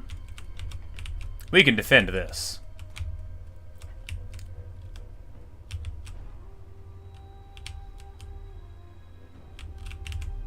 Of course, our explosive tower is up here and probably can't see anything.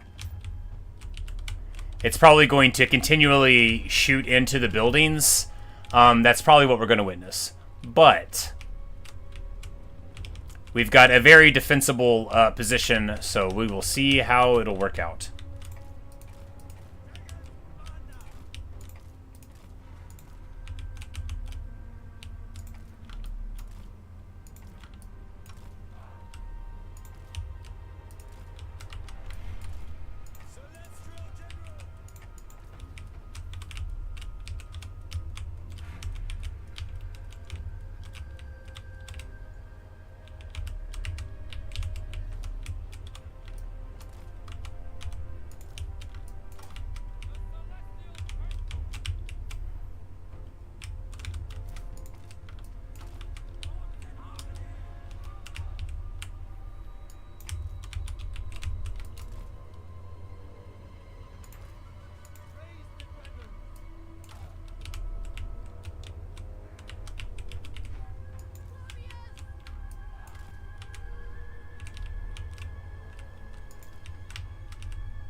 And then we'll need the Jade Warriors right here to protect from the summons on the back of our archers.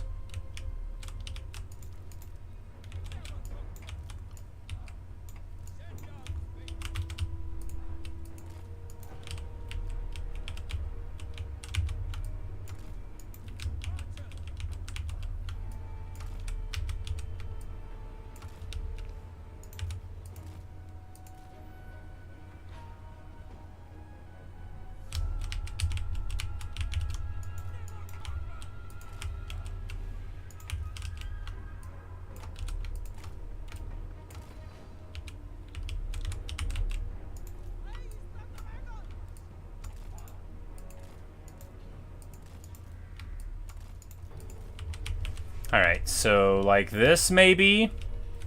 It seems too spread out, but these areas can all quickly these Jade Warriors to the front.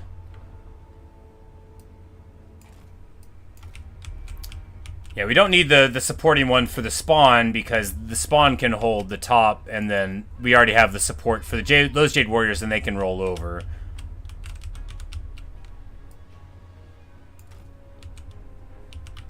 Alright.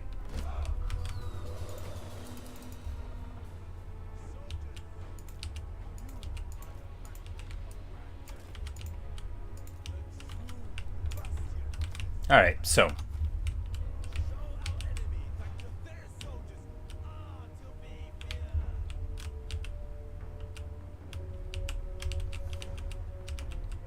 If we just had dramatically more units, we could, you know, get more stuff. We can build a tower here, however. It's controlled from this point, but we might be able to get some good attacks as they come in. Do we build a cannon tower or an explosive one? If we build a cannon one right now, it'll finish before they get in, and explosive won't, so we'll do that.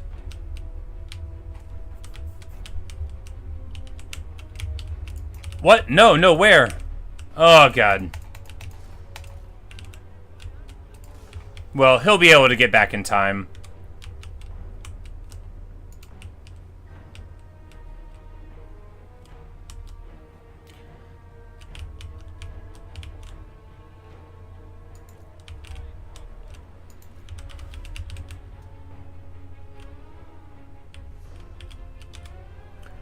And we'll save the summon for an opportune moment, like if there's a warp fire thrower somewhere. Yeah, see that army, that's the one where they're gonna be getting a lot of dudes out of it, but...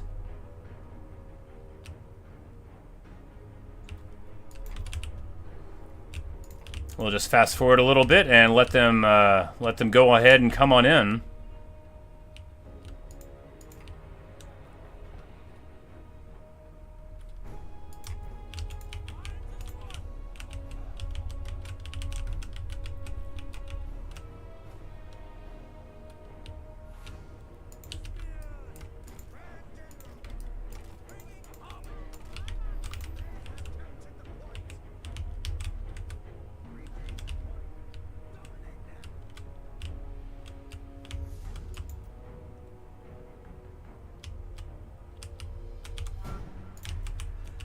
The good news is the tower can shoot. The bad news is it's shooting at Skaven slaves with its cannon. You know, there's not really a lot of good tower targets for a cannon tower here.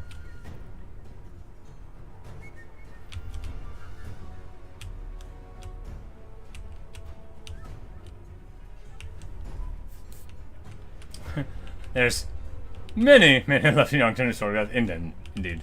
Let the horn of Helm Hammerhand sound in the deep one last time.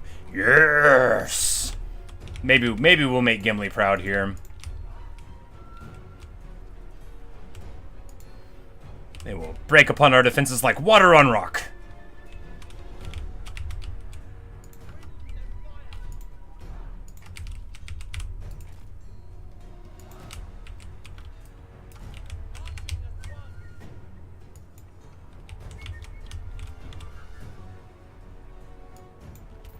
We're going to try to hold that low ground there.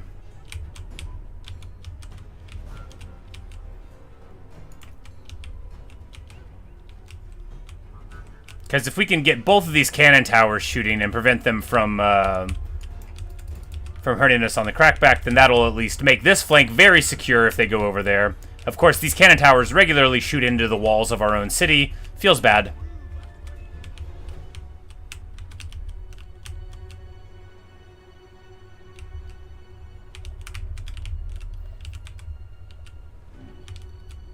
Because these towers, I guess we could move back to, like, right here, and then these towers would be able to potentially shoot at our enemies there, but they would probably just run into the buildings. Probably.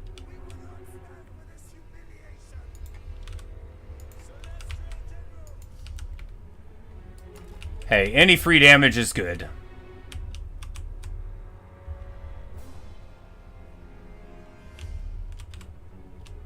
And of course, they're going to take that point before they move any further forward.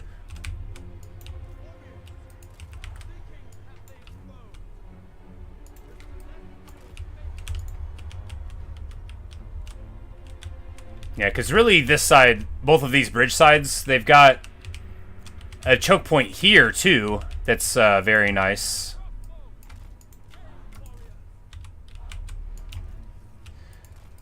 Which is basically just as practical as the other one. We wait for an explosive tower here? Probably.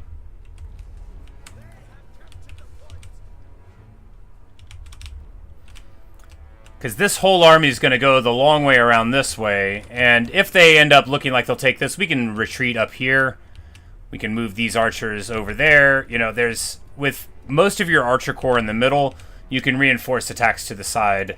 Potentially. Whether or not we will, well, that'll remain to be seen.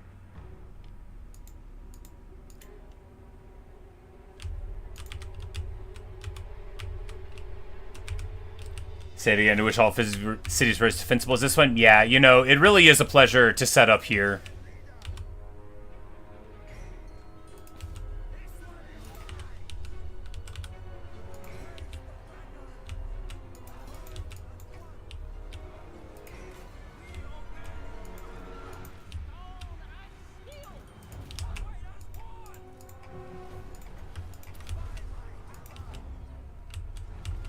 I just didn't want our archery going into their lord, who is shielded. You do got to think about your ammo in a long fight like this. Now, fighting against their lord here, this guy's not as good as fighting a Snitch. He doesn't have the armor-piercing primary, right? He's just got some on there. So if we surround him with our infantry and beat on him real bad, we should be able to get some good work done here. Put everybody onto guard mode so they don't act like fools.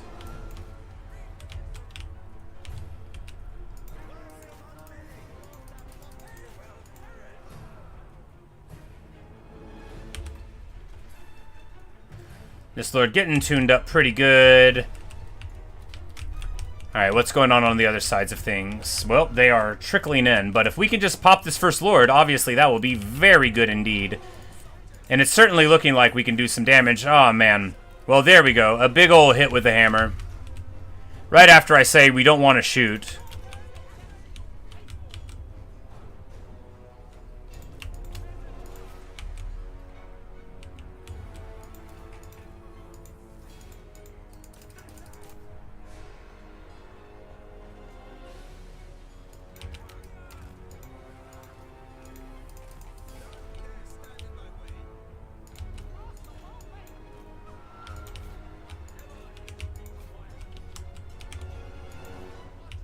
Alright, so shooting him as he flees is also not a good use of ammo, but it'll be okay. It's not a lot of ammo being used on it. He'll be back.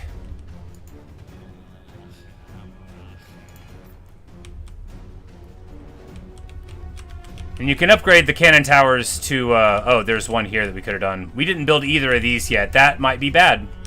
I forgot. Well, you know, we'll just try to hold this one extra better, and this explosive damage coming in could be good.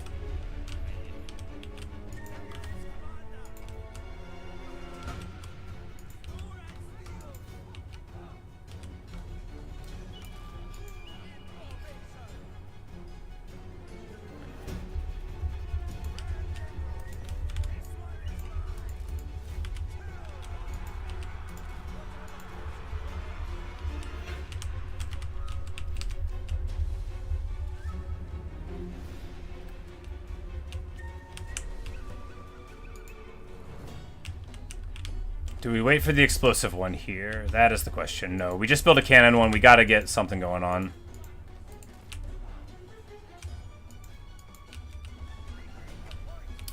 We are beating this rat real good in this fight. Boom, baby. Hit him again. Hit him again, Xiaoxiang. Hit him again. Boom.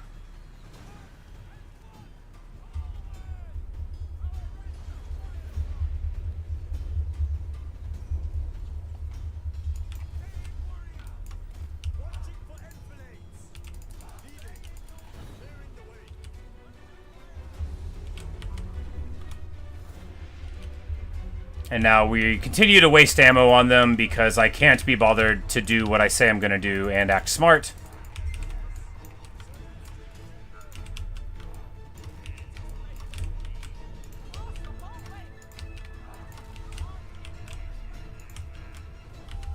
Alright, stuff's about to get real over here.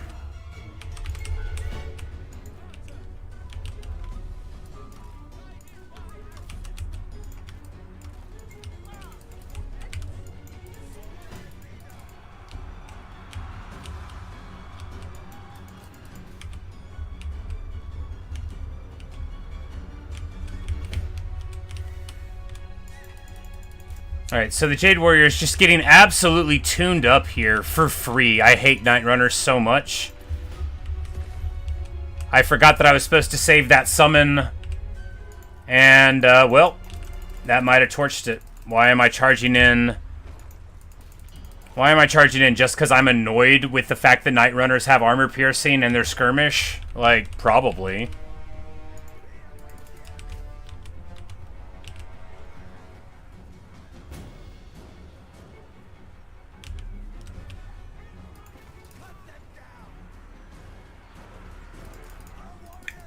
But hit him again and kill him. Just hit him again and kill him. There we go. He's shattered.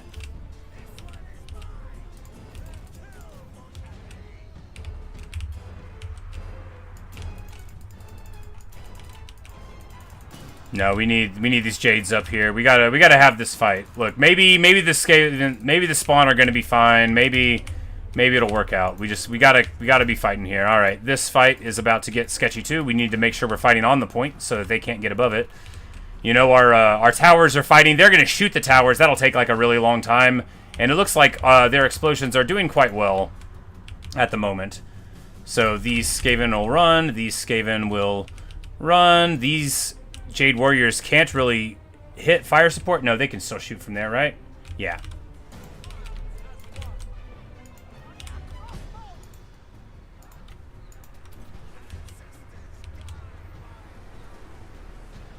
Of course, since that guy's shattered but not off the battlefield, they won't take the leadership penalty to their army until they fully rout, which is very rough, and we're not going to be able to chase them. We're not. So we're not going to be able to take advantage of that at all. I think we're in a bad spot here, but maybe the archery fire from above will be able to pull it around.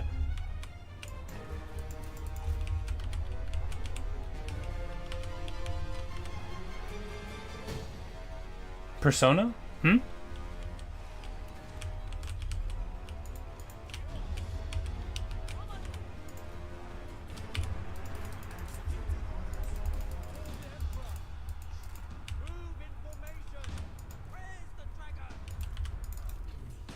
Alright, we need to get these into the front. Oh man, they should not have been in reserve that long. The dreaded tactical reserve.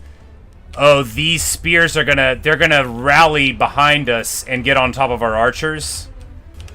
Can we do anything about it? Do we have reserves in the back? No. We're not gonna be able to do anything about it. We're just gonna have to eat it. Hopefully the tower will continue shooting them, and maybe that'll keep on hurting them. Because, yeah, they're trying to flee, but unless they flee that way, they're going to be fleeing through my whole line. But importantly, this tower still has about 5 billion HP, and this side has now held. And this side has held as well. Okay, so it's just the center that is crumbling. I think the Tzeentch spawn are going to be able to make the difference here, right?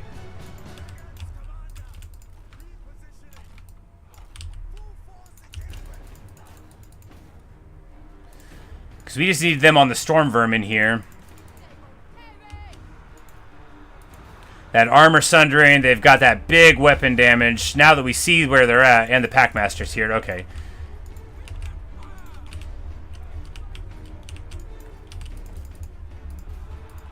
Because they're in full route right here. We just need to back up a little bit, get them back into the warm embrace of these towers. Boom, baby.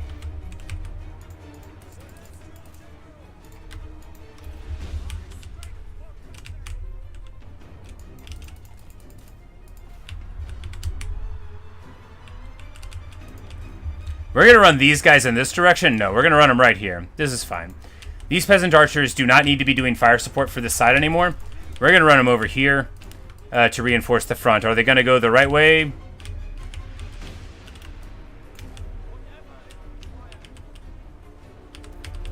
Maybe. Maybe. All right. So we pull back a little bit to the towers here. And, of course, importantly, to the archer support. Because they are overrunning the front, right? Right. They are all the way in here.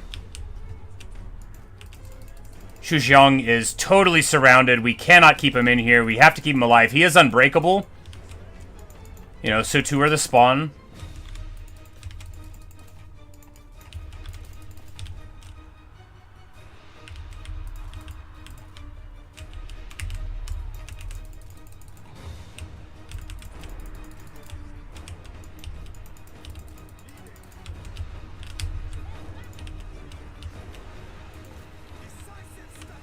I gotta get this Packmaster.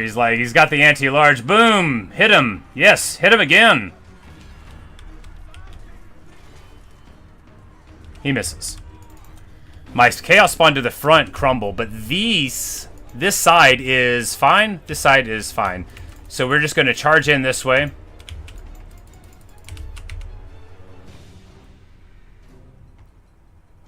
We have to make sure that these idiots... Okay, they shatter. Good. These idiots don't get to back cap us, and that no one's getting around on this side to back cap us as well. We do have one unit of reserves here. All right, Shujiang needs to get back all the way.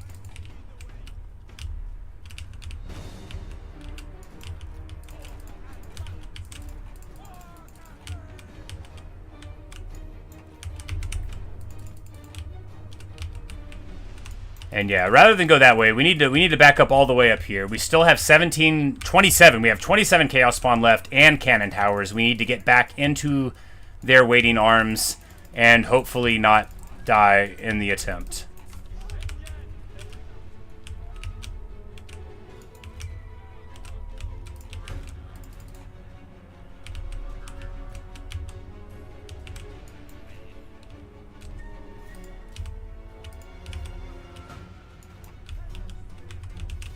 Because if we pull them here, and then these towers can start shooting at them from both sides, which I think will work, then we'll be in an alright spot.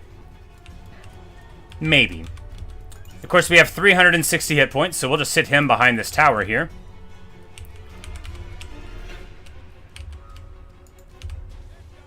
Alright, these Chaos Spawn elected to fight in this direction. This is an absolute disaster. This could have lost us the game. I needed them to walk this way. And they continued on with the earlier plan, which, oh god, they're doing it too. At least we noticed. Of course, pathfinding in a siege will be the thing that kills you. Your friends will betray you.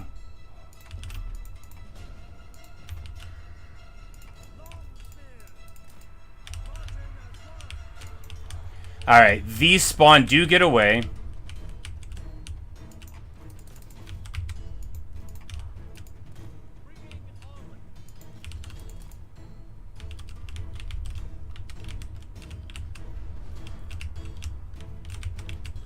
Alright.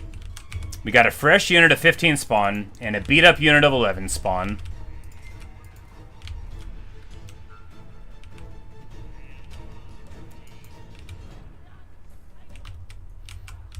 And a tower that is very, very bad at shooting the foe. And a couple of towers that are okay at it. So, can we make it work? They are still streaming in with reinforcements. Can we make it work? They are running to this side now. So they are abandoning the frontal assault, which is fine. And going this way where our towers will be able to hit them.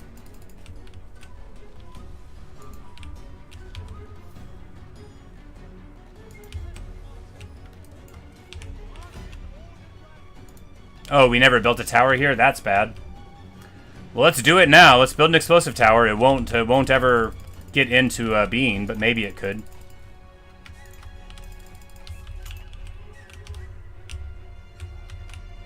Alright, we just abandoned this point because all the action's happening on the other side.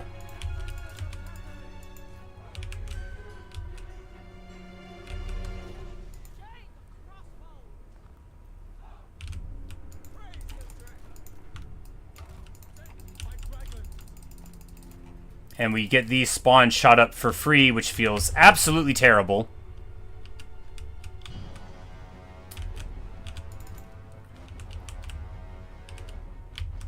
It's bad, and I should feel bad.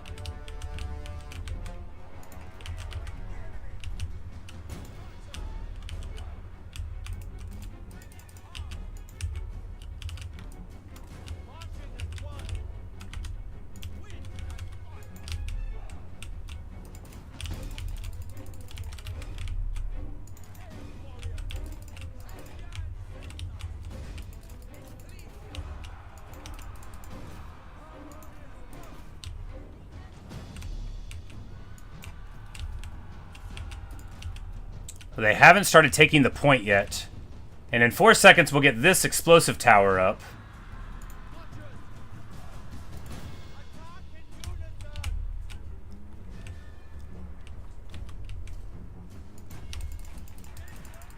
If I wasn't throwing away these chaos spawn to the trashiest units possible, we'd be doing okay. But we're not doing okay. We are losing.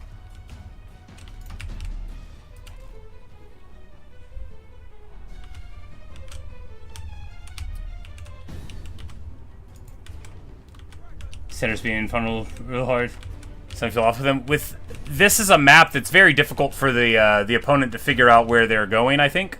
Oh, man, no, not again. Oh, they got cut up. Jeez. That feels so bad. That feels so bad. But maybe the towers will break these guys and they won't be able to take my towers away.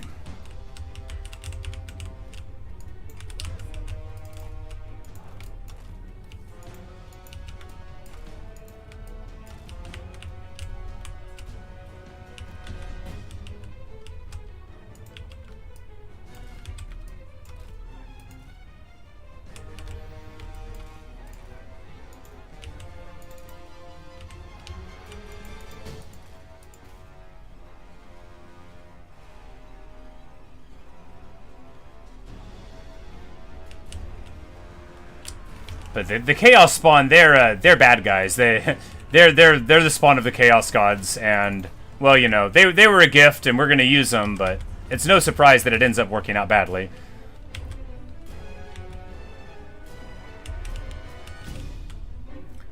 Now, are they gonna take this box or not? Because if they don't walk in here to take it, then we're just gonna keep on missing archery tower shots, and that'll be great. You know, that'll be good.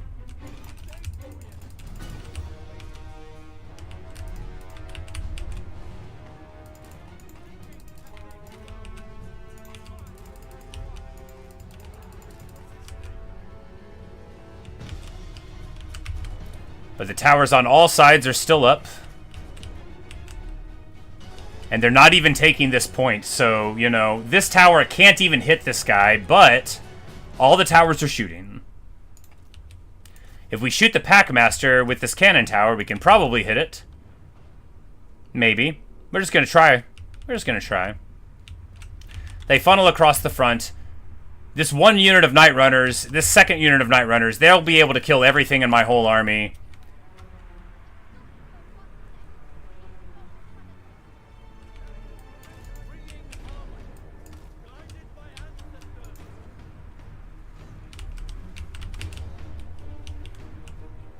They still don't take the supply location there. This tower is not hitting the Packmaster at all.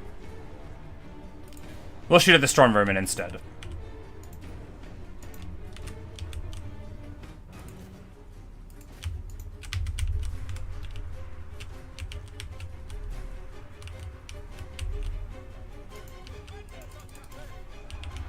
These spears rallied on the backside and attack my archers. My only unit of archers that's healthy with models.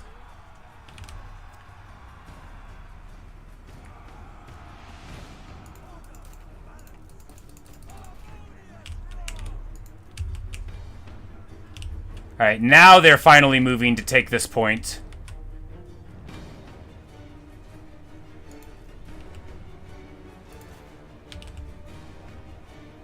And of course, these towers are like shooting into our own buildings. These towers are very bad. The internal architecture of this city makes it look beautiful, and it makes all of your defenses not work. They shoot short all the time. They shoot into your own walls. These guys are still on the battlefield somehow. Oh my god.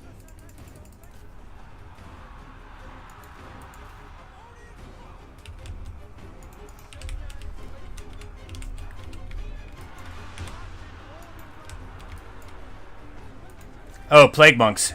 Oh no. Oh no no no no no no no. Don't run in there. No, are you joking? No, I said don't do it. I said don't. I hate everything.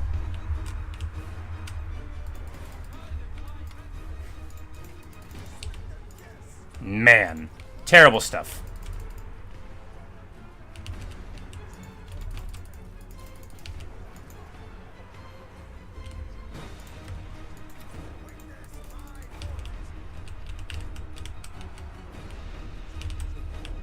And they're finally taking this one here. Can we... Like, can we shoot them off of it?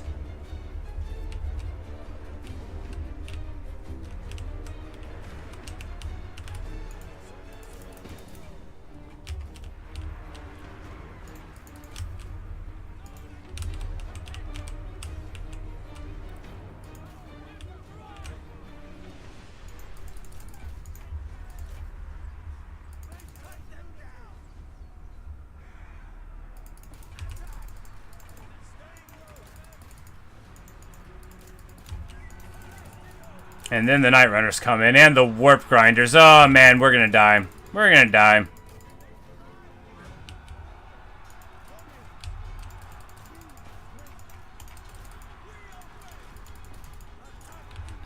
And there's the Warp Grind. Oh, we're toast. We can't move. We're snared. We're in a Warp Quake. Everybody's gonna die. At least we got the hero out, or the lord out in time. Of course, in time for what? In time to die to Science Surge the Fabricator.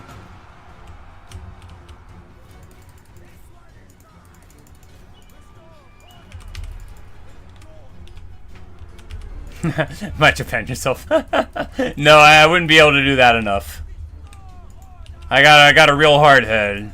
I've been getting hit for a long time in life.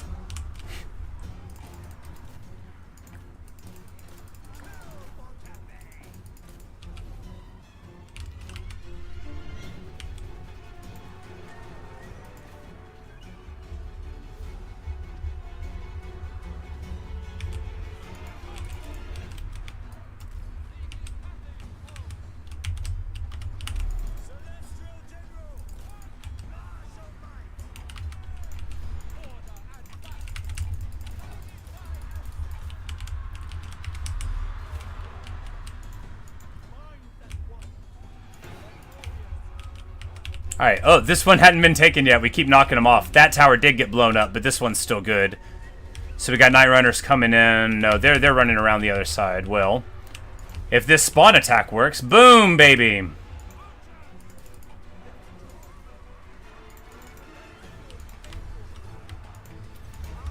And we'll do the Celestial General buff. It's so good. I don't need... No, we don't want him against this. This is a Master Assassin who's anti-infantry.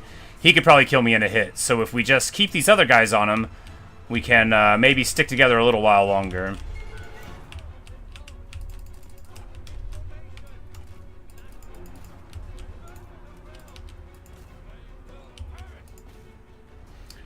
We need to get shots in on these plague monks. They're the most dangerous thing on the battlefield right now.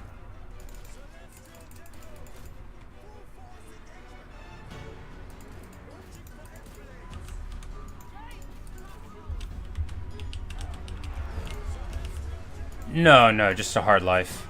I don't want to get into it.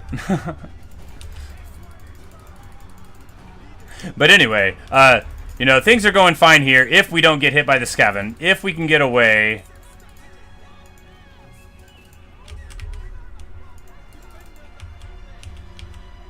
But now they're finally going to be able to break through, it looks like. You know, this tower will fall.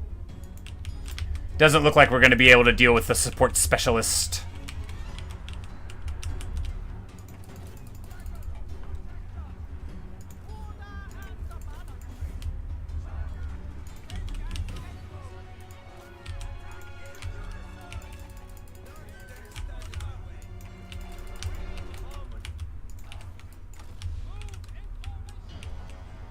But hey, at least that one tower is still operating. And we got 14 spawn. They do have shields, you know. They were Zinch spawn. We should have, like, blundering the 2 units of spawn that we did, like, that was real bad. But we might still be able to recover. I say that. No, I mean, obviously we're not going to recover. We've lost. I don't even know what they have on the map. But, recover. It's because I can't get army lost that I feel so secure.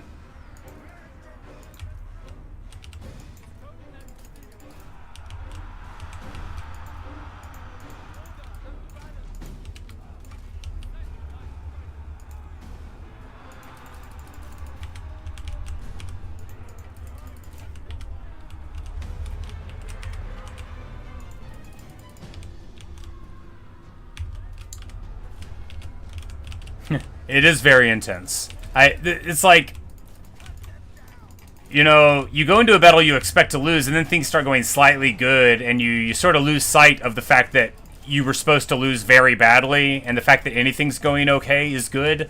Because you're like, man, now I'm ruining it. But it's like, no, let's just charge in down the hill. Swiggity swoogity. Oh yeah, there we go. There's the hits. Because we got our towers, we got our unbreakable lord, who we took way too much damage on.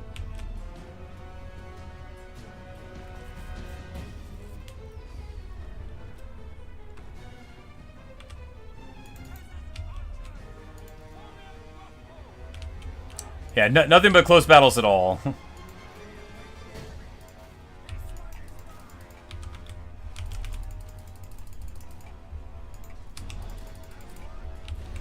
Keep him with his back to the wall. Now, coming down this pathway, that tower is going to feast. That tower is going to feast hard, because that is not the way they want to be charging in here.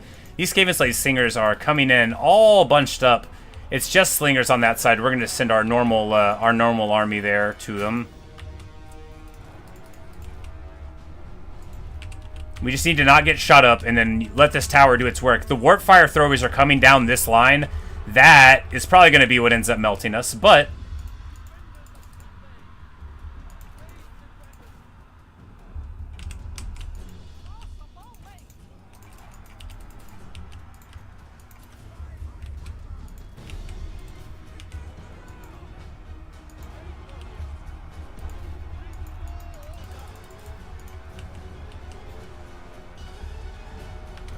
Oh, they still have the Master Assassin with basically full ammo. That's going to be rough. They're going to be able to kill my lord, potentially.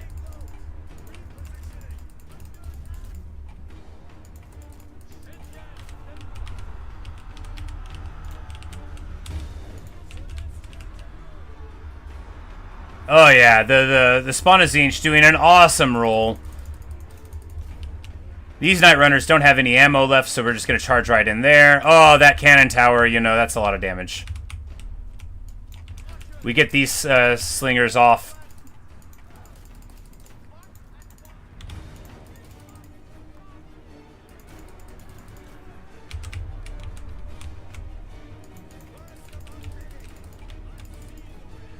Well, it looks like they're getting slightly dealt with on the way in. Well... Perhaps the spawn will be able to solve this problem before they get in. We need to make sure we're moving these guys away. Get him back around that wall. We don't want him getting shot up by these. All right, there we go. One more hit. They're gonna try to wheel, but they're not even gonna get a volley off. Yeah, there we go. Boom! Punch them. Punch them and then punch them again. Punch them a third time.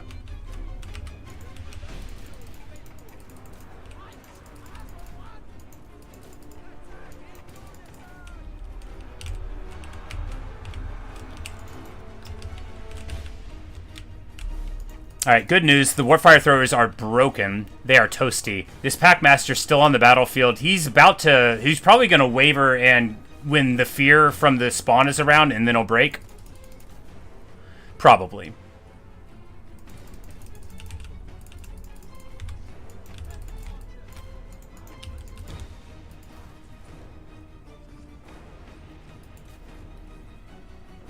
Because he is an anti-large fighter. But he's got wounds, we're going to get the charge on him, and hopefully we'll just break him before he can hit any of our guys. Because if not, then we might start dropping spawn. All right, there's the break. Get him out of here. Get him out of here. Get him out of here.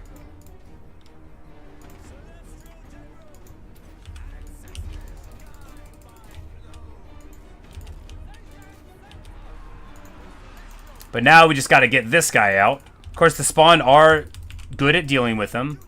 None of the other characters are good at dealing with what we've got on the field here, though.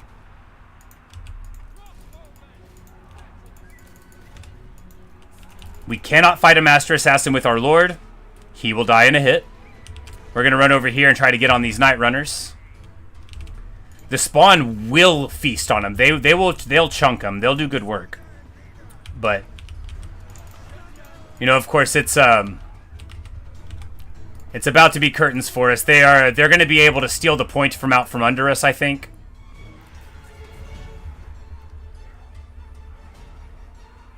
Maybe the spawn should be working on these guys. Yeah, we'll charge in here and try to get like a break on some of them. Oh man, yeah, the Weeping Blade, because if we can get like a chain route here, we'd be able to do something. But man, yeah. Alas. Alas. Yeah, we're not gonna get it. It's over. It's over. So close.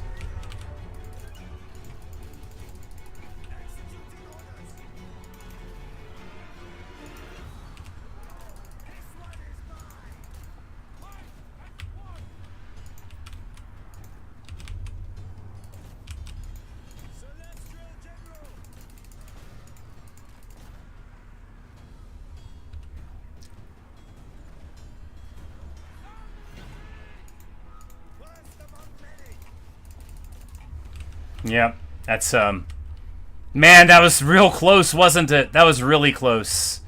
Alas.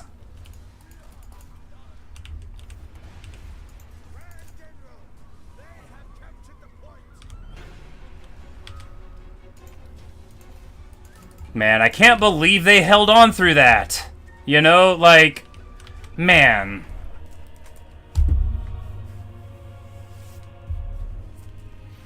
Ay, ay, ay.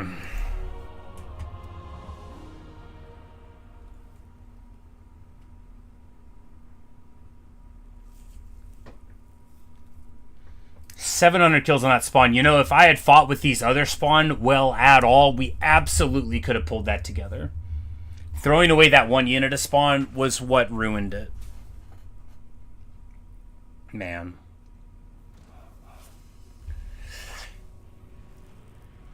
Yeah, that was valiant, though. I mean, that was 7,000 Skaven, and we, you know... It's the finest siege defense I've ever put up. Almost certainly is true.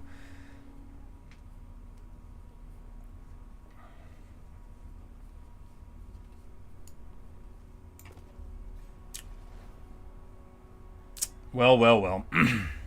Not gonna bother with this one.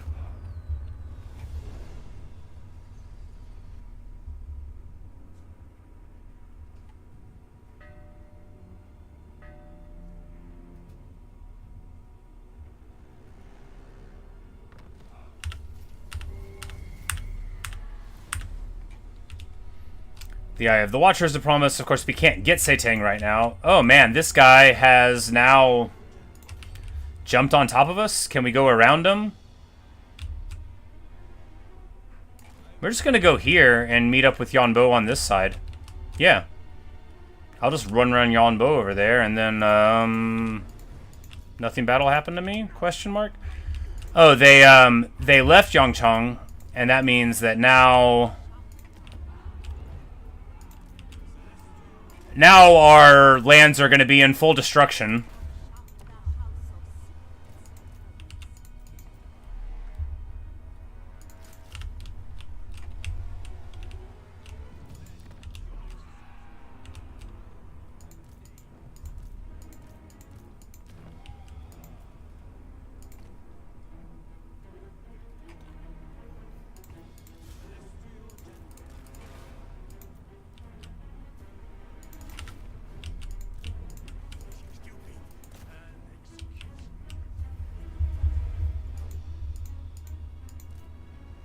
No, he'll get there and we'll be able to run. We'll hit this guy and take him out.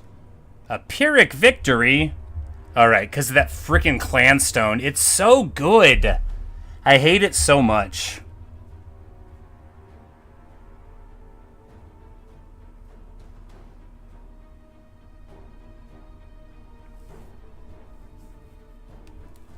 Our warriors don't have access to any but like one, I don't think.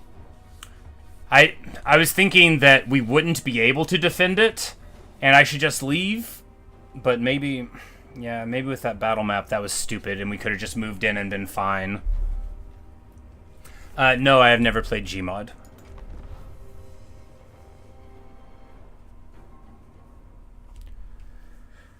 Oh, man.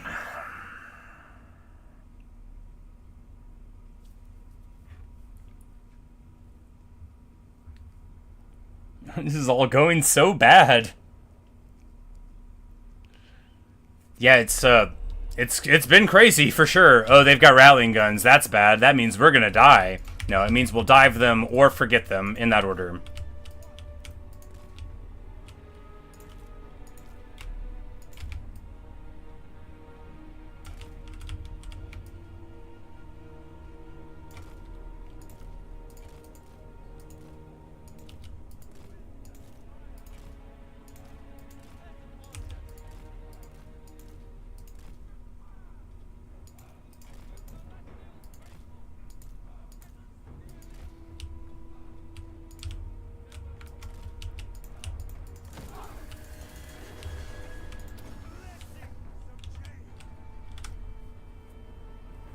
More eventful than the Tree People campaign.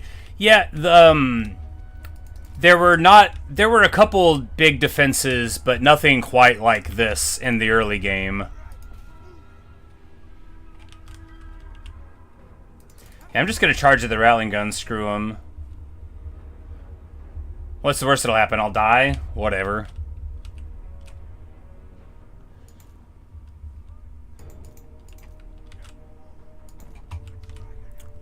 Ace is still, I'll just comet them.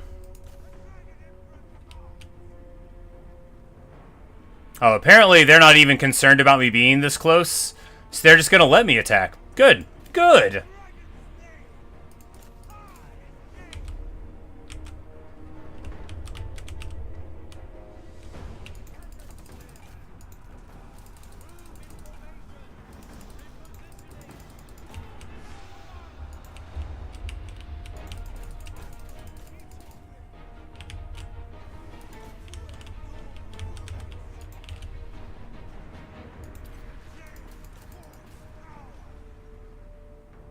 And now that will stop all of them from running through there.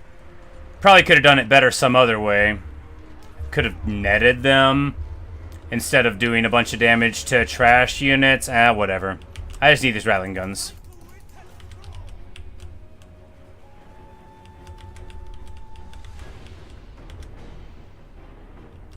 Combined Bush and Yuan Bo in that army that died earlier. Yeah, I should have been building peasant armies in reserve the whole time. And moving them with them rather than the idiocy that I was doing.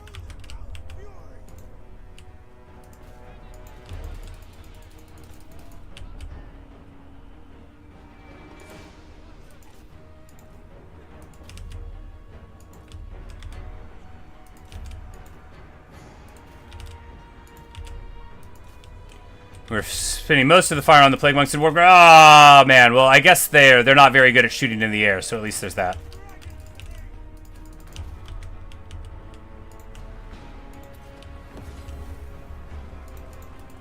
And he just, like, walks literally right through everybody. Good.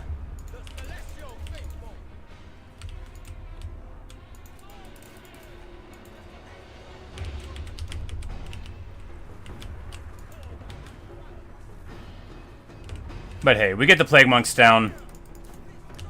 Warp Grinders are doing their thing, being jerks.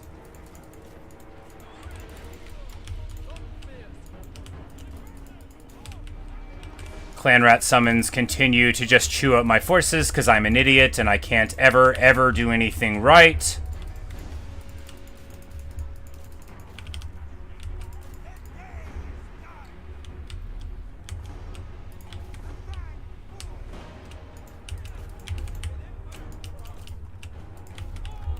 I will say I wish the sky was brighter. Oh, it's Skaven corruption that's making it all overcast and green. I hate that.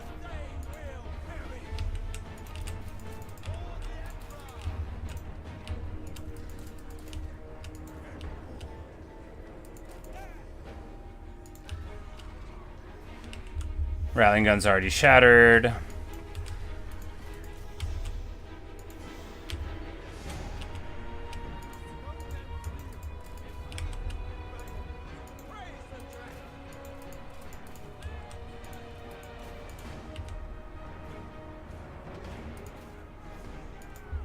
We'll have our increased armor soon on our peasants. That'll help out a lot in this war, assuming we don't just lose it due to what I can only describe as incredibly poor strategic decision making. Tactically, this may be the finest campaign I've ever played. I know you might be saying, haven't you lost a ton of battles? Yeah, but I did good.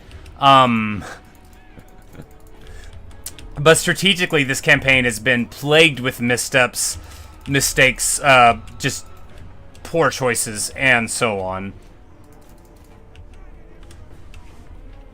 Plague Monks Unbreakable?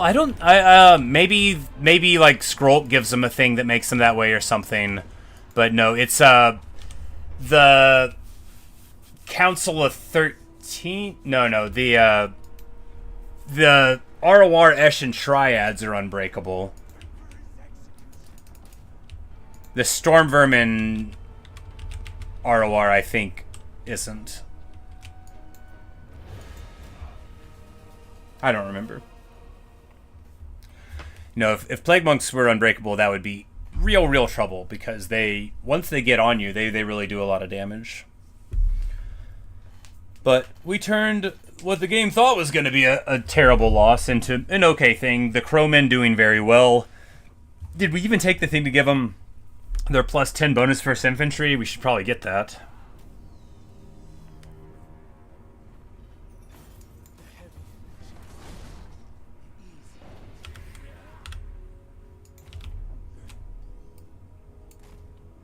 No, what? No!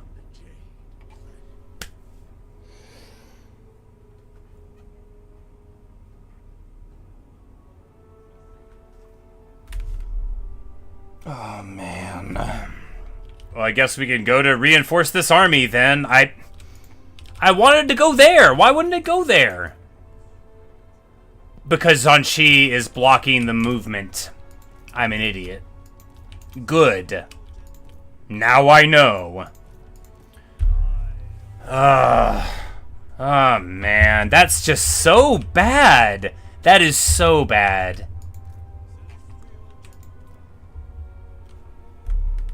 Ah, dude. Friggin' disaster.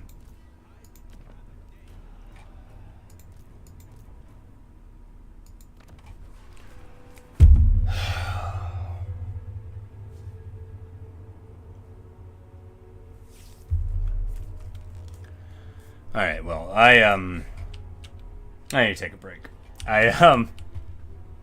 It's been right on 5 hours. I should get something to eat. I didn't want to play 10 hours today. I wanted to play like 4 or 5, so it's good. This has been a great session.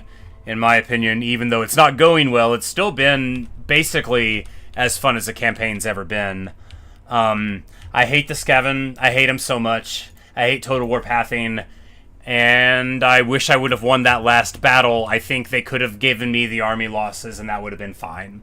But, you know, it is what it is. Not what it could be.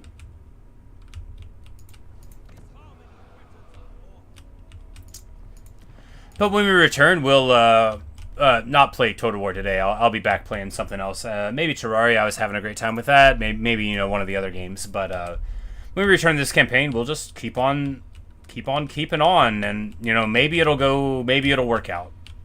After all, her only war is against him, and if she would just come and fight him,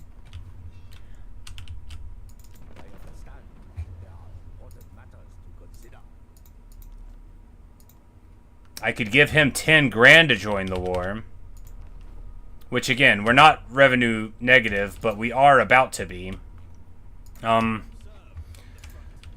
know, we'll just figure it out. We'll figure it out whenever we return. But anyway, thanks for watching. Thanks for listening. Really hope you've enjoyed. This has been a crazy session. But yeah, that's all I've got for you for right now. I should be back in an hour and a half or so to stream something else for the day. But anyway, thanks Luke, thanks for hanging out. I should stop making choices before I read the chat, because you often give me much better advice than my little thinker gives me. But thanks for hanging out, and hey, it went okay-ish. At least Yuan Bo hasn't died. Of course, he can't be everywhere at one time, and I am actively moving him away from where he needs to be, so that's not great, but what are you going to do? Later, Luke. Later, Coolio. Thanks for giving the game a shot, and, you know, all of your support there. Yeah, that was a bunch of crazy battles, and I had a great time. But I am certainly sweating. That last siege really got me, so we're going to chill. Gonna go eat some burritos or something. But anyway, later Coolio, later Thomas, thanks for hanging out. Appreciate ya. And Bob Goblin, if you're still here. Yeah, indeed, that was quite a turn. But first, before we leave, we save the game. You save the game, man. If I would have just... You know, I probably could have rematched that Nanchang and gotten a victory, but that to me isn't what rematch is for. Rematch is when you, like, blunder so hard that you'll be kicking yourself in 10 years about it. Yeah.